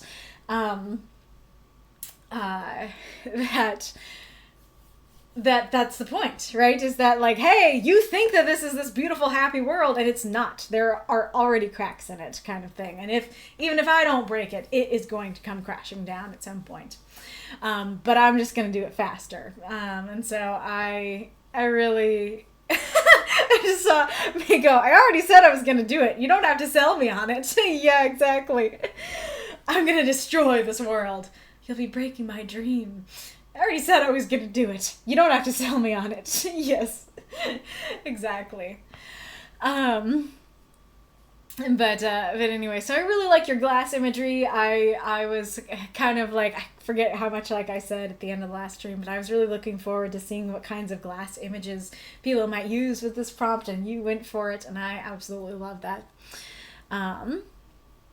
I like, you know, the next line. I don't know if we need to know that, but I like that she's almost, I don't know if I think owning up to it is a little too strong, but she knows that she did something wrong. And I like that. And I like the little explanation here of, like, she created it because she wanted to escape reality, but she also wanted to share it with others. I like that as well. I'm a little torn on this line because in one sense I feel like it works. And I do feel like it works in the sense of I lost myself, right? That kind of the point is that she maybe lost who she was throughout this dream, that I think is really cool. But at the same time, it was also, if it's more of I lost myself in the dream, it was more about deliberately hiding from reality than losing yourself in a dream. Like, there's a difference between, like, you don't intend to daydream. You intend to listen to the teacher in your class, and you're just, like, losing yourself in the daydream, and then you have to be woken up. Versus, I don't want to be in this class, so I'm deliberately going to daydream. You know, I don't know that I'd really call that deliberately daydreaming as losing yourself in a dream. But then again, at the same time, like, maybe it didn't start that way, but yeah, you can start daydreaming and then lose yourself in that daydream. So maybe that's more of what's going on here, is that it didn't start out that way, but over time she got more and more lost in it. And in that case, then it would work. But I guess part of it is that it feels like there are better takeaways than I shouldn't have lost myself in a dream. It's more like, maybe you shouldn't have, like, forced people to be happy against their will, or forced people to be in your dream against their will, is kind of the greater takeaway than I shouldn't lose myself in a dream kind of thing. So I don't know. I'm torn on that.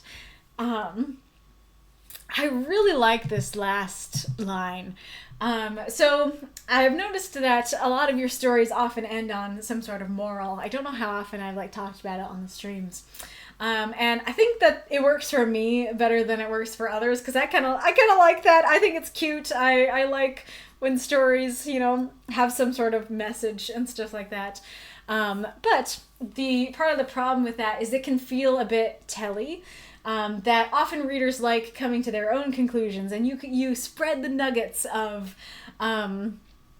your message, and then the reader gets to pick up on them and likes doing that. And so, you know, saying the moral out loud can maybe take that away and feel like you're being preached to, make the reader feel like they're being preached to. I think this is such a great way to do a moral and have it not feel like that, and have it not feel too telly. That it just ends with, you know, she saw the real sky, and it greets her with serenity. And so we as the reader can pick up on that and go, oh, she's realizing, it's more beautiful than I thought. You know, it's maybe the real world isn't so bad. And so you don't have to end on her saying, maybe the real world isn't so bad, because that might feel, you know, too telly or too much. But leaving it here just feels very natural to the story and allows the reader to draw that conclusion of maybe the real world isn't so bad, without hammering it into the reader too much. And I really like that message as well. Like, I feel like that message is really something a lot of us can relate to. I've said on streams before that in the past I kind of shunned stories about real life because I wanted fiction to use fiction to escape reality. And so I was like, I don't want to like read or write about reality. And over time, like as I've grown healthier and healthier, I have liked real life fiction more and more and been able to see the value of it. And it's actually pretty cool that I have ended up encouraging other people in the writing group to write real life stories, and like that really feels like full circle in a way, that I went from like, no, fiction, you know, I don't want it to be real, to encouraging others to write real stuff. So anyway, so this feels almost like this feels like that. This feels like that idea of a lot of us, you know, create our dimensions and our worlds, and then but the real world maybe isn't as bad as we think it is.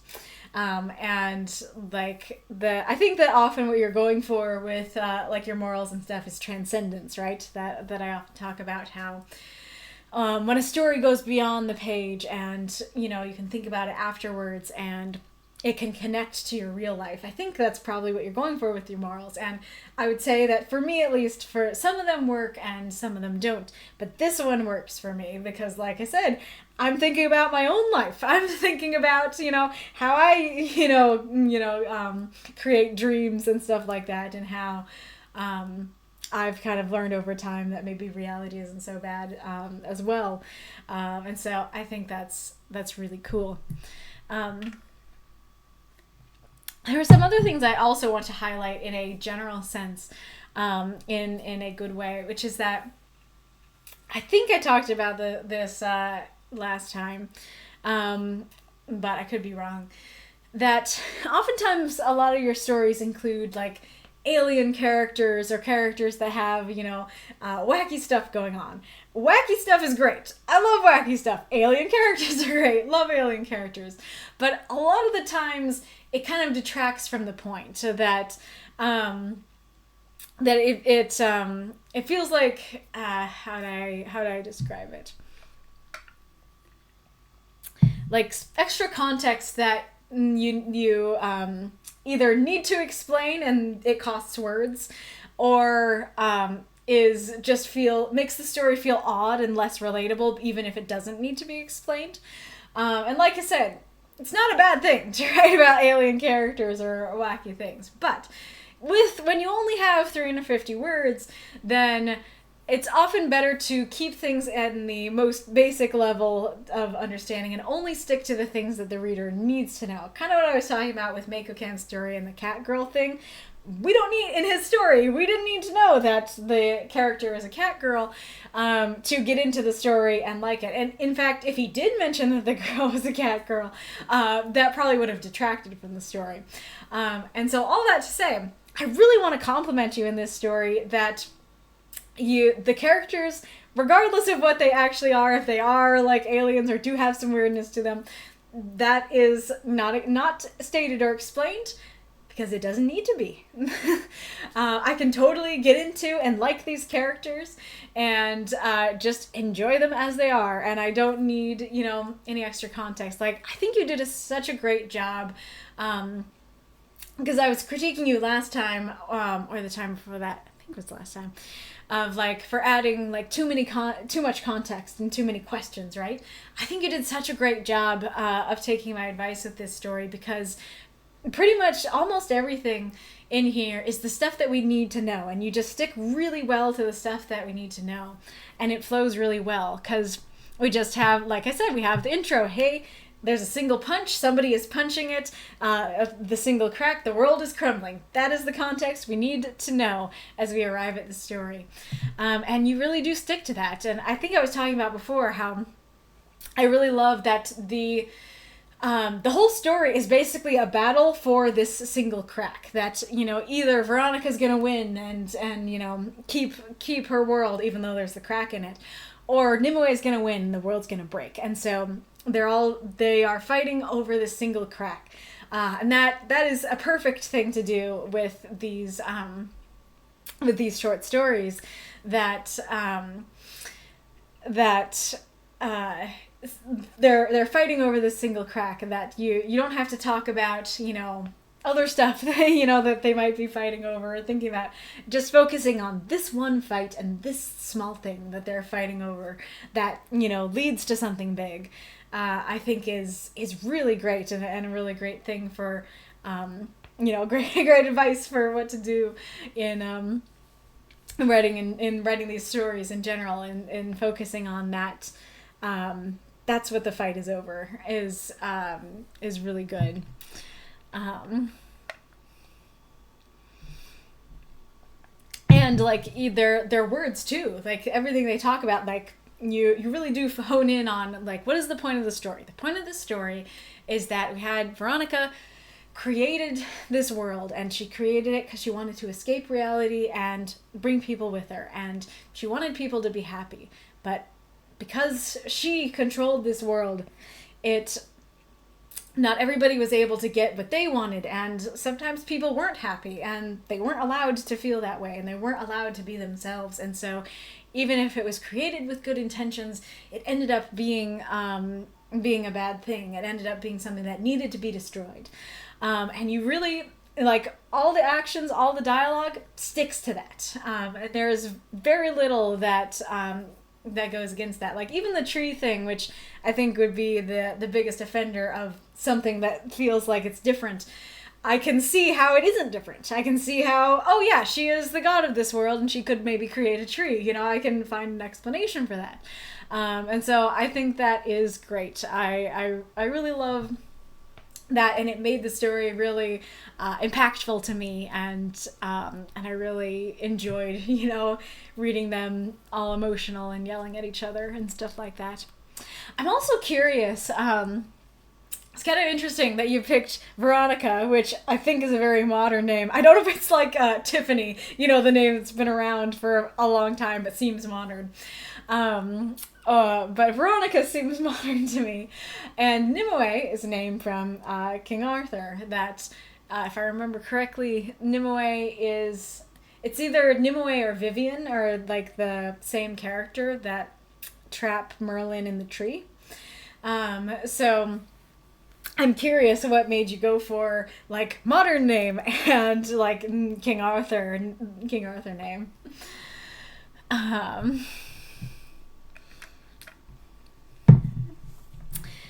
But yeah, let's see what folks have been saying.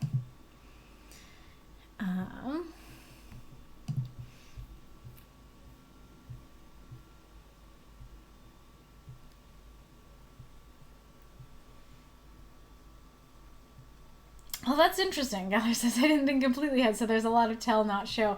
I actually think that you did a great job of showing in the story, like I said with the ending. So I'm kind of curious where you thought you were being too telly with it.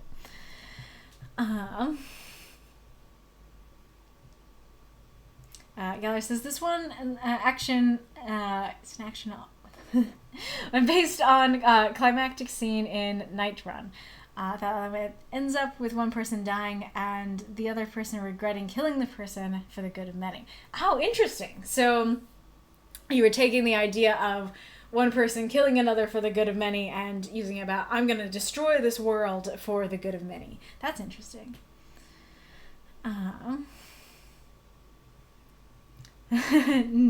Night Run's a Korean webcomic that is really good, that will destroy you emotionally. Nice. The main inspiration was Fate Stay Night. Ooh, interesting. I have seen Fate Stay Night. What about Fate Stay Night inspired this story? Not sure what you mean by that. Yeah, happiness or euphoria would have worked. Let's see. I don't know if euphoria would have worked. Like, everyone who felt emotions other than euphoria needed to put up with your influence. Maybe it would. It would definitely be better than smiling, but euphoria is kind of... That's interesting.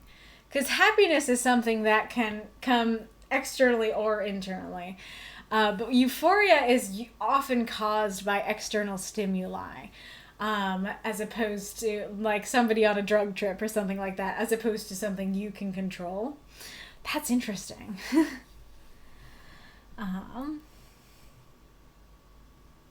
Yeah, fake smiles, manufactured smiles, or smiles of pain. Yeah, exactly. I don't remember exactly how I phrased it, but did you see how fake their smiles were? Did you see how pained their smiles were? I was meant to be ragged. Gotcha. She did materialize a tree. Gotcha. Nimue has ridiculous strength. Well, okay, this is interesting. So she materializes a tree because, she's the god of this world. And then it disintegrates the instant it connects. Well, if there's nothing magical about that, and then she's just so strong that she punches a tree into disintegration. That's a little hard to believe. And it works if it's like reality is crumbling and so the tree crumbles, the tree's not able to stabilize, or she punches it and destabilizes it, or kicks it and destabilizes it, or that she has magic of her own that can make it disintegrate, that she puts into the kick.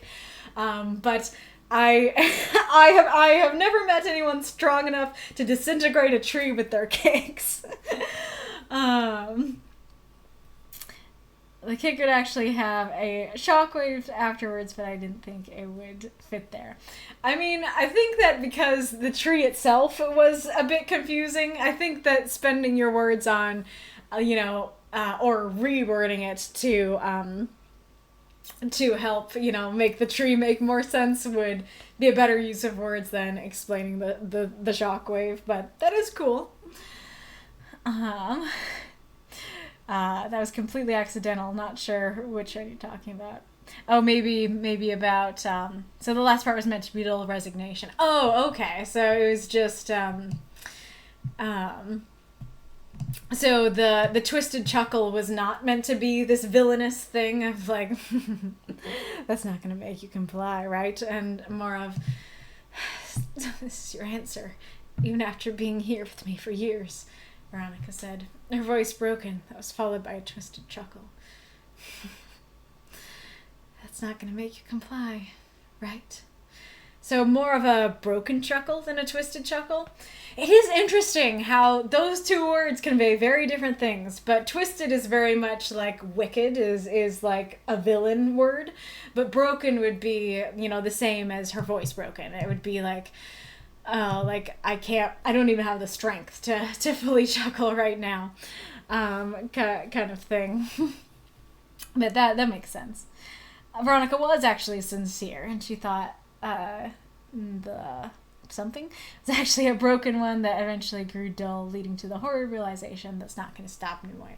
That makes sense. Yeah, that makes a lot more sense for what I saw from Veronica before. That it would just be like, I'd really like it if you'd keep my world alive. I'd really like it if you'd comply, but it seems like you're not going to.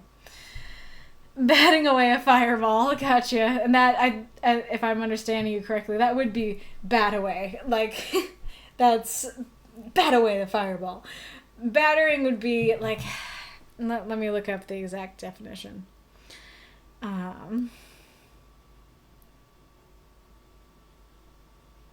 Batter. Yeah, to beat persistently or hard, pound repeatedly. To damage by beating are hard uses. So I guess it could be that, like, it keeps coming back and you keep battering it away. So maybe that's what you meant by it. Yes. The fight started with magic, but it eventually was reduced to punching each other until one stops. Gotcha.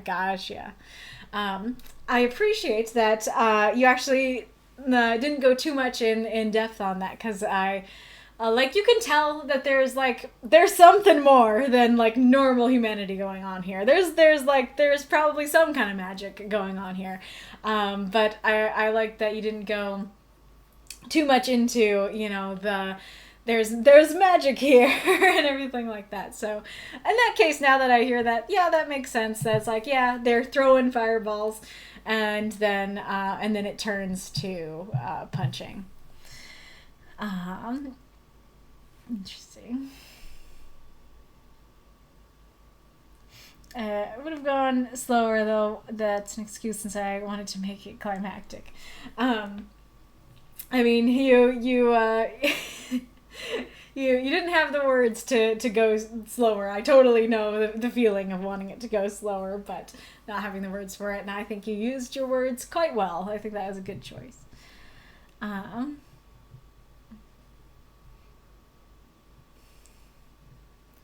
Yeah, exactly. That could work too. You'll be killing a dream, Nimue. Yeah, I know. that works. Maybe the silence would have been better.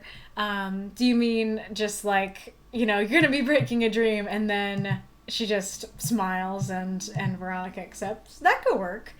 You also might have meant, you know, her not saying anything. That also could have worked too. You know, just leave it with the line I liked and have it be, you know, she sees the sky and sees it serene. I do like that. That's pretty good.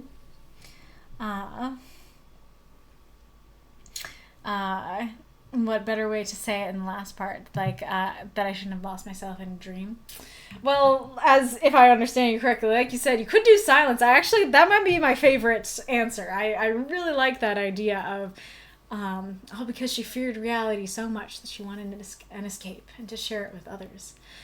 Veronica saw the real clear sky, greeting her with serenity. I mean, you could add a little bit more, like, description to that, but I actually think that works really well.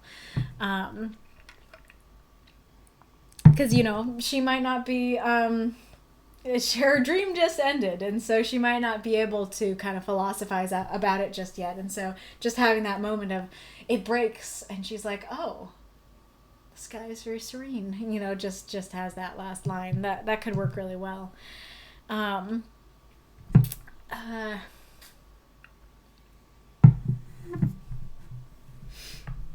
I'm trying to think of another line you could say that's similar to this that would still work.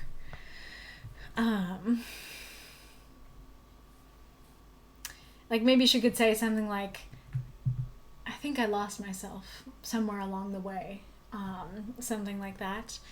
Yeah, I'm not sure. Maybe somebody else could help. The moral thing at the end is just because I want to write an end point. It's completely unintentional. Interesting. So it's just where your brain, how your brain works. Interesting. To be honest, I always wanted to make the story pseudo-realistic, not realistic at all, but half of it feels like something real. I'm not quite sure what you mean by that. Kansas says, after diving into real life writing last week, I really warmed up to it, and I wouldn't have done it without your encouragement. Aw, that's so sweet. I am glad that you are expanding your bounds now. And that was the one where the challenge was to write something outside of your comfort zone, right? So you absolutely... and then, because I was talking about, like, in the midstream question, because it came from the midstream question, and being like, well, you never know if you're gonna like it or do it well unless you try. And so it seemed like you were in that boat where you were like, I don't like this, I don't want to do it, and then you tried it and you were like, maybe it's not so bad. Indeed. I'm not sure what you mean. Oh, like, I suddenly imagined one of them ripping up the other's book as in the one they're writing, that you're using my, like, metaphor literally and having it be, you know, it seems like it's real, but actually it's just, like, their story. That kind of makes it worse. Those things are spontaneous choice. Nice.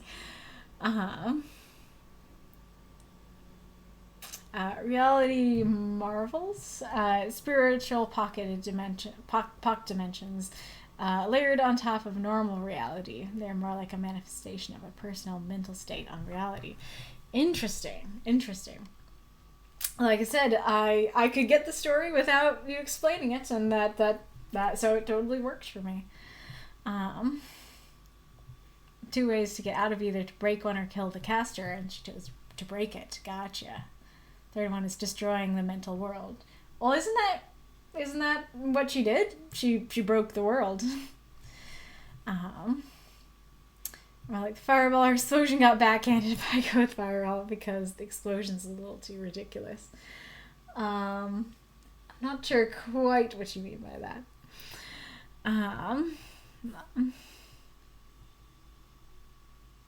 Interesting. Veronica's Latin for Berenice and goes from ancient Macedonia. It means victorious. Interesting. Well, I didn't set a timer on this one, so I really should be moving on to Spectres. But thank you so much for submitting, Galler. That was lovely. Possibly. There isn't anything wrong with wanting everyone to be happy. Is there? Oh, yeah. I don't know if that would feel like, because there's kind of a middle ground where it's like either she hasn't learned her lesson or she's learned her lesson too quickly, and you know we're kind of in the middle right now, and so I don't know if that would feel too much like she hasn't learned her lesson, which she should at least have learned something. Because that I feel like that would work better in the actual dialogue, like as they're fighting each other, that Veronica's like, I just wanted everyone to be happy. You know, there's nothing wrong with everyone being happy. Is there? You know, that I think that would work better in the middle. But I do like that line. Alright.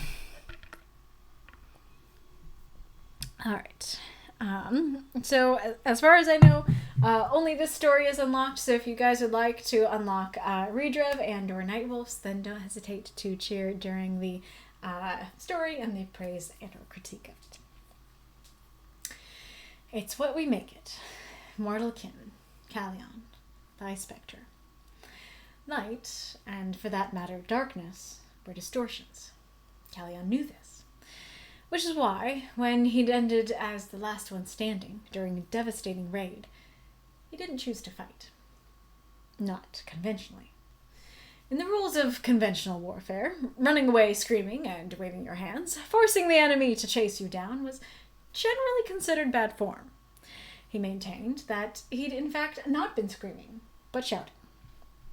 Regardless, Kallion was running across a strip of grass, waving his hands, holding what to his pursuers appeared to be everything they'd ever dreamed of, glinting in the sunlight. He knew that it was a stick. Perspective. Perspective, governed by observation, and observation by light. And he held minor sway over light. A little bending of light and a stick in his hand suddenly became an overflowing treasure chest. Riding on horseback, and the Arnir carrying them both was suddenly a helpless victim, just waiting to be robbed. That was the bandit's truth. their world, their very existence at this present moment. Nothing is more malleable than the truth. Anyone who's ever attended a speech given by that exact person you're currently thinking about can attest to that. Even that exact person will always be a different exact person than the exact person the one next door is thinking of. Perspective. Another facet of the bandits' existence was the wide bridge spanning the bottomless pit right in front of them, gleaming in the midday sun. It remained that way right up until Kallion used his last remaining strength to leap behind a rock, watching the bandits tumble into the town moat, trapping them in soggy water, surrounded by very slippery rocks. Kallion could feel his nose bleed and his eyes sting. Another truth, this time irrefutable, settled in his gut. Magic hurt. Good thing the chase hadn't lasted longer than a minute. He made his way back to bandage up himself and his crew. He couldn't have kept an illusion like this up for much longer.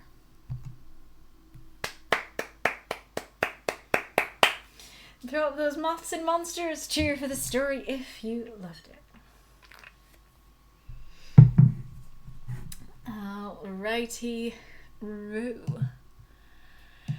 I very much enjoyed this story, Spectre, and one of the things that I most enjoyed about the story is its very unique take on the prompt.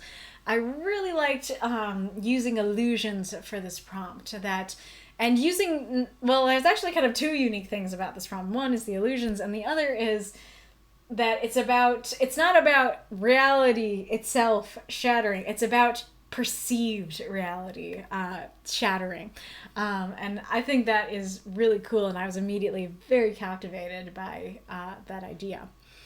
I really like the beginning here where it's like, and he didn't choose to fight, not conventionally. In the rules of conventional warfare, running away screaming and waving your hands, forcing your enemy to chase you down, generally bad form. So fun, I love that, and then extra fun going, I was not screaming, I was shouting. Super fun. There's so much character to that, and it really endears me to the character and to the scene. I like it a lot. A little bit nitpicky. Last one standing often tends to mean like you're the last one in the fight. You are literally fighting. Generally doesn't mean you're running away. So not that big a deal, but a thought I had. But more importantly, I think that this paragraph sets things up in a, deceptive way, I guess. And maybe that's the point, but we'll come back to that. Because, okay, devastating raid. I'm thinking, okay, like the village got raided and it's this really big thing with so many raiders and like people are dying, houses are burning. Terrible. And it says warfare, and so that makes it even bigger in my mind. I'm like, oh yeah, it's a battle, it's a raid in the middle of a war. And then when I get down to, that was the bandit's truth, and I'm like, so we're just fighting like 3 dudes? We're fighting like 5 bandits? So it's possible, especially considering the challenge, that you intended that you wanted the reader's perceived reality to be, this is a grand war, only for the reader to realize, oh, it's just 3 dudes. But if that was not the intention, and first of all, if that was not the intention, first of all, and second of all, it took a while for that to occur to me that it might have been the intention. It is a bit jarring that it kind of throws the reader. And so I do think that perhaps even if it is intentional, it might work better to more probably convey, these are bandits and not use the word warfare here, so that we get, a proper view of the scene.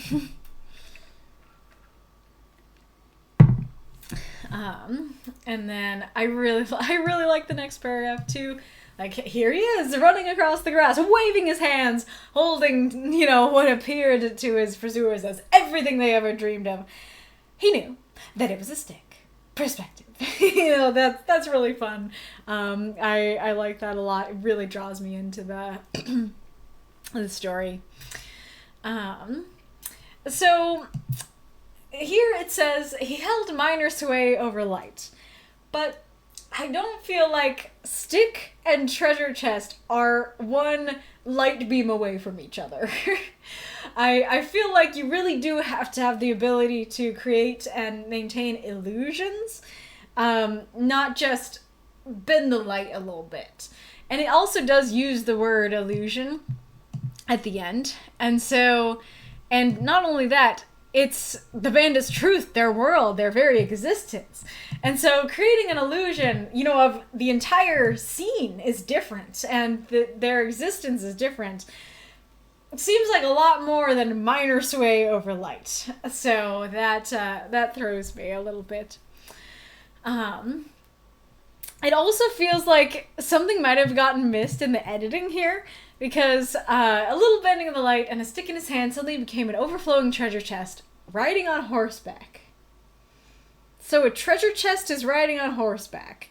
Feels like you might have mentioned like him riding on horseback and that got like removed for the word count.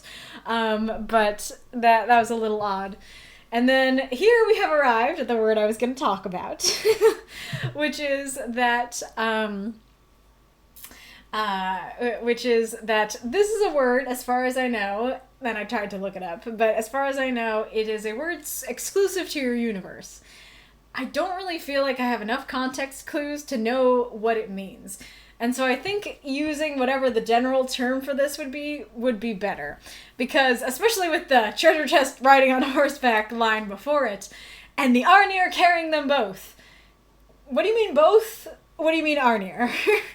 And so I don't know if, like, Arnir is him, and maybe it's his race. I don't know if it's, like, he has a bodyguard. I don't know if it's a knight. I don't know if it's like a horse, if it's a strange alien horse. I really can't, I mean, I guess it does say horseback, so I don't know, it probably isn't that then. But like, this could be a lot of different things, and so I think whatever the general word for that is would be better used here. But I do like the idea of, a stick looking like a treasure chest and, like, somebody who's really strong now looking like a helpless victim who they can easily rob. I think that's very cool. I like the idea of, this is your perception is your reality sort of thing. However, not really a fan of this line for a couple reasons. One is, so the first thing is that this just isn't what's going on here. Because the point is that their perspective is what's changing, not the truth. And actually the point is that there is a truth there. There is a moat there with the slippery rocks. And their perception of it is what's being changed. Their perception is malleable. And so he changed their perception, but he didn't change the truth of what's there. And that's why it was effective.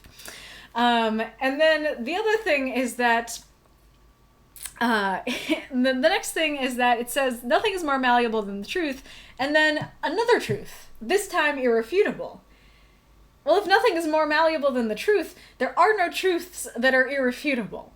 And so it doesn't work to say, like, this one, like, all truth is malleable, but this one is irrefutable. Like, those two things don't go together. And then just in general, like, I disagree with that idea, that because if nothing is more malleable than the truth, there is no truth. And that's the point.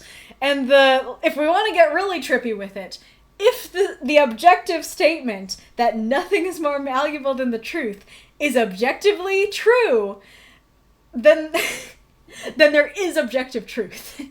then that truth, that nothing is more malleable than the truth, is a truth that is not malleable. So, that statement doesn't work for me. And it would be very simple to just fix it and say, nothing is more malleable than perspective. Because that is what is going on here. That it is not the truth that is being changed, it is their perspective that is being changed. I also think that this bit here is my biggest critique of the piece. It feels very convoluted and very extraneous, and I got completely lost the first time I read it. And so I feel like the story would be improved by simply removing it. I get what it's saying now, that it's like, you're gonna, like, if you've attended a speech, you think of the person, you know, who attends a speech and how they twist the truth. Like, the person that everybody thinks of is going to be different. It's like, not really important to what's going on here, and doesn't really make your point better because it's very confusing, especially with the exact person, and next door. Like saying, anyone who's ever attended a speech given by that person you're currently thinking about can attest to that. Even that person will be a different person the next person is thinking of. I mean, even that is also confusing, but I think it's less confusing. But like I said, like, I honestly don't really know why this is here and why it is phrased in this way. Like I said, it just feels like something like, that was the bandits' truth, their world, their very existence at this present moment. Nothing is more malleable than perspective. Than perspective. Another facet of the bandit's existence. Like, yes, it would mean that you'd have to take out the second, perspective thing. But considering this one doesn't really work for me after this, I'm willing to allow that change. But yeah. So I like the idea of what you're going for in this paragraph, but the specifics of it make me have questions. Because it feels like a bottomless pit is so much worse than a moat. And so it feels like if you're going to make an illusion, that it would be the opposite. That it would be, they thought it was a harmless moat. Oh, there's an ad.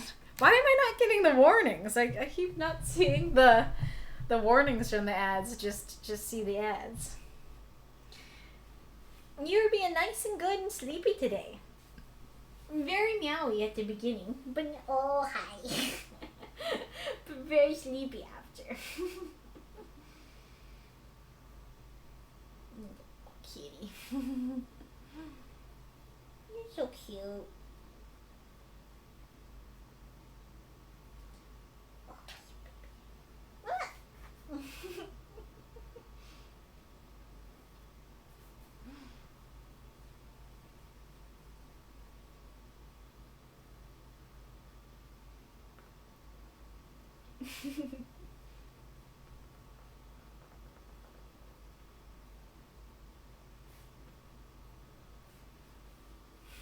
There we go.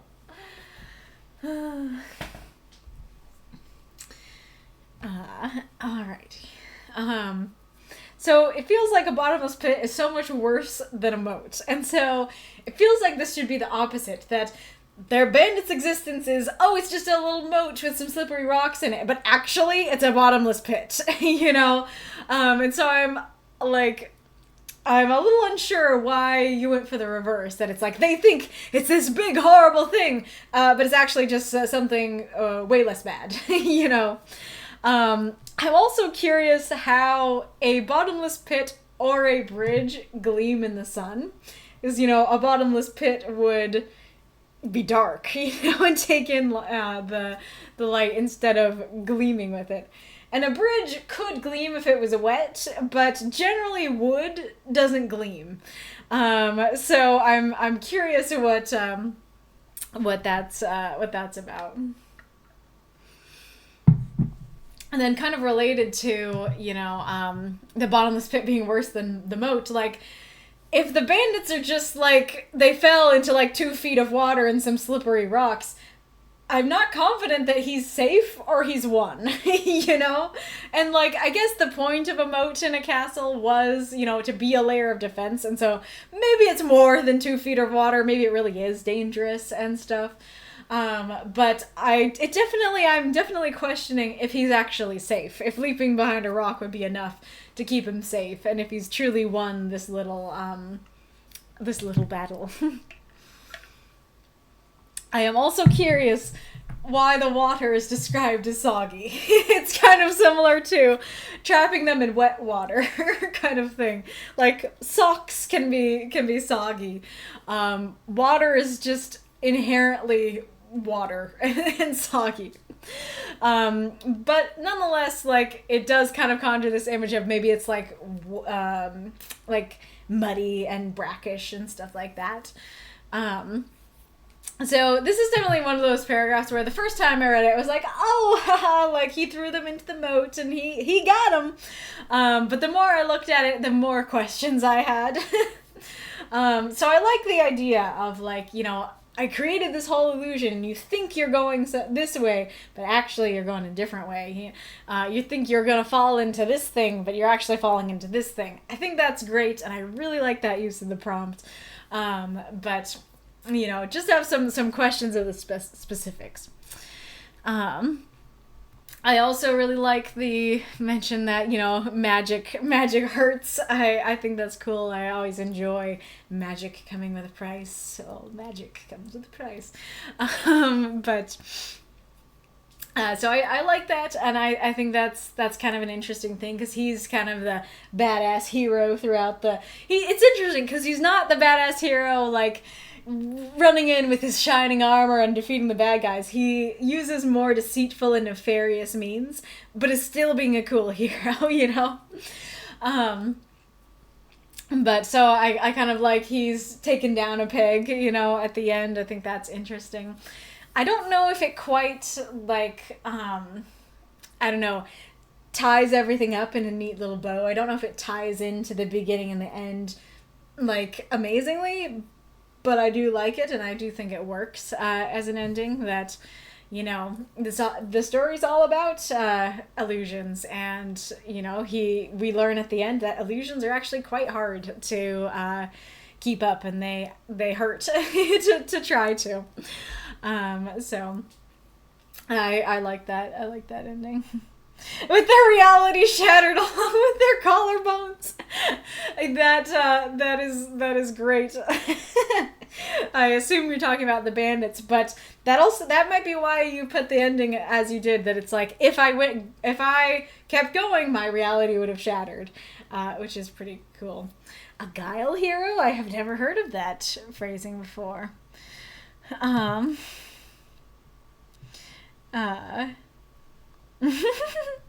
Is this about the oh yeah, Documancer talked about it before I did. Did I hear that right? Soggy water as opposed to dry water.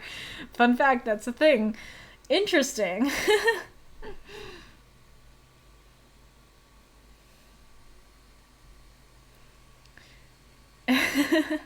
Is this, so is the thing here, haha, I found a case study in which something thought impossible is actually possible.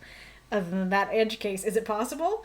Well, no. Then shut up. Is that about, like, the truth thing? It's a heroic person that uses their wit and skill to defeat villains. Gotcha. Yep, that is fitting. I mean, going back to the possible thing, I mean, if the question is only, is it possible, and it happens in an edge case, it is possible. Like, if that's the only question, even if it happens only once, it's possible, you know? Like, if it's like, I don't know, is it possible for unicorns to exist? And then it's like, one time, there was one unicorn that genuinely did exist, and it has been proven. And then it's like, well, other than that one unicorn, do they exist? And it's like, no. Well, they do. It is possible that they can exist if there was one unicorn.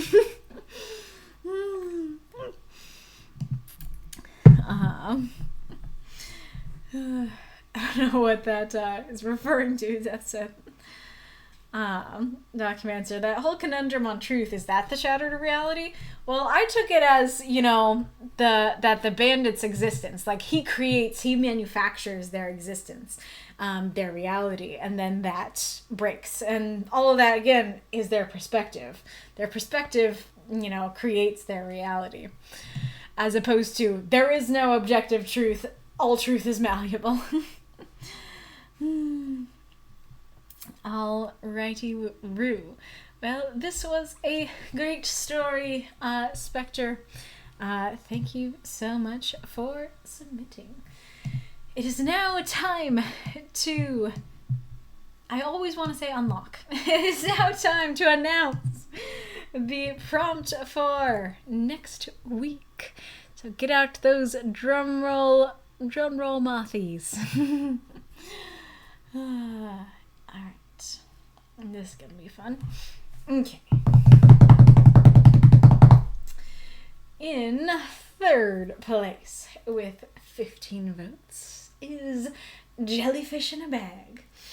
Was really hoping to win it for Reginald and Jerry. Didn't happen though. Our prompt in second place with 22 votes is Enemies at First Sight. I really like that prompt. I can totally see why other people did too. Not our winner though. Our winner with 24 votes is Carry the Flame. This is definitely one of those prompts that keeps coming back and wants to win, and now it is finally going to have its day in the sun. So I'm really curious what made this particular prompt stick out to you guys more than others this particular week, especially considering it has been up for a while. So what are you liking about it and wanting to do with it? But what it makes me think of is it makes me think of kind of like the idea of a legacy. Like you carry, the name, you carry on the family name, or you carry on the family passion, or something like that. That it's like you carry the flame, the metaphorical flame. It also makes me think of the episode of Avatar: The Last Airbender, in which they literally have to carry flames that Aang and Zuko they have a piece of the eternal flame and they have to carry it up the mountain to the dragons. It also makes me think of, I think there's like something in the Olympics about that somebody like starts it off by like carrying a flame. I could be totally wrong about that. But yeah. So it could be this idea of literally carrying a flame in some way, and kind of going along with, well, it could be somebody literally carrying a flame or figuratively carrying a flame.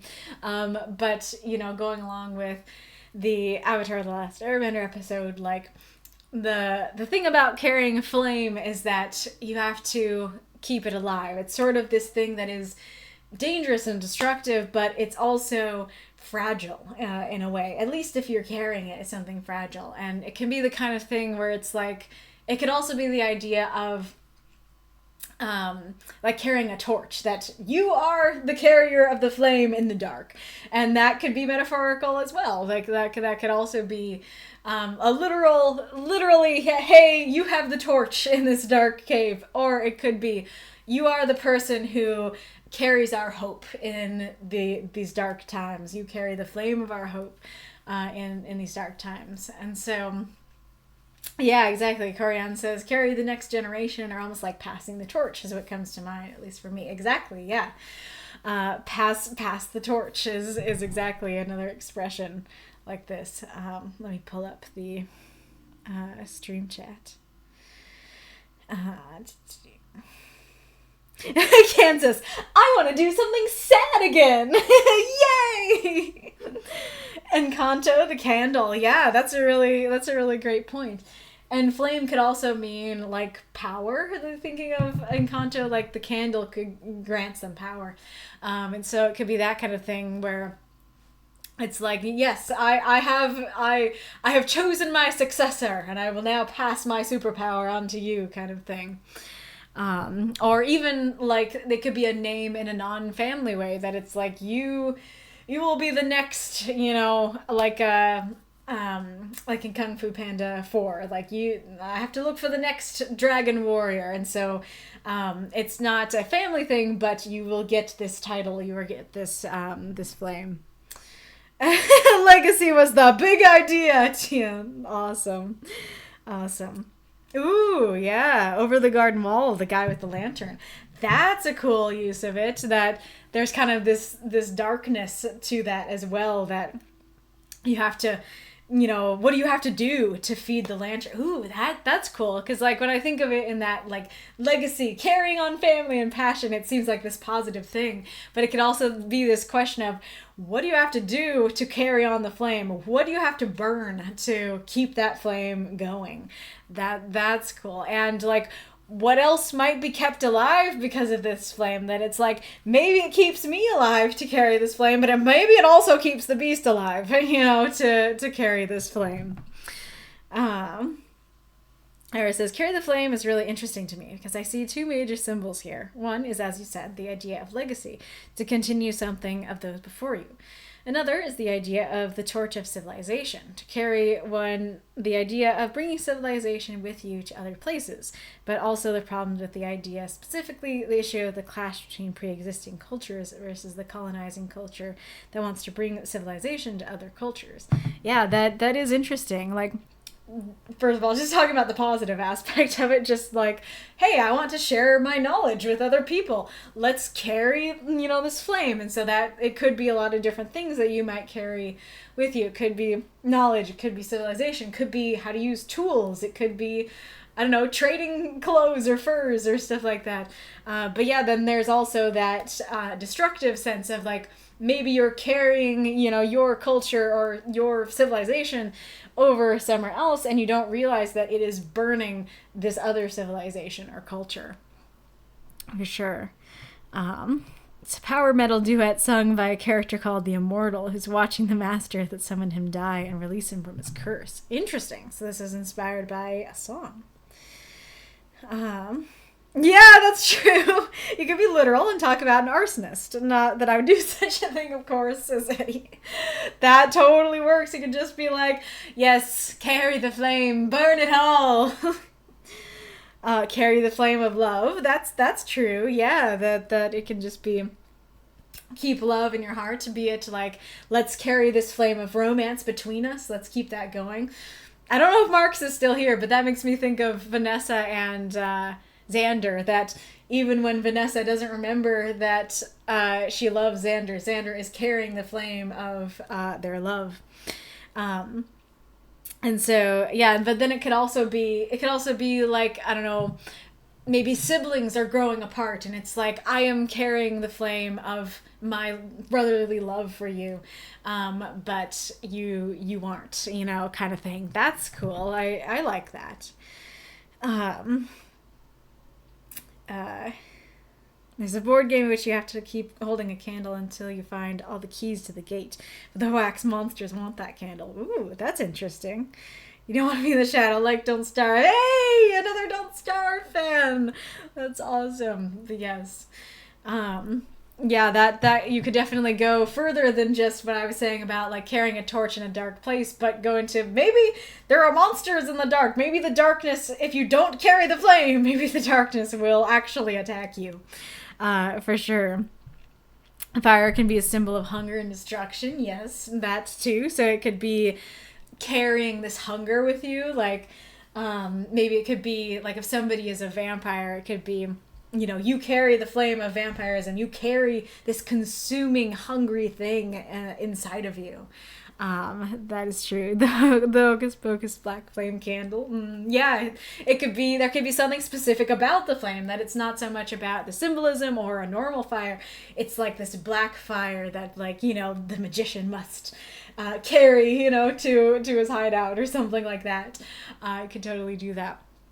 Oh, also, that reminds me, I would love to show it, because I think this is on YouTube, but I fear my authority to do that. But maybe I'll at least, like, post it in the intro or the chat.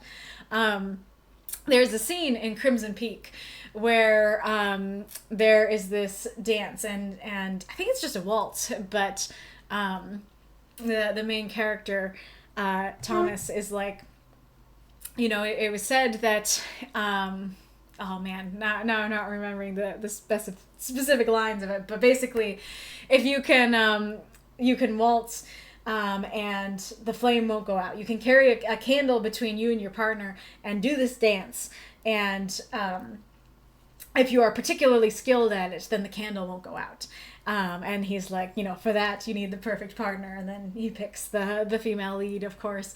And I really love that scene. And I had always wondered every time I watched that, I was like, did you do editing magic and, it totally went out while they were dancing and then you like relit it and stuff, or you retook the scene or whatever.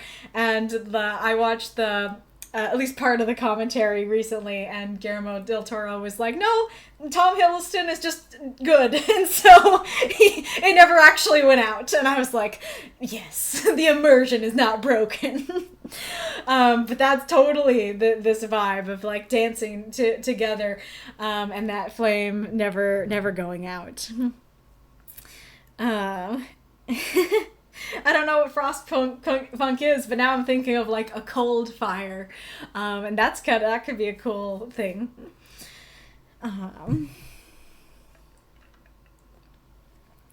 Sounds like this might be some of the lyrics of the song that inspired this prompt. You must remain despite all the pain and bring hope to those who have none. Promise me you'll be the one, my guiding light, fire in the night. I'm with you wherever you are, in your guiding light, shining bright. Ooh, yeah, some really interesting ideas there too, that like, this person is my guiding light. This person they carry my flame. Like they carry my hope with them, wherever they go. That's really interesting. And then also, bring hope to those who have none. Of course it does. I don't know how much this annoys people that I do this, but of course it makes me think of this line in Moriarty where William says, take care of the world for me. And that is that idea, right? That it could be carry like the flame of kindness in general, like take care of the world and, despite all the pain, bring hope to those who have none. Kind of a general carry the flame in that sense. Oh yeah, the flame of knowledge, like Greek myth. Yes, yeah, that was something I was thinking about too. That like the Prometheus myth, that Prometheus stealing fire from Zeus and bringing it to humanity. Could totally be that kind of thing too. That very very like the literal flame, of. I mean, I guess in that case it literally was just bringing fire to humanity. But yeah, you could totally do that kind of thing as well.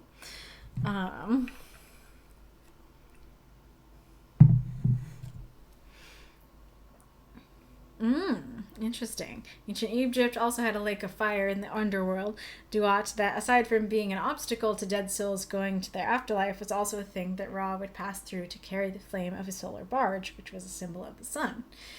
In other words, they believed the night existed so Ra would recharge his flame in the underworld before coming back up the next day. Yeah, you could do that too, as well as like with Helios in Greek mythology, like somebody actually like carrying the sun. Fire, knowledge, light, destruction, purification, renewal, passion, creativity, anger, life. Yeah, this prompt has a lot more versatility than I first thought. Absolutely. But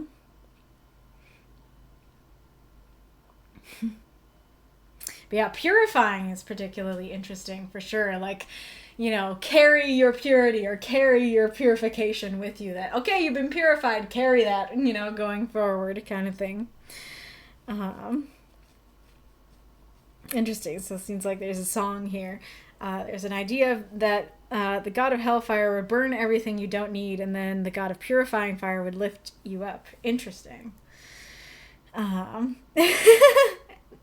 Nice. Interesting. It's reminded of the first season of Pokemon keeping Charmander's flame lit when he's sick. Interesting. But yes, it is late, so I probably should get going. But this has been lovely. Do any of you have people you want me to raid? Don't worry, I'll talk about backups in a second. But yes, did you guys like the poll version? I liked it myself. I'm rather looking forward to deciding what emojis to use for the prompts. I think that's gonna be fun. But yeah, I've been wanting to do that for a while, and I just keep forgetting. Documancer crying because we have to go. I'm sorry. But it has been a lovely time. I hope that you guys have enjoyed yourself. Millie Beast is a former Tail Foundry mod, and he's streaming right now. Ooh, nice. We can do that indeed. But if you're not read on the stream, you're not out of luck, because our Discord is awesome and they do backup readings. They happen in the writing group chat, the backup queue, and the writing group voice chats. You can read your story to everyone. You can just lurk. You can have somebody else read your story for you, whatever you want. There's a lot more back and forth discussion on voice. So, and they happen at 5 p.m. Central Time on Sundays. So definitely consider joining that. And you can submit your stories even right now to the backup queue. Just make sure that you follow the format as shown by the other stuff, the other messages in the channel. So yes, join us, or else your flame would be extinguished. Indeed, good one. Let's see. So you said Moe Beast.